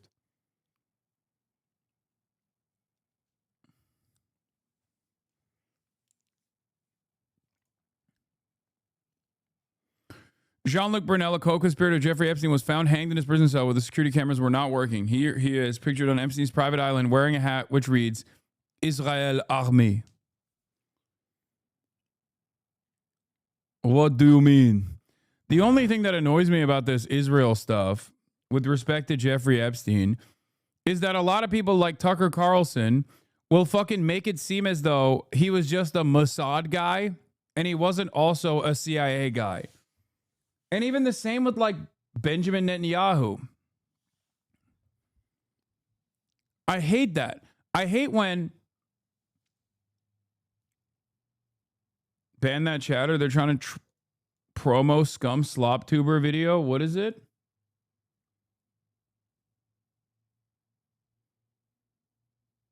This is the video that chatter point, like, was. there'll be people. The political grift is over. American Redact. Wait, why? It's not slop tuber, I don't think. I think they're talking about like how, I don't know who this YouTuber is, but they're very clearly talking about all of the right-wing like MAGA Trump. I don't know if he is a slop tuber or not, but he's basically saying that like a lot of these a lot of these MAGA adjacent podcasters are now getting off the Trump train, which I think is correct. It is what's happening. Intriguing. Megyn Kelly claims to have sources within the government that say Epstein did not kill himself and that he did have ties to intelligence, and kind of rakes Ben Shapiro over the coals for believing the Trump administration narrative without skepticism. Let's see. People who are making the claim that that Jeffrey Epstein killed himself, and that the most gross, and sort of extreme of the conspiracy theories, or theories, just don't even call them conspiracy theories, the most sort of, extreme version of the theory is not true. I have names of the people who are claiming that. Okay, they are all in the administration. And this is my point. If other people want to make the... I thought you recalled mentioning in a stream that Tucker's father was the CIA. When I looked into it, I did not find anything about it. I wanted to make sure I wasn't mistaken what you said with someone else. No, Tucker Carlson's father is the CIA. What the hell? Here, Tucker Carlson, father. His name is Richard Warner Carlson. American journalist, diplomat, lobbyist, who was the director of the Voice of America from 1986 to 1991. Voice of America. Let's put that in there. Let's Google that. Voice of America. Accurate, objective news coverage from the U.S. around the world. Voice of America is an international broadcaster that by law has editorial independence from the United States government, who has funded it since 1942. Voice of America, CIA.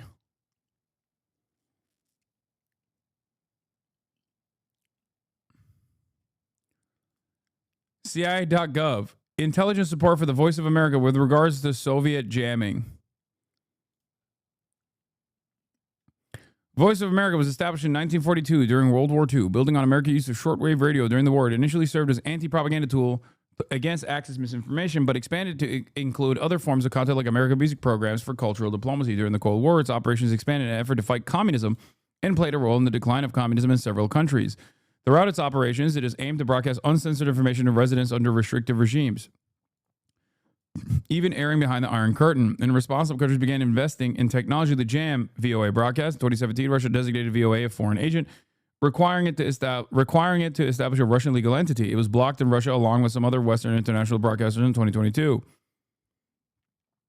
It is headquartered in Washington, D.C. and overseen by the U.S. Agency for Global Media, an, in air quotes, independent agency of the U.S. government funded with congressional approval, which also oversees Radio Free Europe / Radio Liberty. Funds are appropriated annually under the budget of embassies and consulates. It is a part of the State Department, which is de facto a part of the CIA.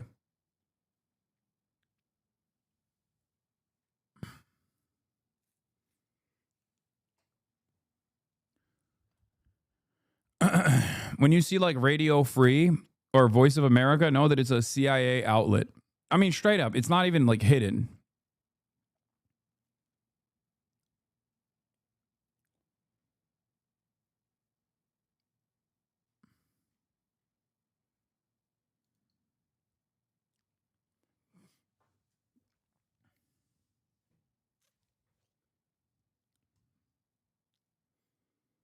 This is the media branch and the influence peddling operation arm of the State Department, and therefore the CIA.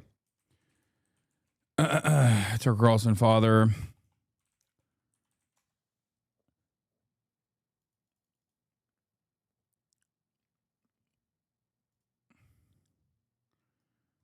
Was the United States ambassador to the Seychelles.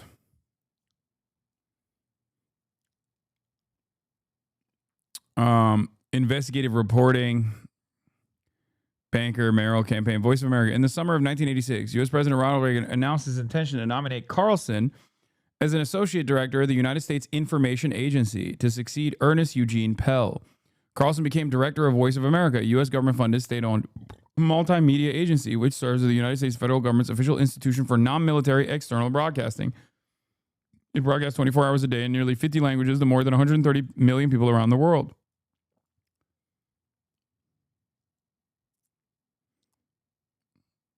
That's it. He was also involved in negotiations on behalf of the U.S. government with many foreign governments, including those in China, Korea, the USSR, Germany, Georgia, Zaire, today the Democratic Republic of Congo, Lesotho, South Africa, Somalia, and Israel. In 1990, while serving as the director of Voice of America, Carlson jointly addressed the Israeli Knesset with Steve Forbes. In 1994, Carlson was an international observer at the first democratic elections in South Africa. In 1997, he was deployed by the Organization for Security and Cooperation in Europe to work as an international observer at the parliamentary elections in Albania. From 1992 to 1997, he was president of Intermedia, the Russian state-owned global research consulting firm, which conducts opinion surveys for government agencies in over 75 foreign countries. He was recently its chairman. Later, Carlson became an advisor of the Institute for the Study of Terrorism and Political Violence. In 2003, he became the vice chairman of the Foundation for Defense of Democracies. This is the #1 Israel dick-riding think tank, also a cutout of the CIA. Because remember, the CIA isn't all centralized at this point. The CIA has numerous different arms, many of which are academic institutions and specifically think tanks. The FDD is the #1 dick rider of Israel. I mean, they literally, look, it also has been described as a pro-Israel, anti-Iran lobby due to its focus on Iran in opposition to the 2015 nuclear deal with Iran. Even the fucking Wikipedia summary will say that it is a dick rider of Israel. And if the Wikipedia summary is saying that they are often billed as a pro-Israel, anti-Iran lobby, you already fucking know, okay?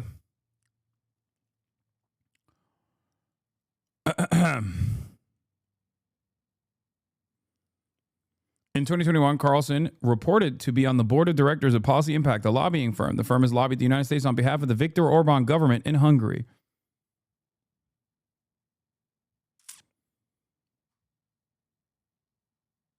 Anyway.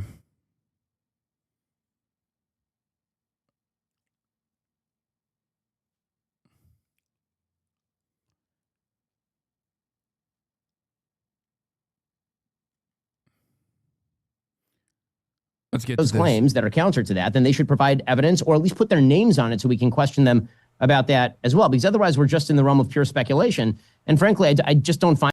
I used to work at Voice of America. You're wrong. Okay. Okay, chatter. Find that useful. I would love more useful information. This is why I'm angry at Bondi. I think there should be all the useful information possible. But the same thing holds true for people who are making claims on the other side. Otherwise, I can claim that he was working for a cadre of space aliens who are blackmailing high-profile Americans in order to protect from a future invasion. And there's just about as much evidence for that as many of the claims that are being made on the other side. All right, well, let's talk about that. That is made requires evidence. Any claim that's being made requires actual evidence. And at the very least, in the absence of evidence, the credible names of the people that I can either trust or not trust, ranging from, again, the President of the United States and Vice President to the head of the FBI, the AG, and the Deputy Head of the FBI. Well, I think it's very hard to say those people need to come out and put their names on these claims when they're working for an administration, this one and the one before, that didn't want that to come out. You're asking somebody to countermand the people they work for. How am I supposed to falsify their claims? Now we're working in the realm of the unfalsifiable. You're not, but you're. Oh, wow. Ben Shapiro, once again. Ben Shapiro, once again, shockingly enough, taking a position that seemingly benefits Israel. Look, Ben, you can't come to me and say, everybody I know says he killed himself. And then I respond saying, I actually have my own sources who say he didn't. And then you say, well, your sources are not valid because they won't put their names on it. Okay, well, who are no, your I'm not saying sources? they're Let's go invalid. down the list, and then we'll talk about why they might be saying that. My sources are the President of the United States, the Vice President of the United States, Kash Patel, the head of the FBI, Dan Bongino, the Deputy Head of the FBI, and Pam Bondi, the Attorney General. And those aren't just my sources. They're everybody's sources because they... Okay. What would Ben say if Merrick Garland, the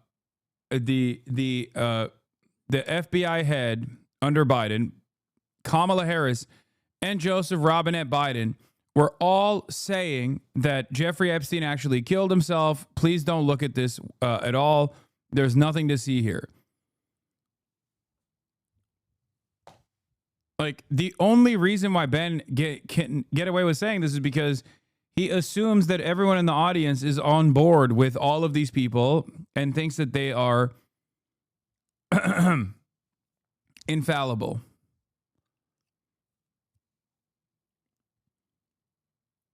The problem here is the Epstein story is in and of itself infinitely more interesting for these people than all of these individuals that Ben just mentioned.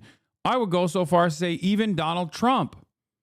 That's why I was saying that this Epstein situation is like the first time I've seen genuine separation from even Donald Trump himself.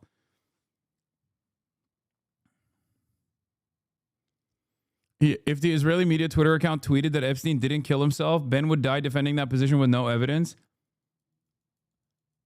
Yeah. Well, if the Israeli media Twitter account tweeted that Epstein actually killed himself, I would assume that he didn't. If they actually said that Epstein didn't kill himself and he was assassinated, I would assume that he actually committed suicide, to be fair. So the position that Ben holds for the Israeli media account or the official Israeli spokespersons, I hold the exact opposite position. Publicly came out and said this. Nobody cares about Epstein. Oh my God. Yeah. Nobody. Stop talking about Epstein. Okay. Trump hasn't specifically weighed in on that specific aspect of it. We've all seen the limited things that Trump has said and tweeted on this. And J.D. Vance was calling for transparency and suggesting otherwise prior to taking office. He hasn't commented on this so far, so he's not one of your sources. He's the vice you've president. Got Cash, you've got asked. Dan, and you've got Pam, and we've already discussed that memo in full detail. I'm talking about people behind the scenes who, prior to Trump taking office, I'm not going to get too specific, but trust me, I have high-level sources who have said they don't believe any of that. Any of that. Okay. So, and I'm not going to out them for purposes of convincing you, but you're telling me name them. No, I'm not going to. I don't have authorization. I'm not saying and then you say, well, I dismiss all of it because you won't name them. Hold on, Megan, I'm not saying you should name them. I'm saying they should name themselves because otherwise they are being complicit in one of the greatest cover-ups in the history of the American That's easy for you to say, Ben. That's very easy for you to say. Why is that easy for me to say? Why? Because you'll have your job and you'll have your millions no matter what they do. Are you kidding? Megan, give me a break. If somebody came out today and they were a whistleblower on the greatest scandal in the history of the American Republic, they would make more money tomorrow than in... If someone actually came out as a whistleblower on the Epstein shit, they'd get killed. Okay? I'm sorry. That is such a... He's right? No, he's not. If someone comes out as a whistleblower against the interests of the American State Department, they go to prison. On this issue, if they were to come out as a whistleblower, they would get Jeffrey Epstein. Okay? No, it would be suicide. Yeah, they would leak the State Department, they would leak the intelligence secrets on Jeffrey Epstein and then be overcome with such grief about the consequences of their actions that they would instantly kill themselves by shooting themselves in the back of the head with 2 bullets. Okay? Famously, they would go, oh my God, I'm so sad. I can't believe I released this information. I'm so sad. I'm going to kill myself now by shooting myself in the back of the head with 2 bullets. Okay? Their entire life working for the FBI. That's ridiculous. Okay, there are reasons not to cross the people who are in charge. And that's all I'm going to say. And look, this is me not having drawn a conclusion. I don't know what the truth is. I've been reporting in a way, I mean, I see you've taken a side that you've chosen to believe the story that's being offered, and that's fine. A lot of people have. I'm not there yet. I don't actively say that there's a pedophile ring. I don't say any of that. I'm just following the facts, and we're not at the place where I can draw that conclusion. Well, no, I can draw the conclusion that the evidence that I'm seeing and the people who are speaking about it lead me toward this particular conclusion. And if counter evidence is presented that is not speculative, then I will change my conclusion because that's what I've done on this case. Until this memo came out, I was weighing toward the more extreme version of this theory. And you can look back at my tweet. Oh, so you're saying until Donald Trump said Jeffrey Epstein didn't, nothing to see here, you were on board with the theories. That's what I've said about it. And then this came out, and now my perspective has changed. When the facts change and the people who are speaking I guess I'm just not that. Yeah. Also, after it was reported that Trump called Charlie Kirk to ask him to tone down his criticism of the Epstein files, here's what Charlie Kirk had to say. Honestly, I'm done talking about Epstein for the time being. I'm going to trust my friends in the administration. I'm going to trust my friends in the government to do what needs to be done, solve it, balls in their hands. I've said plenty this last weekend. So if you guys want to see my commentary on it, that's fine. Honestly,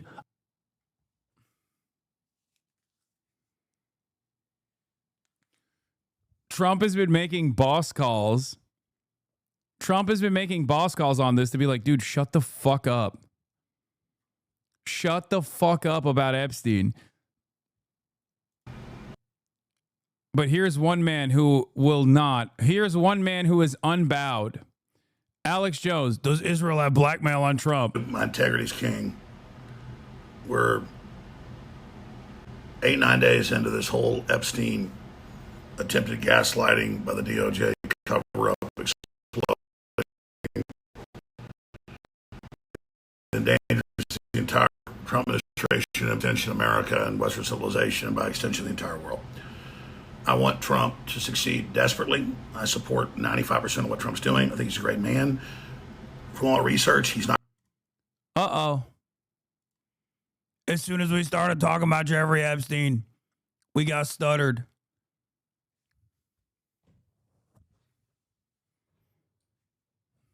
This is all Smokey's fault. Smokey sold us a bad bill, folks.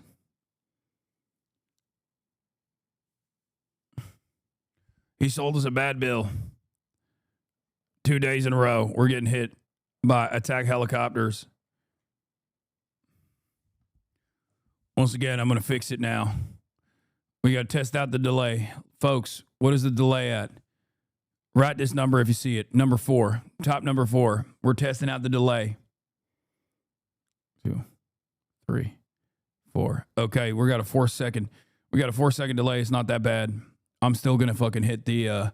ingest fix. You're gonna see an F in 1.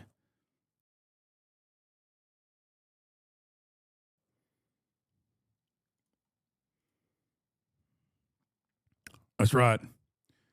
AlexJones.com, Infowars.com. We're back. No delay. All right. We're going to test it out. We're going to test out if there's still a delay or not. Everybody, subscribe now. Show me if there's a delay or not. Subscribe for $6 to the Piker Broadcasting Service or for free with a Twitch Prime. Right now, get your primes going in the chat. Get your subscriptions going in the chat. That's the only way that we can find out whether or not we're still getting hit with the Mossad laser beam. All right, I'm seeing some subscriptions coming in. I'm seeing some subscriptions rolling in. That's right. It's the only way. At Tequino, thank you for the 10 gifted. All right, let's get back to AlexJones.com, Infowars.com. All right.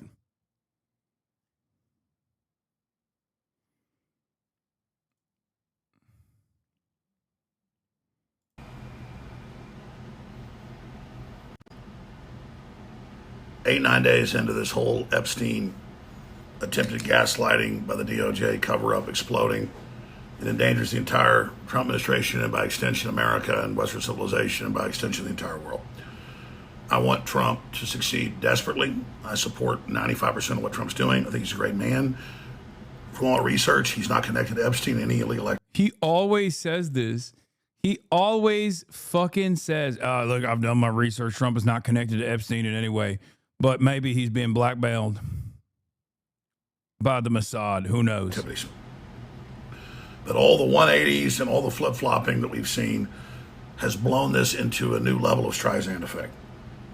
Now, yesterday, it came out in the corporate press that Ghislaine Maxwell in federal prison for human trafficking, Epstein's accomplice, known Mossad operative, MI6 as well, that she's ready to release the list, and she's brought her case to the Supreme Court and all the rest of this.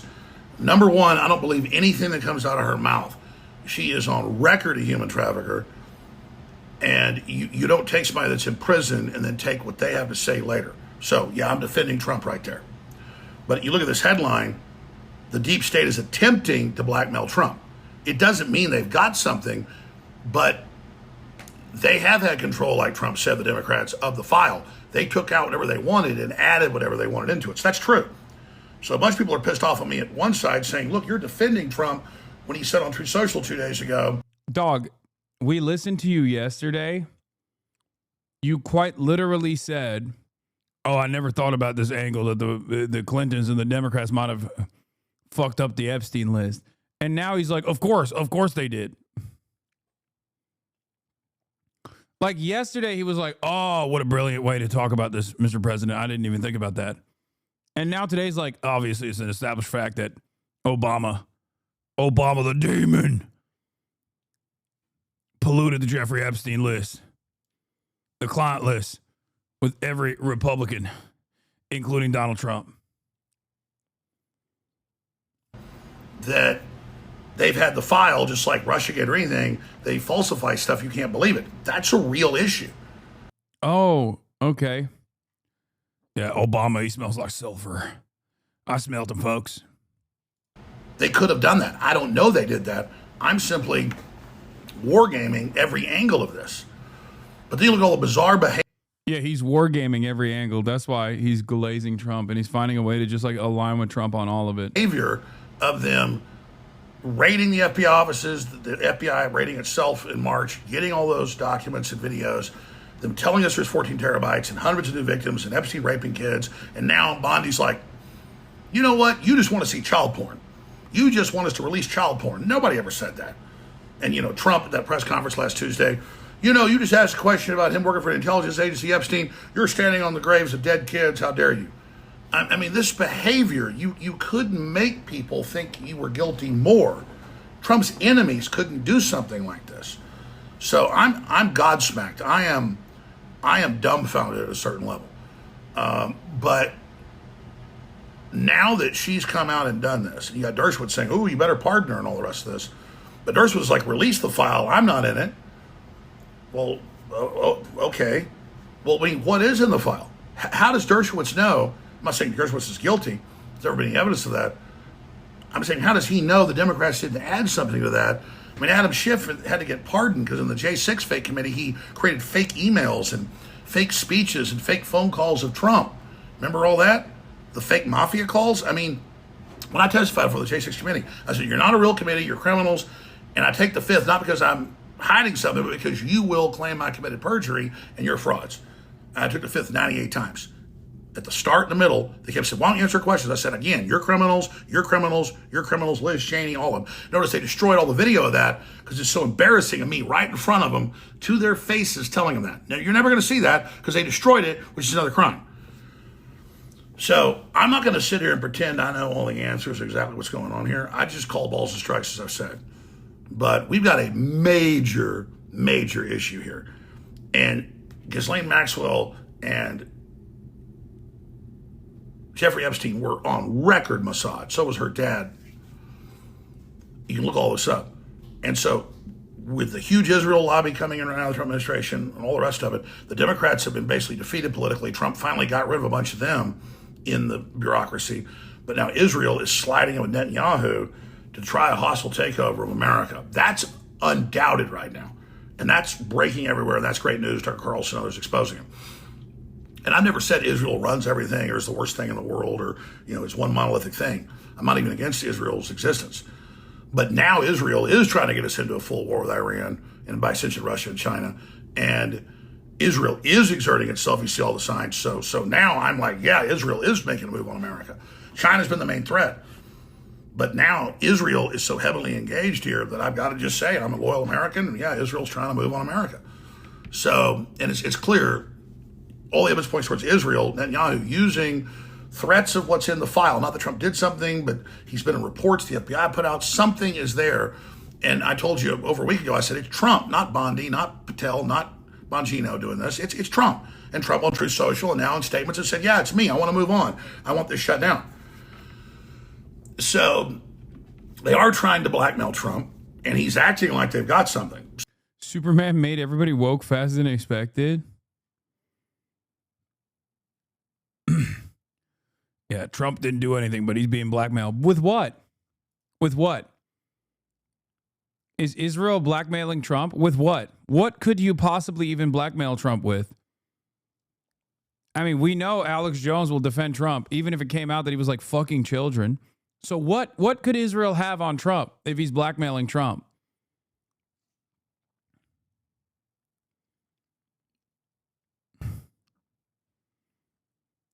Like, the only thing I can think of is, like, blackmailing him with, you know, footage of him having sex with a child, I think, right?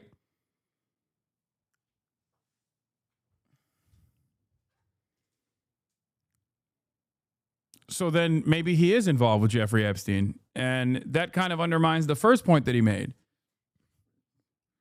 I'm not saying this is the truth, by the way. I'm not saying that at all. I'm simply saying that Alex Jones's presentation here doesn't make sense. Like, the logical system that he's trying to develop here, which is that Trump had no involvement with Jeffrey Epstein, but also simultaneously Mossad might be blackmailing Trump. I'm just wargaming. I'm wargaming out all the scenarios. If Israel is blackmailing Trump, what are they using to blackmail Trump with? Raping a minor. That's the only thing that this could be, which means that maybe he was involved with Jeffrey Epstein. It doesn't make sense. So I just have to be honest about it. And I'm going to play a clip here in a moment, or I'll post it here in the same post after this live feed, of Benny Johnson knocking out of the park today and saying, you better have press conferences. You better explain how the judicial, legislative, and executive process works out. You better explain how investigations work. You better explain that the files are with the prosecution in New York where Epstein died. You better explain that you recommend cases, you don't run cases. He's absolutely right. What Benny Johnson said is true.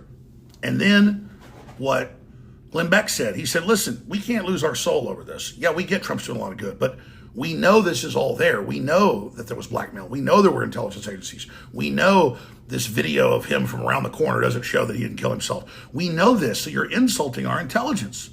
And then to imply we want child porn released, as Bonnie and others have done, is just totally outrageous. So that's where I am on this right now.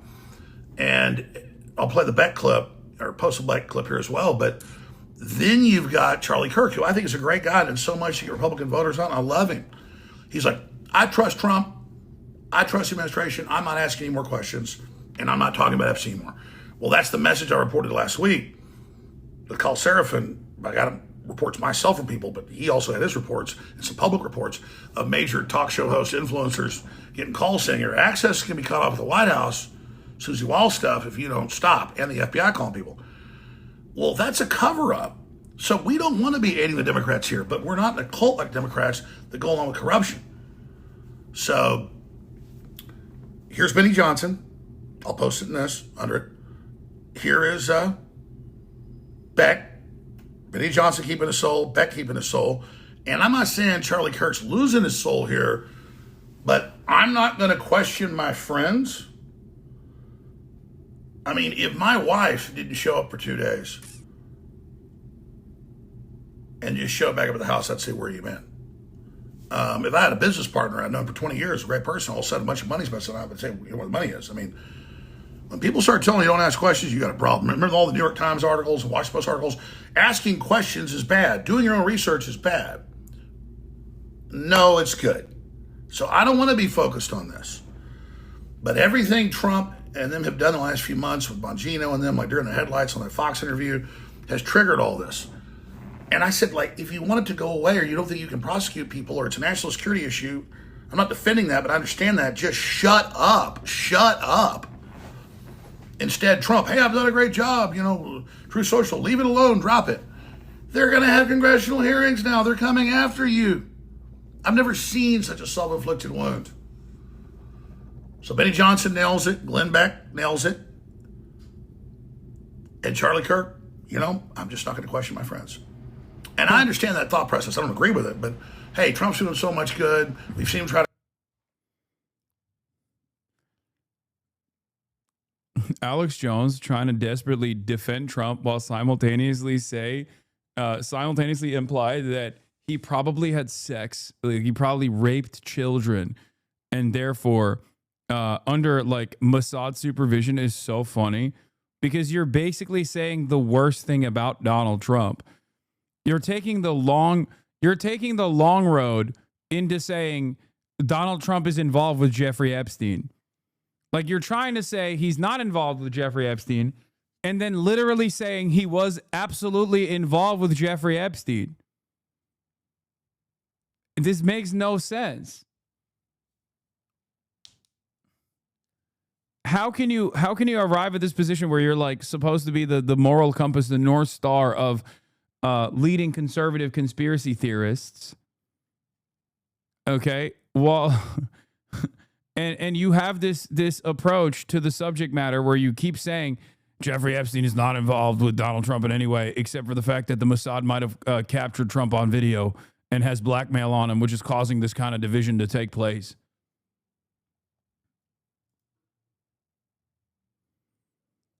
What is this? Don Winslow. Dear Attorney General Pam Bondi, FBI Director Cash, and Dan Bongino, I want to introduce you to yourselves. MAGA is watching. God is watching you. Hashtag Epstein cover up. Please do not let that story go. Who has Jeffrey Epstein's Black Book? Black Book? FBI. But who? That is that. I mean, there's. That's under direct control of the director of the FBI. What the hell are the House Republicans doing? They have the majority. You can't get the list? Put on your big boy pants and let us know who the pedophiles are. Would you declassify the Epstein files? Yeah, I would. All right. I guess I would. I think that less so because, you don't know it. You don't want to affect people's lives if it's phony stuff in there because there's a lot of phony stuff with that whole world. But I think I would. This isn't about Epstein or 9/11 or JFK or RFK. It is, but it isn't. It's about a bigger thing. If you're lying about that, you're lying about everything. Who's on the Epstein tapes, folks? Who's on those tapes? Who's in? Yeah, it turns out we looked at the tapes and we didn't like who was on it. Actually, no one's on the Epstein tapes. They don't exist. Excuse me. You're a freak. You're a freak for even assuming that. You're a freak for wanting to know who was on the Epstein lists. Okay, you must want to look at CSAM. Those black books. Why have they been hiding it? And this is something Donald Trump has talked about. The DOJ may be releasing the list of Jeffrey Epstein's clients. Will that really happen? It's sitting on my desk right now to review. That's been a directive by President Trump. Everything's going to come out to the public. The public has a right to know. Americans have a right to know. Ghislaine Maxwell is going to get out of jail if the Epstein files don't exist. She shouldn't be in jail. She's going to get another child. No, the answer to that is that Ghislaine was helping sex traffic people just for Jeffrey Epstein alone. That's what they will claim. No, Alan. Are you letting her out? Okay, close it. Let her out and then close the door. Close the door. All right, because I'm streaming. Trump used to wish her well because how do you know she's guilty? Yeah, this was so crazy. This was such a crazy moment. Remember this interview was such a banger, dude. It's one of my favorite interviews of all time of Donald Trump, the Axios one. A reporter asked you about Ghislaine Maxwell. You said, quote, I just wish her well, frankly. I've met her numerous times over the years, especially since I lived in Palm Beach, but I wish her well, whatever it is. Mr. President, Ghislaine Maxwell has been arrested on allegations of child sex trafficking. Why would you wish such a person well? First of all, I don't know that, but I do know that. She has. She's been arrested for that. Her you know that. friend or boyfriend, Epstein, was either killed or committed suicide in jail. She's now in jail. Uh-huh. Yeah, I wish her well. I'd wish you well. I'd wish a lot.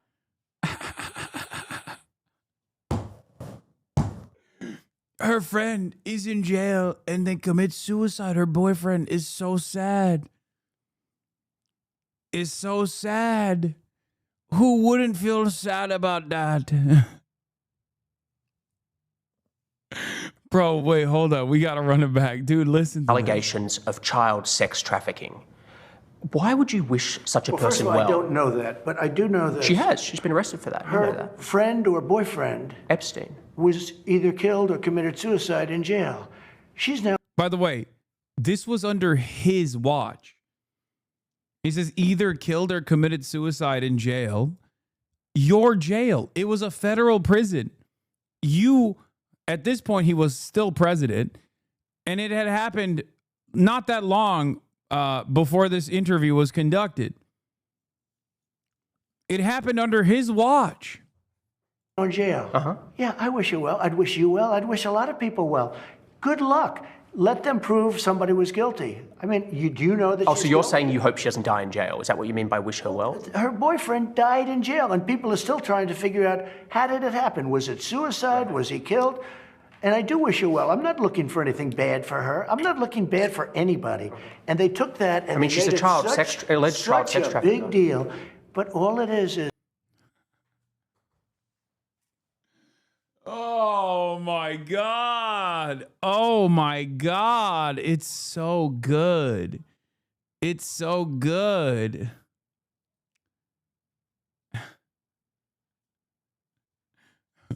Trump, when there's a random like construction worker that has maybe a little bit too much melanin, killed a person, he's a rapist, MS-13 gang member, they're barbaric, they're brutal. Every single person that's Mexican has actually raped every white woman in America. Trump, when it's an international pedophile sex trafficker, possibly a member of the intelligence community, I wish her well. She was such a darling. She's such a great cocktail guest. I love it. I love her. I think she's so beautiful, and so is Jeffrey Epstein. What a guy. What a guy. What a guy. I wish her well. I wish him well. I wish everybody well. We don't know if she's guilty or innocent. Her boyfriend died. He died in jail. Was he killed? Was it suicide? I do. I wish her well.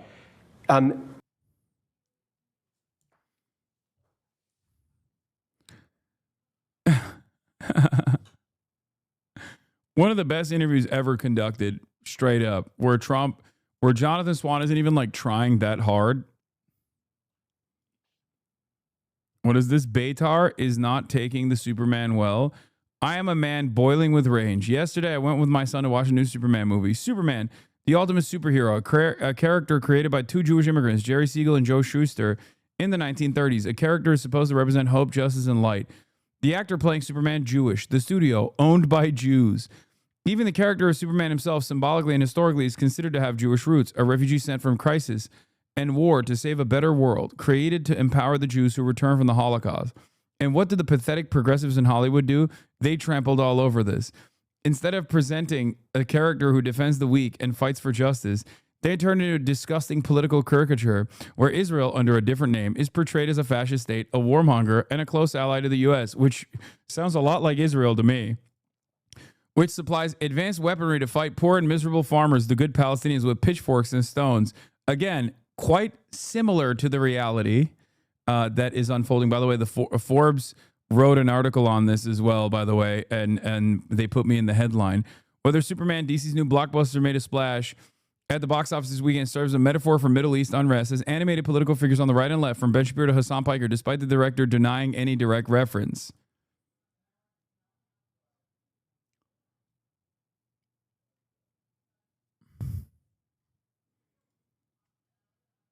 Yeah.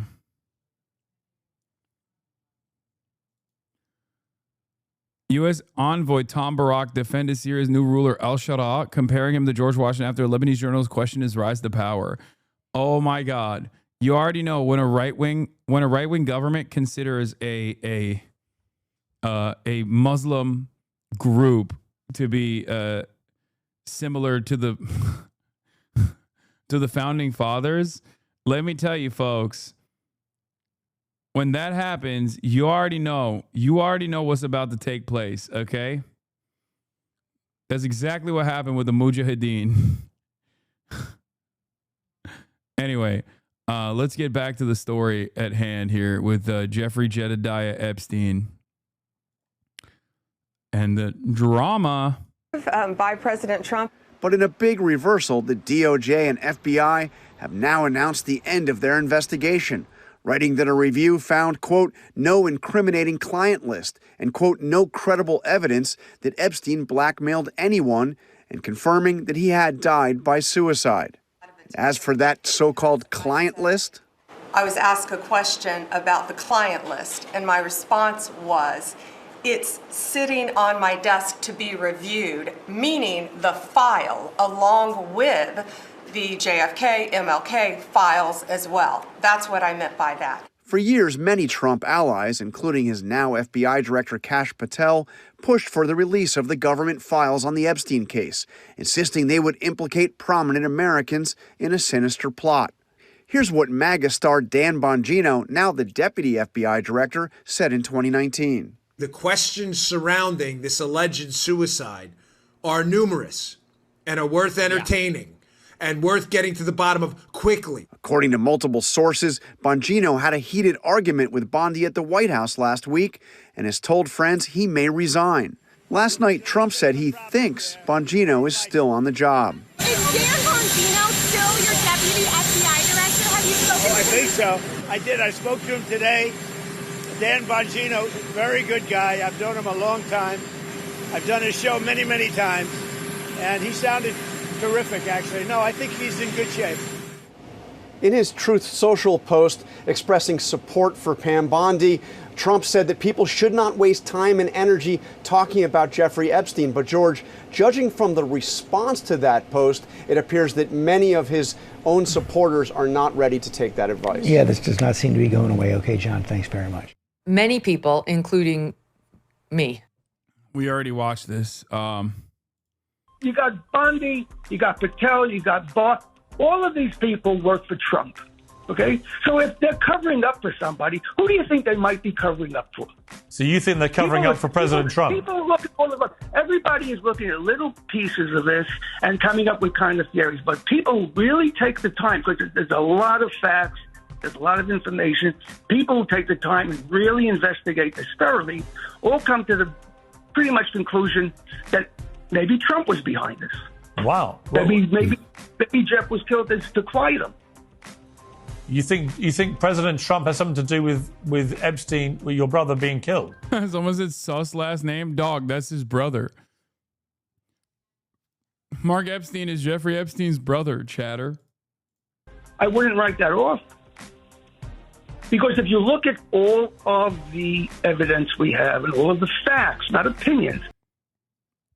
Also, he does sound like Norm Finkelstein. And all of but just like Norm Finkelstein on 2x speed. The facts. That wouldn't be something I would dismiss. I mean, that's an extraordinary thing to say, but there is zero evidence that Donald Trump had anything to do with your brother's death. Well, somebody did. Release the Epstein files. That is the demand coming from the top House Democrat. Dude, my suspicion is the reason why they can get away with saying shit like this, like the Democrats, I mean, despite the fact that at a certain point they also were in charge of the Epstein files and didn't do shit, is because they know that the Trump administration will never do it. So ironically enough, now they're playing the same role that like Dan Bongino and the Trump and the Republicans did. When Democrats were in charge, they were like, oh, release the Epstein files, knowing full well that like whoever came after would never release them. So now it's like a game of chicken, okay? Democrats are not in charge. They know for a fact that the Trump administration will not fucking release the files. So now they're saying release the Epstein files. Because both parties have people, prominent figures in both parties that are involved with the Epstein files.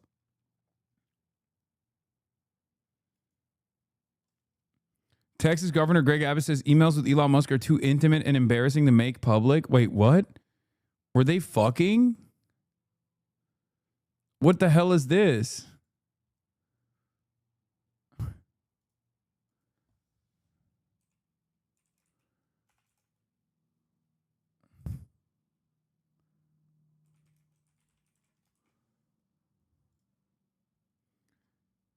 God damn.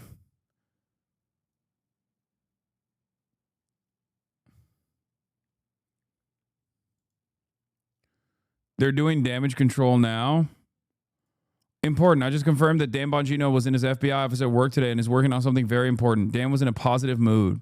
Charlie Kirk, seeing eye emoji. Now this might be good enough for a lot of the Republicans to get back on the this administration is not hiding the truth train. It's not good enough for me. because they already played. They're trying to play damage control now, but the past week has shown that these guys abso-fucking-lutely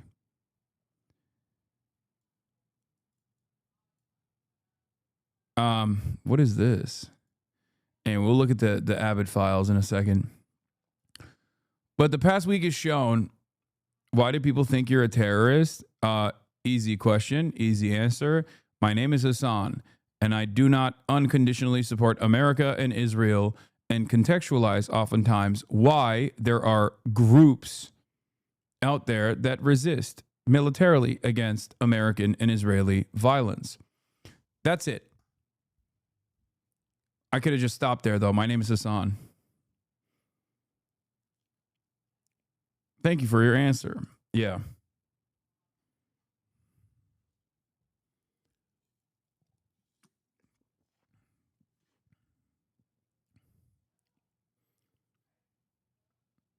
Yeah, it's the name and nothing else. You're cooked. I mean, let's be real. If my name was fucking Hank, I wouldn't be getting this ass blasted. There are plenty of white, red-blooded Americans who arrive at similar conclusions, understandably, and talk about it in an academic context or talk about it in the realm of journalism. Jeremy Scahill is a great example of this. Ain't nobody calling him a terrorist. Why is nobody calling Jeremy Scahill of Dropsite a terrorist? Perhaps it's because his name is Jeremy Scahill. You know what I mean? Ryan Grimm, another example. Tucker Carlson, for fuck's sake.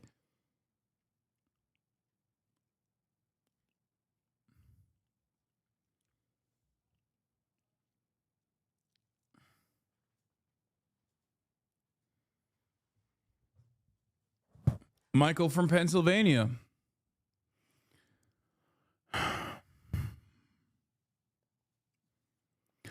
Also, to be fair,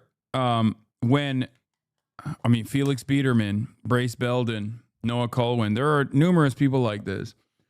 And even if they were to be called terrorists, it doesn't hit the same.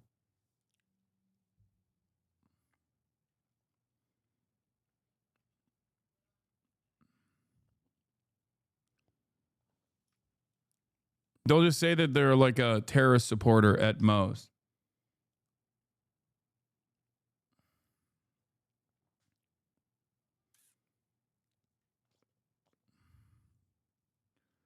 Who is actively calling you a terrorist? My former podcast co-host.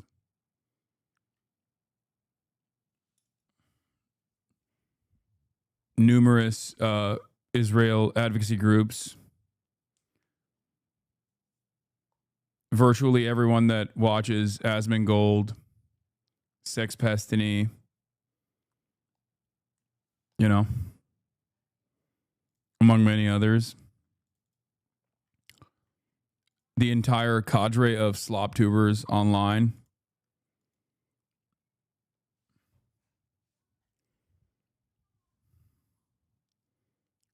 Yeah.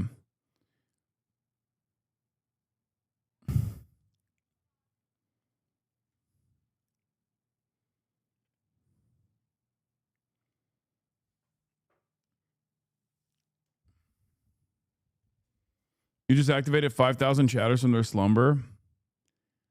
Yeah. I'm going to get to the Superman thing in a second. I want to keep doing the Jeffrey Epstein stuff. Tonight, Hakeem Jeffries joining MAGA Voices, saying that the American public deserves to know the truth. And Jeffries offered up two explanations as to why he believes the administration may be involved in some sort of a cover-up. Option one, they lied for years. Option two, they're engaging in a cover-up. At this point, it seems reasonable that can only be one of the two things. And so it's Congress's responsibility in a bipartisan way to ask the questions and try to get answers on behalf of the American people. Again, that is the top Democrat in the U.S. House of Representatives. It is obviously an incredibly rare thing. This might be, in fact, the only time that he's been on the same page as some of the biggest names in the MAGA universe. coming out and saying there is no Epstein list. And so forget about it after promising to release all the Epstein information. Bro, every time Alex Jones's beautiful face graces our timeline, I get a mini F. It's really fucked up. What is this? Every time Alex Jones' bald head is shown on the broadcast, I get hit with the fucking raise. Information. It's just flip-flopping in 180s. The unholy alliance, Hakeem Jeffries and Alex Jones. That's Alex Jones today, who then posted that, quote, evil forces are afoot. And then there's Laura Loomer, who's telling Politico that she is now calling for a special counsel. The quote is, so that people can feel like this issue is being investigated and perhaps take it out of Bondi's hands, because I don't think she has been transparent or done a good job handling the issue. I can't hide her face. Well, I can't look at the screen to change Epstein it. is one of the biggest rifts between Trump and his most loyal and powerful reporters that we've seen. And Trump right now has taken a clear side, which is not releasing information. This image says it all. Trump invited the Attorney General Pam Bondi to the FIFA World Cup finale over the weekend. As you can see, he appears to be giving a thumbs up to her. He brought her there. That's really what the picture that says 1,000 words. Bondi, of course, is the same person who said that the Epstein client list was on her desk nearly 5 months ago, and now says there was actually no list and there's nothing to see. I love how much the media is enjoying this, by the way. Buckets of popcorn, baby. Times Trump's deputy FBI director has taken a stand over the handling of the files. Trump acknowledging the civil war that's erupted inside his inner MAGA base, but making it clear that base, while at the same time he's trying to keep the pressure off of his attorney general. He posted, "What's on with my boys and in some cases gals? They're all going after Attorney General Pam Bondi, who is doing a fantastic job." But of course, when it comes to Trump's boys and gals who are on the opposite side of Bondi on this, they say they want to know the truth when it comes to Epstein, to just release any information. And after all, it all comes down to this, just to remind everybody. Jeffrey Epstein, who you see on the screen, was arrested on federal charges of sex trafficking minors. Let's just say it the other way: underage girls. That same year, officials say he died by suicide in his solitary confinement prison cell while awaiting trial. And since then, more and more details of Epstein's alleged activities have come out, and they are disturbing, including allegedly luring underage girls to his homes where he sexually abused them. Now, while he died before he went to trial, his partner in crime, Ghislaine Maxwell, is currently serving a 20-year sentence after being found guilty of sex trafficking. And Epstein had hundreds of millions of dollars of money he was ostensibly managing for really rich and powerful people. There's a lot we do not know about him. We do know, though, that he was friends with a lot of rich and famous people, including President Trump and former President Clinton, and a whole bunch of other billionaires. Now, none of them have been accused of wrongdoing, but given that Epstein was able to carry out these alleged crimes for so many years, Trump should be the one pounding the table, put out the information, make sure something like this never happens again in the United States. But right now, he's not. Are people still talking about this guy, this creep? That is unbelievable. Well, Trump says he wants to move on now to end the war that's dividing his base and now getting Democrats on board, too. But there are still many with very serious and important questions. And Kristen Holmes is out front live at the White House to begin our coverage. And Kristen, you've got some new reporting tonight on what Trump is doing. I mean, there's a split between the Department of Justice, his Attorney General, and his Deputy FBI Director. I mean, this is meaningful even in the Trump inner circle. What are you learning? Yeah, and just to be clear here, we talked a lot about the Deputy FBI Director, Dan Bongino, but it's also been a rift between the FBI Director, Kash Patel, and Pam Bondi as well. Both of them, Patel and Bongino, have been unhappy, complaining privately about the way that Bondi handled the Epstein files, the Epstein case in general, and particularly the rollout. And that was something we heard across the board. Even some of Donald Trump's closest advisors were upset. Are you still talking about Jeffrey Epstein? This guy's been talked about for years, you're asking. We have Texas, we have this, we have all the things. And are people still talking about this guy, this creep? Believe it, folks. Nobody wants to talk about this guy. This is Jeffrey Epstein, the guy that won't die. All the guys, and in some cases, the gals. with Bondi. But when you talk to the president himself, sources say that he is supporting Bondi 100%. And part of the issue here, though, is this idea that President Trump doesn't want it to look as though his administration is falling apart over this issue. And that's why you saw over the weekend Vice President J.D. Vance spending an enormous amount of time talking to Dan Bongino, to Kash Patel, to Pam Bondi, to playing some kind of role as peacemaker to try and diffuse the situation. And we heard that Dan Bongino, who did not go to work on Friday because he was really protesting Bondi's handling of this, they had a blow up on Wednesday in the White House, that he did show up for work on Monday. Now, his future is uncertain. There is a general belief that he is not long for this world amid the administration. He himself has said that he doesn't actually like this job, but President Trump wants it to be on different terms, not him leaving because he's angry about the Bondi rollout. And this, now we see what the next steps are. Is the administration going to respond to any of this calling from the MAGA base to release more information? Right now, it seems unlikely. All right, Kristen, thank you very much at the White House tonight. Out front now, Democratic Congressman Jamie Raskin, the top Democrat on the House Judiciary Committee. Congressman, I appreciate your time. I know that you have been clear where you stand on this. You have said Trump should release all of the Epstein files and put an end to this, to use your words exactly.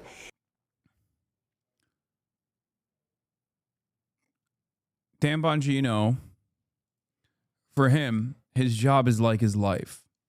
Okay? So if he actually quits his job, that's like he's going to die. Okay? And by his job, I don't mean his job as the deputy director of the FBI. I'm talking about his podcast. We are officially in the podcasting administration, and it turns out no notes. Everything is fantastic.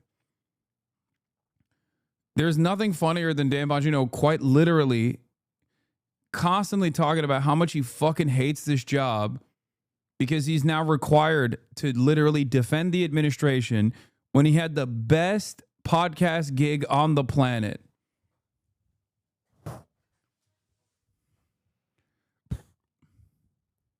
Amazing. As someone who is a Sure Mike podcast enjoyer myself, I totally understand.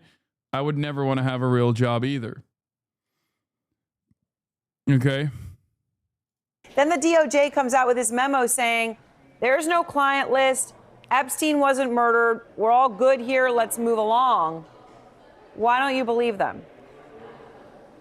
Well, for one thing, the Attorney General, Pam Bondi, said that the client list was on her desk. Then you had Donald Trump in a tweet or in a Truth Social missive saying that all of these files were actually created by the Democrats, thereby decisively implying that the files actually exist. And of course, Trump and Bondi and J.D. Vance and the FBI Director Kash Patel, all of them were demanding that the government release everything that they had on it. And suddenly the president performs a complete about-face on the matter and says that there's nothing to see here and let's move on, and wants to sweep it under the rug. And so, you know, look, I have no idea what's in those files. I do know that this case has been mishandled from the very beginning. Donald Trump's former labor secretary, Mr. Acosta, was the assistant U.S. attorney when they gave Mr. Epstein a very sweetheart deal where he pled guilty to one charge of solicitation when they had all of these underage female witnesses testifying about his. Yeah, you can auto pen all day, every day. Okay, you can fucking complain about Biden's auto pen. This shit ain't going away, big dog. It is not going away. Basically trafficking in girls. So, you know, it's been very weird from the beginning, but I don't know what's in their files. So either we're going to confirm everything that Donald Trump and his team have been saying all along, which is that there is this extensive child sex trafficking ring among power elites, or it will explode the whole thing as a conspiracy theory and mere propaganda. But at this point, the president owes it to the country to put it to rest one way or the other. Well, Of course, you know, as you pointed out, not just what Epstein had been convicted for, but what he was on trial for. I mean, Ghislaine Maxwell is serving 20 years just for aiding and abetting one part of that. The crimes here are horrific, and if anyone else was aware or involved, the American public should know. In fact, the MAGA faithful, as you point out, have been pounding on the table on this, calling for it repeatedly. Here are a few of the biggest names. How is it that my father can be convicted of 34 crimes, but no one on Epstein's list has even been brought to light? Put on your... Oh man, this is I can't get enough of this, dude. This is fucking fantastic. No shot mainstream media talks about any of this in any serious manner after Thursday. I mean, mainstream media will probably run cold on this stuff.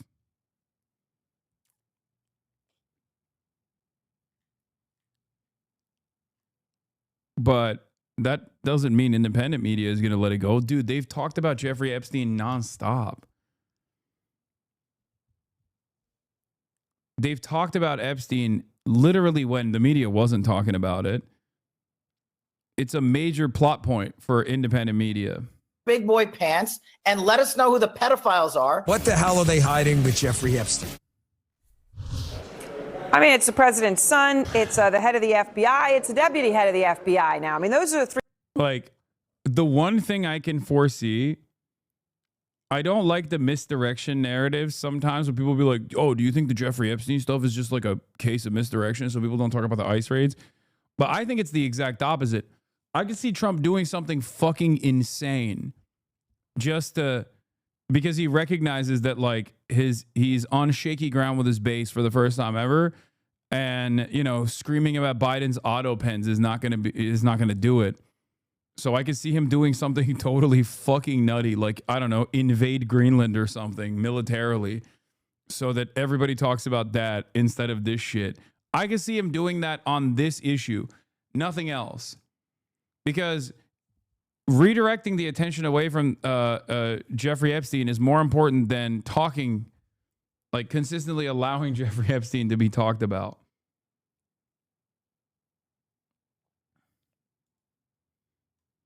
Former Senator Claire McCaskill. Oh my God. It's got fucking potato ass Claire McCaskill talking like this. He was close to the fire. He was, as somebody said over the weekend, there are more pictures of Donald Trump with Jeffrey Epstein than there are trans athletes in the NCAA by multiples. So the bottom line is he wants this to go away. Oh my God. Oh my God. Claire McCaskill. What the fuck? God damn. I mean, she's just ass normally. Even Claire McCaskill has become dark woke. This is the first topic. CNN went to TPOSA and asked people about Trump Epstein scandal. That all of us as Americans, not as Democrats, not as liberals, not as Republicans, are actually lining together and saying we all want the Epstein files. And I said, come on, Donald, give us those files. We need to get to the bottom of Epstein because Epstein is the key that picks the lock. Let me just ask you, make some noise if you care about the Jeffrey Epstein scandal. What do you think is going to happen? I think they're going to maybe give us pieces and maybe not the whole thing and think that that's going to suffice. And I don't think people are going to be quiet about it until they really do it. But who knows if we'll ever know the true story. Can't Trump just say, look, release everything? If you know anything about him, he can do and say whatever he wants. Do they have to listen? I don't know the legalities of that or the policies and procedures. How bad do you think it would be for the MAGA movement, for young people's trust in Trump? Bro, I'm telling you, dude. God, I told you. The tariffs weren't going to do it. Israel wasn't going to do it. Well, for some people, maybe it like pissed them off a little bit, but not enough to fucking speak out. Okay? Cutting Medicare and cutting SNAP benefits, definitely not going to do it, even though Trump said he wouldn't touch those things. But this right here is directly at the heart of something that his base wanted. This is supposed to be the fucking red meat that they get. I told you, this is it. This is such an American issue. It's got everything: drama, villains, a smoking gun, a storyline. Yeah.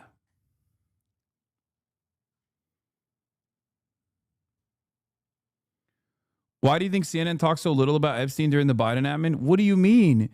Because Jeffrey Epstein, 100%, just like it was just like Jeffrey Epstein is a Trump affiliate, he absolutely is an affiliate of the Clintons.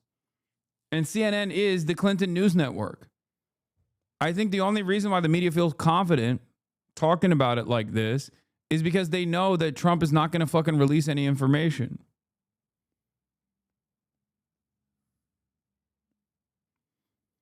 Also, I think part of the reason why they didn't talk about it that much is because, like, the Biden administration, for all its faults and failures, still presented itself as a competent administration that didn't, like, traffic in conspiracies, some real, some fake, in the same way that the Trump administration has been. So this is a direct, like, we said we were going to do this.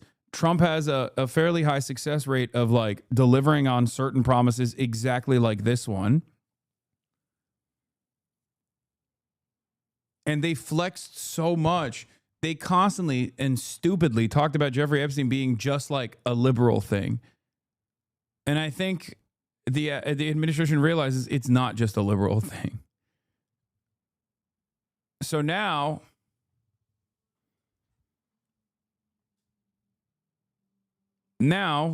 it's a great way to just draw a partisan wedge. The media loves stories where Trump's base is actually decoupling from Trump. Okay?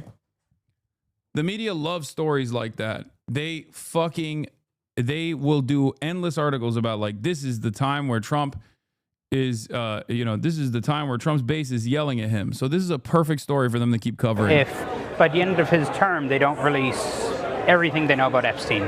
Well, I think that if they don't release the Epstein files, whatever J.D. Vance says then is irrelevant, because it's like everybody's going to take it as like a lie because of what Donald Trump did. But I think J.D. Vance wants these files released as well.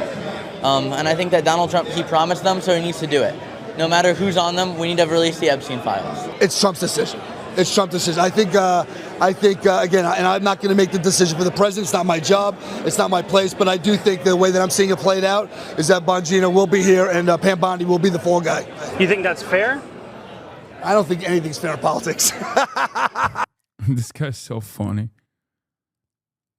Yeah, Bill Clinton creating the Epstein files and putting his own name in there. Trump says Epstein files were created by Obama, Clinton, and the Biden administration.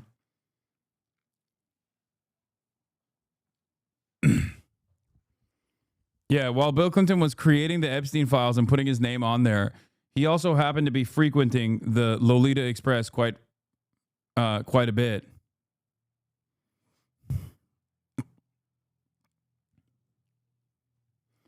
If anything, if there was a guy who was not an Epstein affiliate, I would go so far as to say it was Obama and Biden, ironically enough. As far as I know, and I've done a decent amount of reading on this, I don't think there's anything beyond, like, who they hired and, like, their consistent allegiance to, the state of Israel or its own, understandably, its own intelligence communities. There isn't that much like direct involvement. And Obama and Biden are not even aligned with the Clintons. They're actually the anti-Clinton wing of the Democratic Party. But again, once again, it doesn't matter because Jeffrey Epstein is so much more of an important figure than just, the Clintons.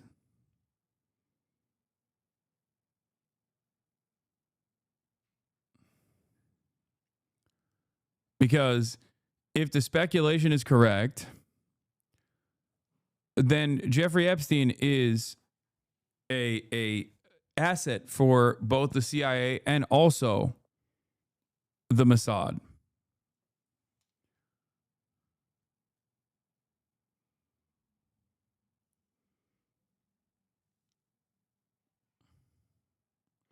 Imagine Biden at a party, he would die. Also, he doesn't need that. Jill Biden is enough of a sexual dynamo that can soothe Brandon's appetite, his sexual fervor. Three people making those statements. I mean, I guess I'm trying to understand. It would make sense, wouldn't it, that Trump would want to release this, if not just to assuage his base? I mean, why not put something out there if it exists?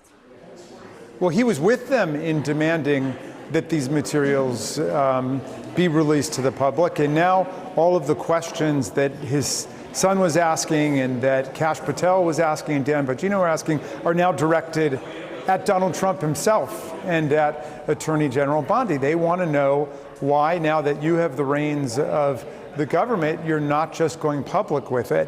And so, look, at this point, I think the president has helped to spin large parts of the country into an absolute paranoid tizzy about all of it. Yeah, I said this earlier. I said this yesterday. A big reason why this is causing such a rift in the MAGA base is because it's the first time they've been told no. It's the first time they've been treated like a Democrat Party voter. Now they are being told good things aren't possible, actually, and you're stupid for even asking for such a thing for the first time ever by Trump, and they don't know how to reconcile it. Yeah. They have some of the, they have the most spoiled fucking fan base, the Republican Party.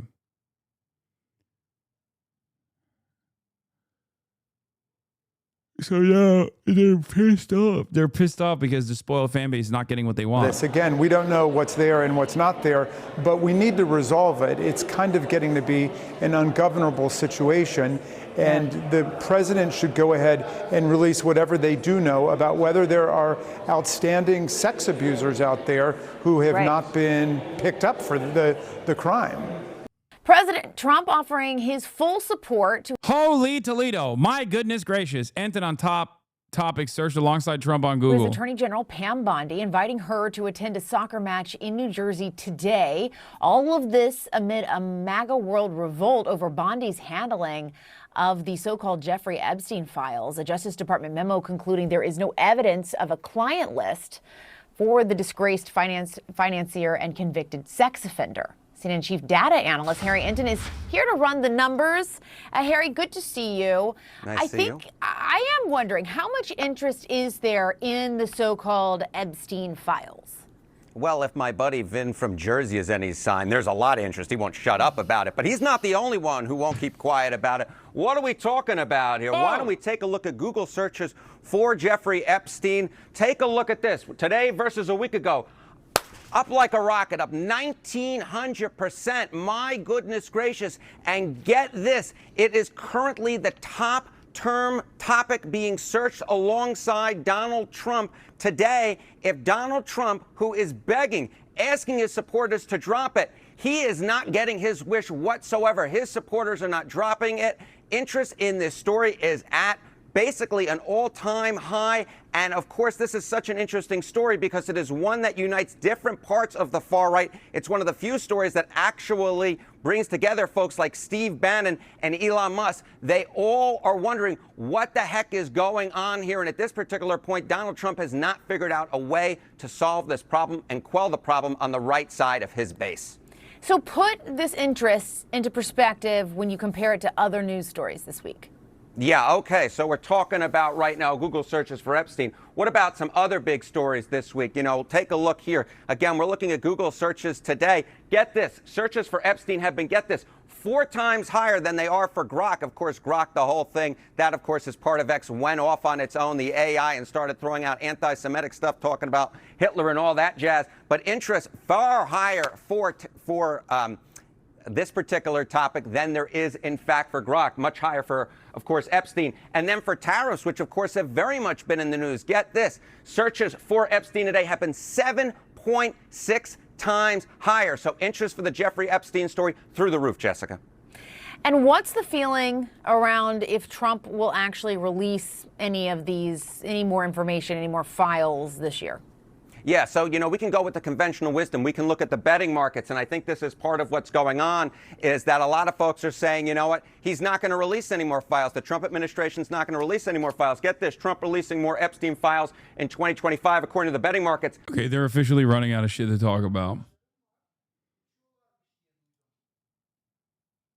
Exclusive. Jeffrey Epstein hired private investigators to follow, intimidate, and surveil FBI agents who were investigating him 2 decades ago. Law enforcement officials tell Rolling Stone. Huh. You go 2 months ago, it was 40%. You go a month ago, it was 39%. Now it is just 21%. So the MAGA base is hoping that there'll be more files to be released. But at this particular point, neither they nor the betting markets, in fact, believe there'll be any more files to be released. And that, of course, is a problem for Donald Trump based upon what we've seen from the MAGA base over the last 24, 48, and 72 hours. Yeah. All right. So you talk about betting. I want to ask you about some questions around how the Republicans' legislation that was just signed into a law by the president might impact the gambling and sports gambling industry. How big has that become here in the United States? Yeah, you know, there was essentially a way that you'd write off losses would be very difficult for professional gamblers. They really hate this bill. And more than that, I would say the gambling industry at large doesn't like this because it has become such. I literally confronted Steve Will Do It from the Nelk Boys with this information in the new bill. I was like, bro, you're a fucking degenerate. You're a fucking gambler at the phase party.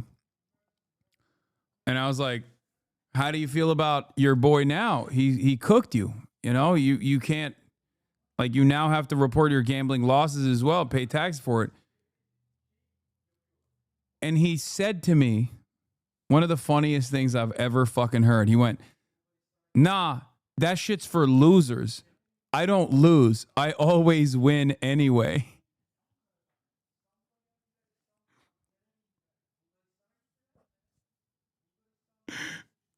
If you want to understand the mindset of like a Trump booster,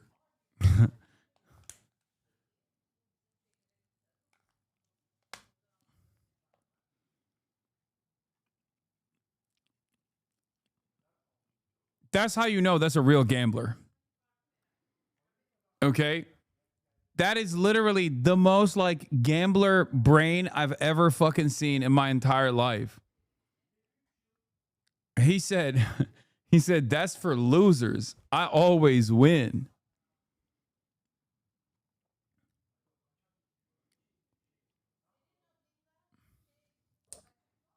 A big industry. I mean, my goodness gracious, legal sports betting revenue, you go back 8 years ago, it was $261 million. Look at where we are today. It's a $5.5 billion industry, sports gambling alone. So we're talking about a tremendous industry with a lot of money at stake, Jessica. Yeah. And how much of Americans at large embrace gambling?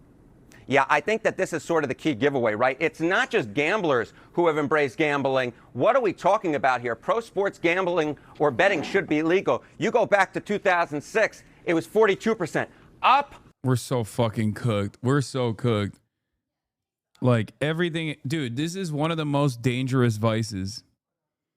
And it's shocking to me that every single one of these like anti-porn guys out there who are always like, oh, Sigma grind set, or even like anti-alcohol, anti-drug guys, they love gambling. They all pump gambling. They fucking enjoy it so much. They defend it so much. They're all pro gambling. Gambling is unironically a significantly worse, demonstrably worse, plenty of evidence for it, vice than pornography. Okay? It is far worse than I mean, this is not even, there's not even enough like evidence for this, like porn addiction, okay? I know as soon as I say, yeah, pornography is not a vice, even though there are plenty of people who are going to say, porn's pretty bad though, brother. Porn is actually so much worse, actually. You don't understand. It's like, no, you're just telling on yourself. Okay? It is the most suicidal addiction. It is my most Sharia adjacent opinion. As a man who has no problems with the consumption of other vices and consumption of alcohol, okay, it is straight up the most suicidal addiction. It is my most Sharia position, okay? I am Mr. Sharia.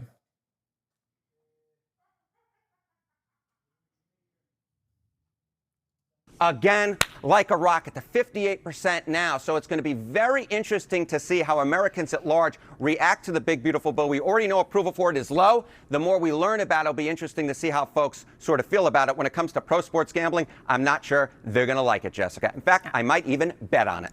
How about that? Harry Inton, good to see you. The president is having to stand by his attorney general because this outrage continues within the MAGA base over the Jeffrey Epstein case. Over the weekend, Trump posted a lengthy defense of Pam Bondi, asking, "What's going on with my boys and gals?" Going after Bondi, adding, "I don't like what is happening." Bondi's facing growing pressure over her call to keep Epstein files sealed after promising to release more. Now listen to how she's being talked about at the conservative Turning Points conference in Tampa. I don't think he realizes how much she's humiliated the administration. This is a self-inflicted wound. She caused it. Again, I have nothing against Pam Bondi, but if you want to look for the villain in this story, we have found her. I can't wait until you are into a camp. Why are all my haters like this, bro? Like, you had one opportunity, one shot. You've been following us since July 8th, okay? And, like, you boofed it. You flubbed it. You fumbled it. You butt fumbled it. First message in the chat. You're about to come in hot. Like, you're about to come in strong. You're like, yeah, I'm going to send you to a concentration camp. Like, and you just fucked it up. How? This is your opportunity to be the most impactful. You're not supposed to fuck this up, dude. I can't wait until you are into a camp.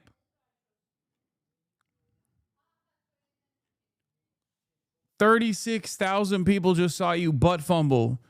If you wrote that correctly, perhaps there would be 36,000 new allies for your cause. They would be like, damn, this guy's fucking got some good ideas. You know? And you got so fucking horned up. You got so excited to fucking let your message be heard in the chat that you fucking failed to deliver. Oh, God, it's got to be sad. What a sad, pathetic moment lost. Oh, he's a shy guy, too.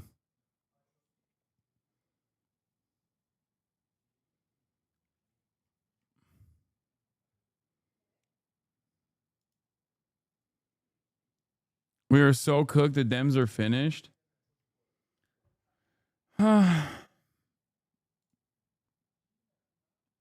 Embarrassing. I mean, she is the person who's she's either lying now or she was lying then.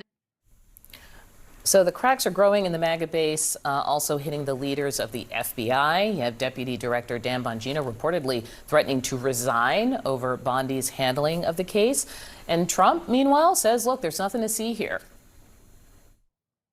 Oh, I think so. I did. I spoke to him today. Dan Bongino, very good guy. I've known him a long time. I've done his show many, many times. And he sounded terrific, actually. No, I think he's in good shape. Group chat is back. Over the weekend, I was watching the kind of meltdown on X, which is very much the heart of the Epstein conspiracy amplification machine. I just made that up. But it's where you're going to see the people talking about it who care about it. What did you think, though, of seeing such a direct explanation? It is her fault. Yes, so Donald Trump might not be taking sides, but the MAGA universe is totally taking Dan Bongino's side here. You see a lot of heat coming up against Pam Bondi, and one of the reasons is because she gave an interview where the only reason why they're quote unquote taking Dan Bongino's side is because, unlike Kash Patel, he actually does have like some star power, and also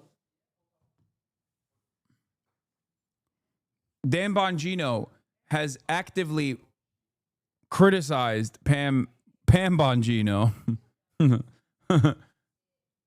and said, like, he's trying to separate himself from the admin. Not gonna lie, purely on the Epstein fumble and the worst magician trick where you can literally see the end of the car sticking out of his pocket and yelling to not look there literally makes me just say a big F you and vote Dems. Look, brother, if that's what makes you vote Dem, then, you know, go off. Pam Bondino. Pam Bondi riding under the rig on her way to Valhalla.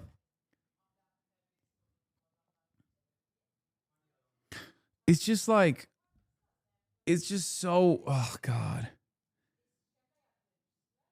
Like even though I knew that this wasn't going to fucking come to any sort of serious conclusion here, and I still don't think that if they were to reveal any information down the line, it would be serious. Like, one angle I can see is like Ghislaine Maxwell coming out and doing a congressional hearing on this and basically reasserting the Trump administration position, which is like, oh, there was no like client list, and all of these famous people just like hung out with Jeffrey Epstein because they love him, like they love his vibes, and that he was the only one who was like sex trafficking these minors for his own personal consumption.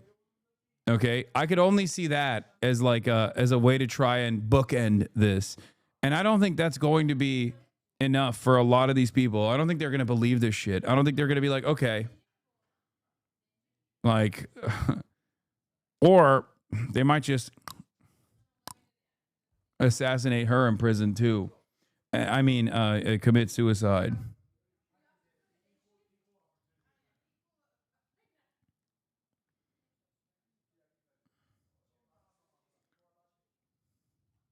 She said, I have the files on my desk. I've looked through them. I've seen them with my own eyes. We're going to make this a priority. So when you say that, you are implying that there is something there and you're going to release it. And then when they actually did end up releasing some stuff to They did. And she always said, It was I'm going redacted. to review it, Yes. right? I still don't understand why they aren't just burning some people they don't like, because the people that they don't like that they would potentially burn would be too high profile. If it's a low profile Democrat, then nobody gives a shit.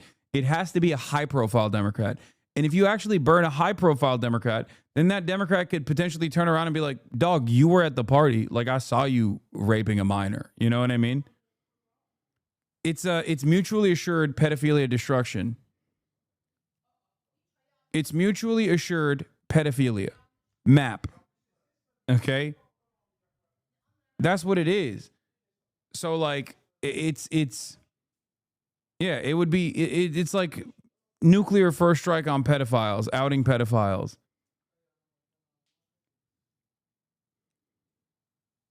And that's why they can't, that's why Trump is not doing this shit. Like, for example, there are plenty of people that we know have been heavily involved with Jeffrey Epstein, prominent Democrats like the Clintons, okay? We know that. It's not a secret. Everybody knows. Ghislaine Maxwell was prominently featured in Chelsea Clinton's wedding.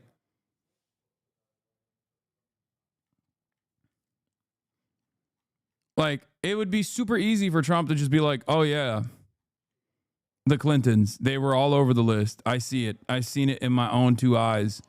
I've seen it with my own two eyes. But they can't. They can't even do that because they could just as easily turn around and be like, every single Republican booster, every single Republican industry leader, every single, I mean, there are so many links to the intelligence community and so many links to like the Mossad and Israel that like Democrats can't do anything about that either. What are they going to do? Out Bill Gates? And I think that I'm parsing her language here, but it just feels like she's really taking the heat here. Kash Patel, Dan Bongino are kind of not as much. Well, okay, just on the review it language, like the way she made it sound in that statement was that I'm going to get to the accountability here. Even if she didn't explicitly say, okay, there's something in these documents that you needed to see, she sort of implied it. And so I think that's why you have the whole MAGA universe coming after her for this. It is interesting that Bongino, though, seems to not be. What do you mean? One thing I'm still confused about is if it's a CIA Mossad operation, why allow Epstein to get arrested? The Miami reporter brought it back into the forefront with her investigative reporting. And then at that point, it's better for the government to take action, open a case, and then basically seize all of his assets and terminate him so that there is no way that he could like potentially testify. You know what I mean? Yeah, Julie Brown and her investigations led to the resurfacing of all this like Jeffrey Epstein stuff. She wrote a piece in the Miami Herald.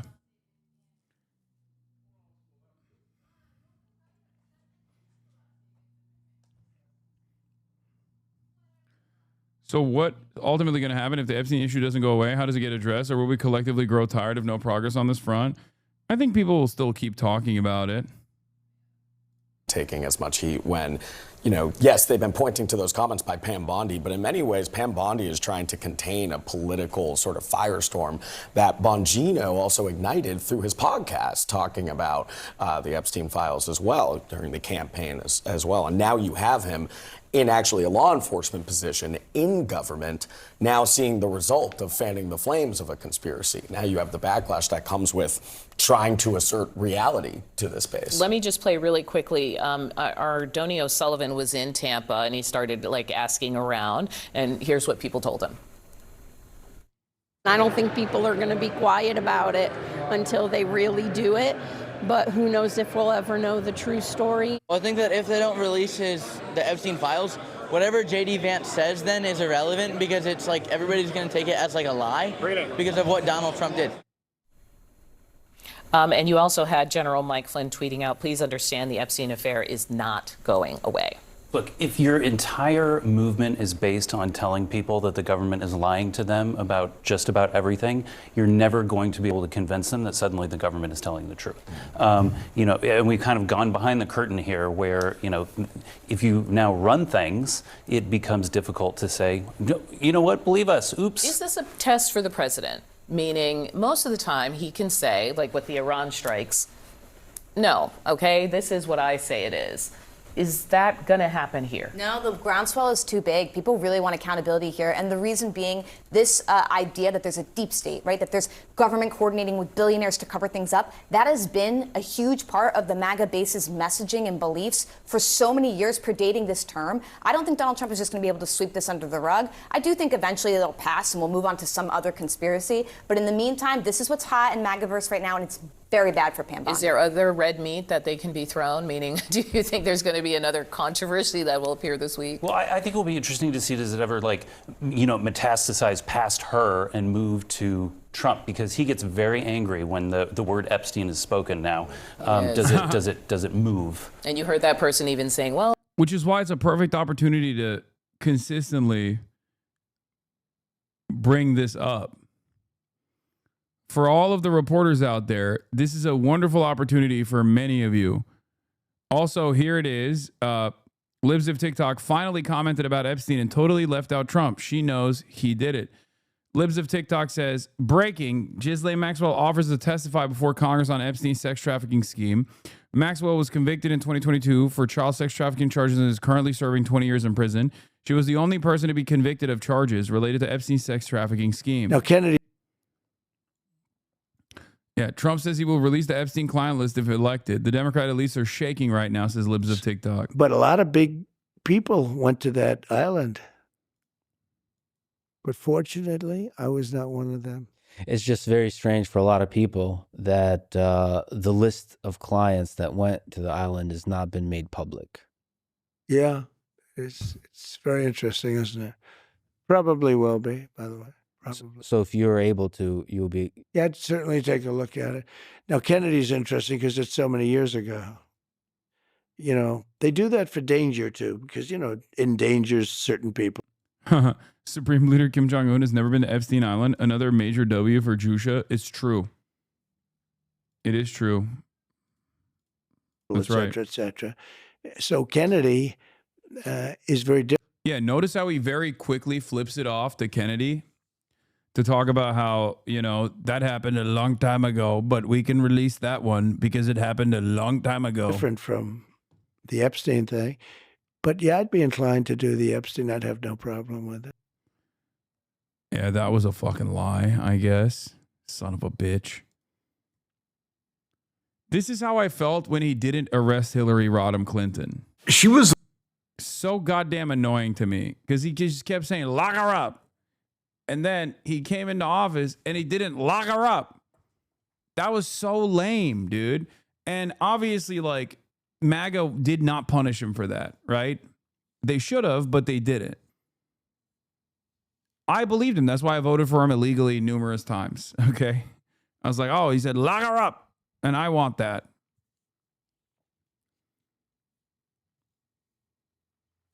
Now, he's like, oh, I'm going to release the Epstein files. Release it. I will release it. Now he's not releasing it. It's fucking bullshit. The one that was really hands-on running the network.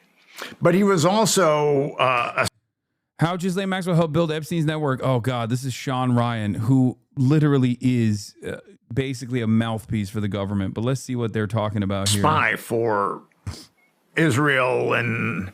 So Maxwell's dad was an Israeli spy. Jamie Dimon with J.P. Morgan. J.P. Morgan just gave Epstein's victims $290 million. Let's talk about Maxwell. How did she play into everything? What was her role? Well, she was the one that was really hands-on running the network, the logistics person. I interviewed an Israeli spy, Ari Ben Menashe, on my podcast. And, you know, he's a spy. It's difficult to know if he's telling the truth or not. But, okay, so her father, Robert Maxwell, had a publishing empire. But he was also a spy for Israel and... Okay, this part is correct, though. Like, Robert Maxwell used to be with the OSS and very famously also worked alongside the CIA and MI6, like British intelligence, and most notably, the Mossad. So that part is not wrong. This is correct. Russia and the UK and probably the US. And he had this huge publishing empire. And what he did was he went into the retirement funds. Yeah, I saw this. His employees and stole them all. So Maxwell's dad was an Israeli spy. Yes. This is just like, this is them trying to do damage control, I think. Dan is in a positive mood. Also, God, it's so bitch made. What do you mean positive mood? Like, who gives a fuck what Dan Bongino's personal attitude is? Like, why am I supposed to care about this? Put the Epstein files in the bag. Okay? You're a fucking public servant. I don't give a shit about how sad you are. What the fuck is this pussy ass bullshit? Why is everyone like this now? Everyone's like, oh, I'm so weepy. I'm so sad. Oh no, no one will trust me in my podcasting business any longer. Like, I don't care, man. Just fucking release the goddamn files, dude. What the fuck is this? Put the files in the bag, little bro.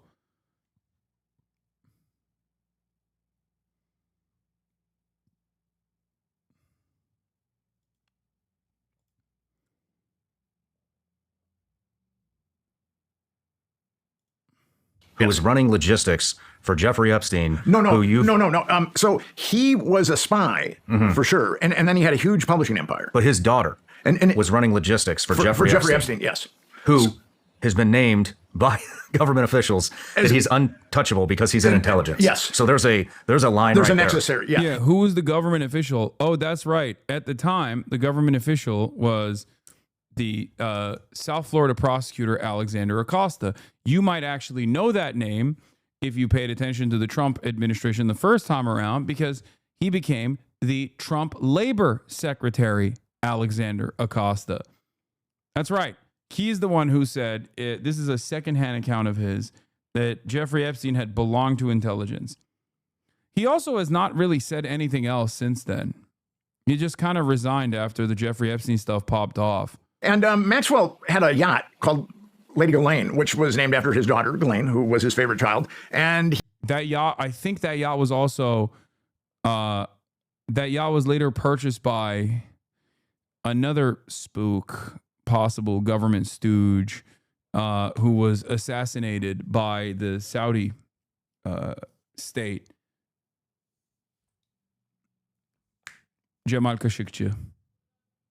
He jumped off one day, and he had a very mysterious death, much like Jeffrey Epstein. Now, the cover story on it is that, I mean, because it did come out that he'd ripped off all these, the retirement funds of all these employees. I mean, millions of dollars. I mean, he destroyed all these people. I mean, a guy obviously didn't have a conscience. And Ghislaine Maxwell supposedly... Oh, sorry, that was his dad, Adnan Khashoggi. Jamal Khashoggi's dad, Adnan Khashoggi, owned the yacht afterwards. Then came to New York to get away from it. And then that's where she met Jeffrey Epstein. Now, according to this Israeli spy that I interviewed, Maxwell put, Robert Maxwell put Ghislaine Maxwell and Jeffrey Epstein together. And they were together even before he died, before his mysterious death. Some people think it's suicide, some people think it's homicide. I mean, it's a very strange death. So somehow Maxwell and Epstein got together. And the story is that Epstein had the money and Maxwell had the connections. And I think that there's some truth there.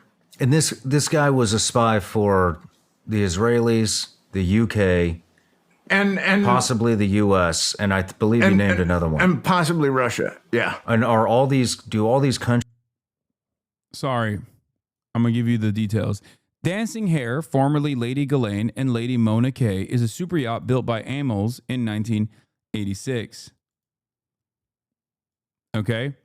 It was built for Ahmad Khashoggi. It was then purchased also in 1986 by Robert Maxwell, who died by drowning whilst cruising on the yacht off the Canary Islands under suspicious circumstances. Okay?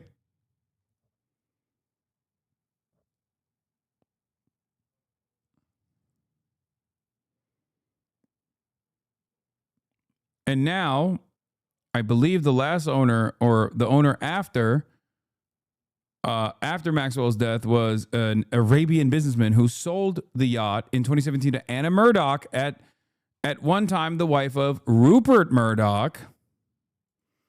It was only after the sale the new owner discovered the yacht had previously been owned by Maxwell. After a refit at the bulk shipyard in Urk, Netherlands over the winter, the vessel has been renamed the Dancing Hare in May 2018.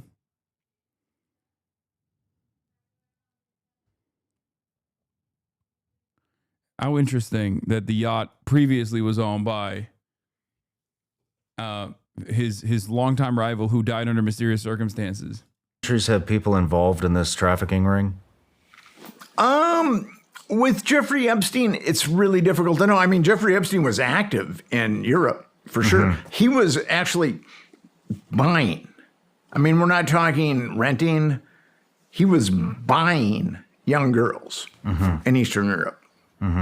Buying them like slaves. Yeah. And when you think about that, how evil that is. We've covered this in other episodes about how trafficking works. But I believe you mentioned something about were there members in the UK government involved or within the royal family?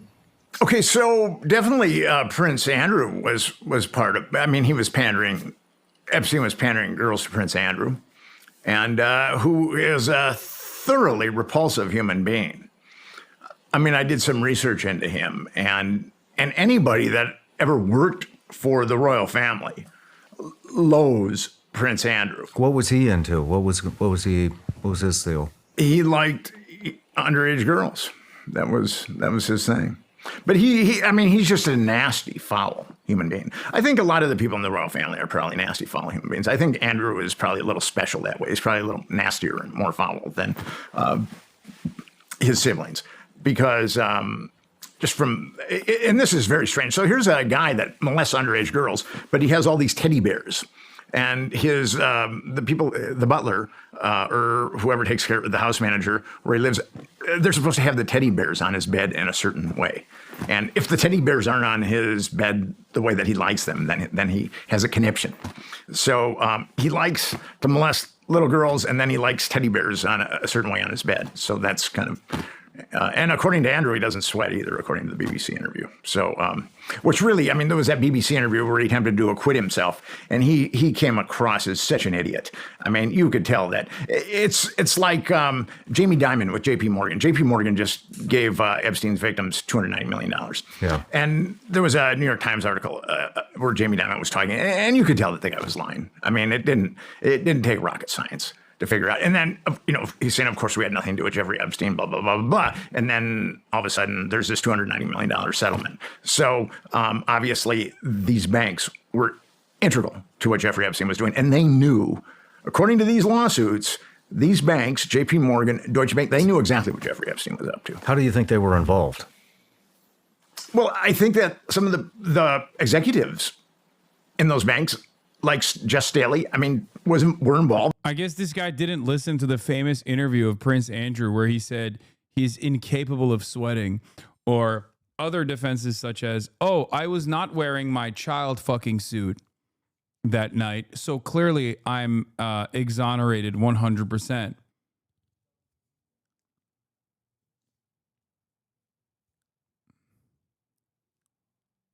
He literally just said the sweating thing. It doesn't matter. He didn't believe it. And that's what's fucked up. Clearly, when he said,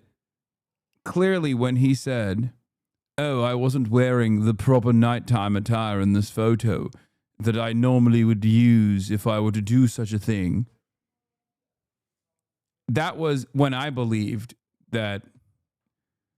That is when I believed Prince Andrew. This man clearly doesn't. Okay? It's messed up. It's, dare I say, ableist. And Jeffrey Epstein's pedophile network. And why are they going? I guess what and Diamond too. I'm kind of. I mean, it's not, so if they sued J.P. Morgan and not the individuals, how was J.P. Morgan as a company involved in the Jeffrey Epstein, sex trafficking ring, rather than just the key players that were? I mean, do you see what I'm getting at? Why wouldn't they go after the key individuals? And why did they go after the company, J.P. Morgan? Well, the argument that they made was that J.P. Morgan was cognizant of Jeffrey Epstein trafficking children and gave him the money to facilitate it. They gave him money to do other things, but with the money that J.P. Morgan gave Jeffrey Epstein, that facilitated his child trafficking. I mean, do you think this was a protection? Were they protecting certain people's identity by putting it into the company? Absolutely, Jess Staley and Diamond. I mean, without a doubt. I mean, it's pretty obvious that when you look into them, they were involved with Jeffrey Epstein. How were they involved? I think that they were probably involved in molesting young girls. I mean, that's my surmise on that. And according to internal documents that were that the lawyers for the Epstein victims were able to acquire, J.P. Morgan definitely knew what Jeffrey Epstein was up to. Now, how would J.P. Morgan know that unless some of those executives were taking part in it? I mean, it doesn't make any sense that J.P. Morgan would not know about it. So if those individuals, like I've just named, weren't involved with Jeffrey Epstein. Were those names involved in the lawsuit? Were they mentioned in the lawsuit? They were mentioned, yes. Okay. But it wasn't explicit. But they were mentioned, yeah. And then Deutsche Bank is... You're so scared to actually criticize the leaders and powers to be that it's almost disgusting. You are so weak. When you are right because they delete all the evidence of you being right, release the original Daily Show and Colbert Report? What? The fuck's this guy talking about? Listen, guys, according to the Bush, finding bin Laden wasn't important, and neither was Epstein Island. What? People are consuming your content. ... You are not any different, but at least you are free and doesn't financially harm your consumers like other products do. So a net positive. Lol, are they gonna send you to a camp? Well, that's nice. Are you getting a bus ticket? Message be heard in chat. You mean read in chat. And it's your chat. There's no victory here, my dude.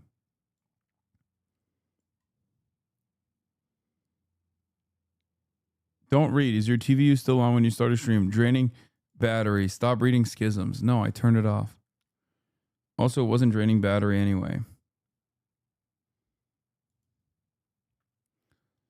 Alan Dershowitz detonated a illegal hand grenade on live TV. I know for a fact Epstein documents are being suppressed to protect individuals. I know the names. I know who's suppressing them. But a judge's order silences me. Hand to God. Translation. There is a client list. Judges are sealing it. The names are powerful enough to bend the U.S. justice system into a vault. If the courts won't break confidentiality for the public interest, Congress must subpoena the files, put them in the record, and let the sunlight do its job. What the? Why would Congress do that? Every document would prove I was innocent. So let me tell you, I know for a fact documents are being suppressed. And they're being suppressed to protect individuals. I know the names of the individuals. I know why they're being suppressed. I know who's suppressing them. But I'm bound by confidentiality from a judge and cases, and I can't disclose what I know. But I hand to God, I know the names of people whose files are being suppressed in order to protect them. Yeah. I mean, he always had his underwear on when he was on the Epstein mansions on numerous occasions, guys. Hand to God. Okay? Hand to God. One of the most high-profile clients of Jeffrey Epstein. Hand to God. I guess the reason why he's like this excited to speak on the Epstein stuff is because the person who outed him is now dead, Virginia Giuffre. So it's not like she can continue to out him. That was his number one op for the longest time, if you guys recall.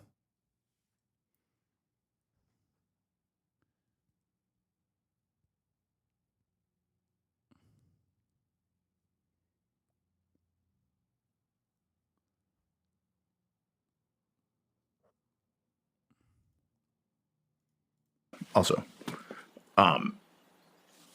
yeah. Also, the lawsuit was settled, and she was bound by an NDA. The same type of thing.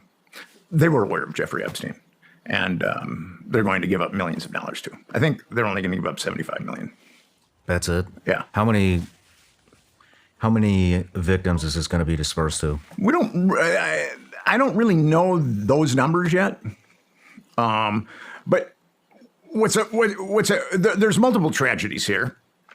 But one of the major tragedies is $290 million isn't even going to dent JP Morgan. I'm well aware. I totally agree with you. That's nothing. I mean, it's like you or me getting like a parking ticket. So that's a tragedy. No matter where you're watching Sean Ryan. Okay, well, there's also Epstein battle lines. The 5 MAGA factions waging an Epstein civil war, a taxonomy of truculent Trumpists from Will Sommer on The Bulwark. You have the Get Over It crowd on the one side. If Trump's remarks before his cabinet meeting on Tuesday about getting over Epstein didn't set a clear enough message to his allies, his farcical allegation over Truth Social on Saturday that Barack Obama has somehow tampered with or even fabricated the Epstein files made it clear he's not reopening the Epstein investigation and folks should just give up. That prompted some of the right's biggest names to finally fall in line. FBI Director Kash Patel, who declared before taking office that the FBI controlled Epstein's black book and that Trump should campaign on a promise to roll it out, said on X on Saturday the conspiracy theories just aren't true and never have been. Boo. Boo. 125,000 likes, by the way.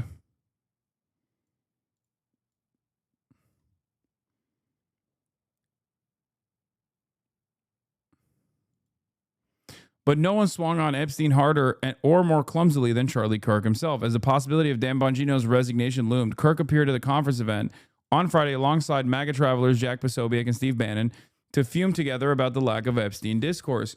Kirk complained that the media wasn't asking enough questions about Epstein. In one weekend's more amusing speeches, he complained the shadowy force had tricked Posobiec when Attorney General Pam Bondi gave him one of the cursed Epstein binders. Jack was used, Kirk said of Posobiec, not exactly in a friendly way. And like a sap, you believe them, Bannon added to Posobiec. Posobiec scowled.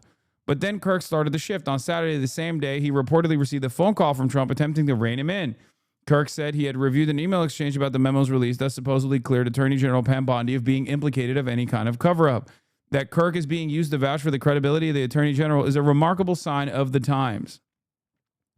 Then on Monday, Kirk went a step further and announced on his show that he was moving on from the Epstein issue until further notice. Honestly, I'm done talking about Epstein for the time being, Kirk said. I'm going to trust my friends in the administration. I'm going to trust my friends in the government. Pussy. Number 2, Epstein dead enders. It's not so easy for everyone to move on from Epstein. That's because for Trump supporters, the Epstein case has come to symbolize something that goes far beyond the mysterious rich sex criminal and his circle of friends. They see it instead as the most notorious example of a permanent theme in American society, the elites getting one over the common man. For this part of the Trump world, Epstein has come to stand for everyone and everything that screws the little guy, mass immigration to depressed wages, housing unaffordability, and much more. If the elites can keep abusing girls with impunity, what else can they get away with? That was the core message of Tucker Carlson's speech at the TPUSA conference, which tied the abrupt end of the Epstein investigation into a host of populist complaints. In Tucker's telling, Epstein was somehow part and parcel of crippling credit card interest rates and transgender sports debates. A lot of the simmering anger over Epstein relates to Israel. Many conspiracies claim that Epstein was a Mossad agent, and Carlson said in a speech that Epstein was working for the Jewish state. As a result, much of the debate over whether to move on from Epstein is divided along the same lines as earlier intra-MAGA debate over whether to go to war with Iran. This is not an accident. It is because, contrary to what Will Sommer is writing here, I do think that there is an Israel involvement with the Epstein case, as well as a CIA involvement with the Epstein case as well, which is precisely why you see the same exact battle lines being drawn here, both with respect to the people who are anti-Israel and the people who want the Epstein stuff to be released. Israel critics like Candace Owens, Bannon, and Carlson are on the other side, and Israel supporters like Mark Levin and Ben Shapiro are on one side of the Epstein situation, where they're basically saying nothing to see here, move along. This also goes back to the same fucking division within the MAGA base that I have been tracking, noticing, and talking about quite extensively. I would go so far as to say that aside from administrative failures, the Daily Wire's demise is directly tied to its endless defense of Israel, as Ben Shapiro is shepherding the process. Ben Shapiro is basically steering the Daily Wire ship into its demise by consistently defending the state of Israel. Holy fuck, you can't make this shit up. I'm coming to give you some more ear candy or perhaps an ear ache, but I'm going to do my best off of this Jason Isbell tune, Dreamsicle. Epstein died by suicide. Believe that, and you must be blind. You've been telling us you released the file, but where are they?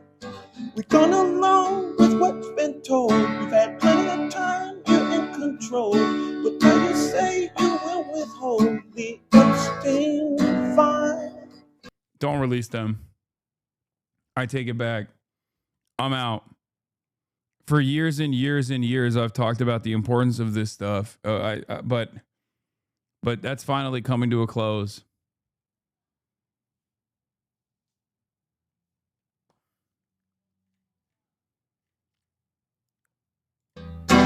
Dreamsicle on a summer night in a folding armchair. Trump's howling at the moon. Release the Epstein files. Okay, never mind. I think this is a CIA op to make us seem like we're affiliated with this person for wanting to know the truth about the Epstein files. The show trial compromisers, the third camp. Trump administration and its still reliable culture war allies seem to be offering the president's angry supporters a compromise. Rather than prosecuting the pedophiles allegedly on some Epstein list, maybe instead we can launch trumped-up cases against some unrelated national security and law enforcement officials. On Sunday, a reliably pro-Trump website, Just the News, reported that the FBI, under Patel, is operating a sprawling probe aimed at participants in the so-called grand conspiracy of government weaponization. The remit of the investigation and the special prosecutor whose appointment is being considered comprises of an impressive variety of government actions that Trump supporters have been mad about. In some cases, for the better part of a decade, the grievances touch on everything from the failure to prosecute Hillary Clinton over her email server, to former special counsel Jack Smith's criminal cases against Donald Trump. The idea that the Epstein case must be put on the back burner to focus on politicized prosecutions against former Trump foes caught on among other parts of the larger MAGA influencer network. Conspiracy theorist Lara Logan defended Bondi on X, suggesting that the attacks over her handling of the Epstein matter might be meant to distract from an investigation of former CIA Director John Brennan. It's the other way around. Okay? Even Bannon is coming around on this position. On Thursday, he proposed a special counsel to investigate Epstein, but with a portfolio that would inexplicably also include the 2020 election and the Russia investigation. Hasan doesn't want the Epstein files released because he's in them. Dog, if I age-wise, if I was in the Epstein files, I'd be a victim. Like, that's one of the funniest anti-Hasan positions I've heard. Like, I don't know if you know this, but like age range-wise, I would be a victim. Okay? Not the other way around. But in any case, then you have the cabal accommodationists. Once QAnon believers urged one another to put blind faith in Trump to trust the plan, knowing in their hearts that he would take on and ultimately defeat the pedophile cabal. Now, some of Trump's media allies are saying that their audiences should trust the plan and leave the powerful cabal alone. For example, comedian Tim Dillon suggested, okay, I don't think Tim Dillon is a QAnon guy. I think he's just an endless contrarian. Suggested if Trump pushed further on the Epstein case, the cabal would kill him. But no one has gone further than Dilbert creator, oh, this is my favorite one, MAGA pontificator Scott Adams. While Patel is arguing that the Epstein case is just not as big as its advocates have claimed, Adams suggests that the pedophile cabal is very real indeed. So real, in fact, that it's just too powerful for Trump to take on directly. Giving up on Epstein, Adams argues, will at least ensure Republicans stay in power. This is my favorite argument so far, which is that the elite pedophile cabal is too powerful for Trump, and we can keep doing tax cuts. And, ICE agents can round up farmers and shit, and that way we can feel better.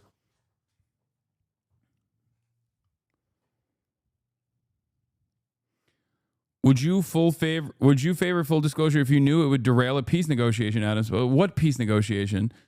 There ain't no peace negotiation on the books. Would you favor full disclosure if you knew it would end Republican control of Congress and plunge the country back into a Democrat open border hellscape? In a video to his fans, Adams added that they need to trust Trump because you don't live in a democracy. When he says it's time to move on, wink, wink, wink, I feel it's time to move on, Adams said. The oblivious. No one has more badly misjudged the current Epstein moment than longtime Trump world creature Roger Stone, who gave a speech at the TPUSA conference while dressed in his customary Al Capone chic.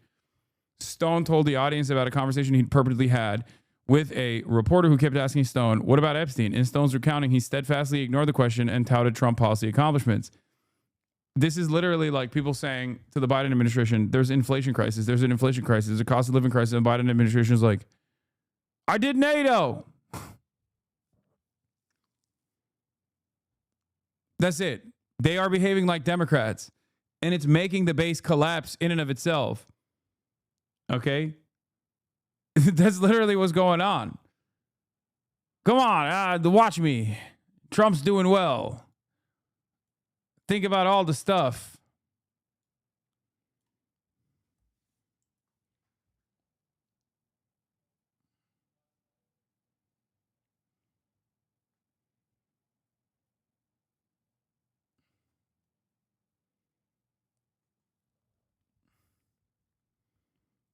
Stone probably thought this was a clever way to illustrate the stance he believed everyone at the devout MAGA gathering would happily adopt on the issue, essentially deflection combined with prayer that everyone would just be quiet about the sicko cabal. After all, don't give the media an inch is a bit of a classic messaging theory from Trump himself. Yeah, except the Epstein stuff was not giving the media even an inch. So now you're the media trying to fucking behave as the media to be like, move on from this, move on from this. It's not going to work. But in practice, Stone's anecdote resulted in hundreds of energized young activists shouting, what about Epstein? Line back at him. Things got particularly bad as Stone extended his rhetorical gambit for more than 10 minutes. Every time he tried to talk about some Trump win, he was met with the same refrain he claimed to have heard from the hostile journalists. What about Epstein? Except this time, it was coming from the home crowd. There it is, folks. The Trump-Epstein saga continues. The the saga will continue to continue. And that's all I got for now, because I'm tired. I love you all. I will see you tomorrow. And we'll do the Super Woke saga tomorrow. But that's all I got for today. Peace, everybody. I did 6 hours yesterday, 6 hours 42 minutes today. I'm slowly getting back to my original form of being able to do 8 to 10 hours a day.